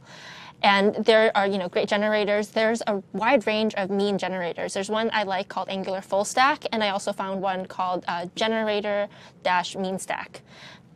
Generator-Mean-Stack, and you can search for a lot of other great generators for you to scaffold out an Angular application. A lot of them will even scaffold out the authentication piece for you, which is as you saw today, maybe a little bit difficult to manage. Yeah. So it takes care of all those basics, doesn't it? Yeah, it really does. And in addition, NPM, as we talked about before, just has so many different packages that are handy for you to use. We've only used that Passport piece, or we've only used the local authentication piece of Passport. But Passport, that node module that we use to do authentication, also handles pretty much any authentication strategy I've ever heard of. That's Facebook on there. Facebook, I think Twitter, just OpenID. A few others. Google, Google's, GitHub, I think Microsoft account too. Microsoft, yeah, pretty much everyone under the sun, they'll help you authenticate against, and I think they're probably the most popular authentication strategy used with the mean stack, right? Yeah, definitely. There are some other things that we want to talk about. So, for instance, we use Azure websites to host our mean website. But if you want to, but if there's a bit more that you want to do, if you really want to spin it up using a Linux server, or there's things that you want to customize, there's also Bitnami is a great resource for you to get the VMs that are ready for you to use in the cloud as sort of like a mean VM. And once you actually connect this with your Azure account, you can. I'm not connected in right now, but you can actually just go in and you can click a link and it'll just start provisioning out that VM for you. So nice. It's really wonderful. Does it do anything with Docker? I don't think this one in particular does, but Bitnami, in addition to mean, of course, has just a bunch of really awesome images that you can use for whatever your need is. So you could just scaffold out an environment without having to build your own custom VM image. Oh, okay. So that's really cool. And one last thing that I wanted us to talk about are the Node.js tools for Visual Studio. So today, Steven and I were using Sublime Text to basically, very simple, lightweight text editor with some nice, syntax highlighting tools to develop our app. But the Node.js tools for Visual Studio are also incredibly nice, and you can download them here at just nodejstools.codeplex.com. So it's open source, right? Yeah, it's open source. The extension. Yes, the extension. Yeah. I didn't know what you meant for a second. Yeah, but it's a really great and quite powerful Node.js IDE. It has IntelliSense features for you, which is really great to work with when you're doing Node.js, and you can even add breakpoints and things like that. And it just makes for pretty wonderful and easy debugging. Yeah, the debugging experience is a little better there because you can actually just put a breakpoint. The only way to do debugging, the easiest way without Visual Studio really is to download Node Inspector and then run a Chrome debugger on the Node Inspector client. It's actually not that really good of an experience, but VS is bringing that together, which is quite nice. Yeah, so I definitely recommend checking that out, especially if you're already a Visual Studio user. Any other things that I can think of? There's a couple of things so npm.js, Node package manager, which is I hang out there all the time. There's a lot of cool packages that just come through. A couple of things that you might want to look into are for example, and you could just browse npmjs.org and go through a bunch of things, but a couple that you might want to look into. One of the things is what is it? Grunt? Yeah, Grunt, which is great for a task runner. So if you want to run your test, or say that you want to lint your JavaScript on your server or on your front end with hey, I want to make sure I didn't drop a semicolon, or I want to make sure I didn't do a couple of things, it'll do that, and it can actually watch those things. Other things are Mocha, which is my favorite unit test framework for Node. There's a few, but this one's one of the most popular ones. There's also Protractor, which I believe just comes with where do you find Protractor from? Is it Bower or NPM or? So you can get it just along with Angular. Yeah. And you can also download it here. So Protractor, I think we touched on it briefly before. It's basically a really great test suite especially for that front end Angular piece. Yeah. So you can run tests to make sure that your code is displaying exactly how you want it to, or fits within a certain pattern. So I mean, we just wanted to bring you guys a lot of resources that'll help you go beyond just this simple jumpstart. Because at the end of the day, we created a simple application that doesn't really do any of that testing piece or any heavy lifting. But if you do want to build a robust application on the mean stack, you definitely can. And there are a lot of resources out there for you, whether it's scaffolding out an application or testing frameworks, or host entire VMs that you can use. I mean, we blew through about four or five huge concepts. So we did data binding on the front end, as well as partials, directives. We didn't even talk about custom directives in Angular. You have things on the back end like middleware for Express, node packages, doing authentication. And we did how to apply routers and how to apply middleware to certain APIs, but not others.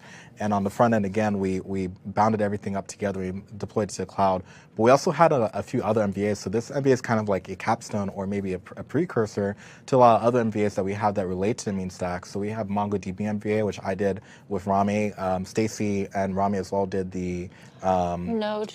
Yeah, the Node. They did the Node and Express one. Did that one cover Angular? No, but Stacy did a separate one with Christopher that covered Angular more specifically. Great, and then they have an Angular one too. So we really have specific MVAs which kind of go deeper on each of these stacks. For example, with MongoDB, we never even talked about embedded documents or any of those things, which are really some of the big features of Mongo. Just because there's so many concepts coming together, we don't want to overwhelm. But if you're more interested in getting into more complex things to create really awesome mean applications, I would totally recommend checking those out, as well as all the resources that we placed on the slides. So I think we've talked our way out of basically everything. We have the app running. Everybody's kind of happy. We're cheaping along. And unless you have anything else, Helen, I think we can sign our guest out. Yeah, thank you guys so much for joining us all today. Yeah, thanks for signing on. And at the end of this MVA, there's going to be a quick survey. So if you don't mind filling that out to give us some feedback about our MVA and myself and Helen and how good of a job or how bad of a job we might have done. JK, no, but yeah. So other than that, thanks for signing on. Thank you for joining us, and we really do appreciate for you guys watching. We'll see you guys later. Bye.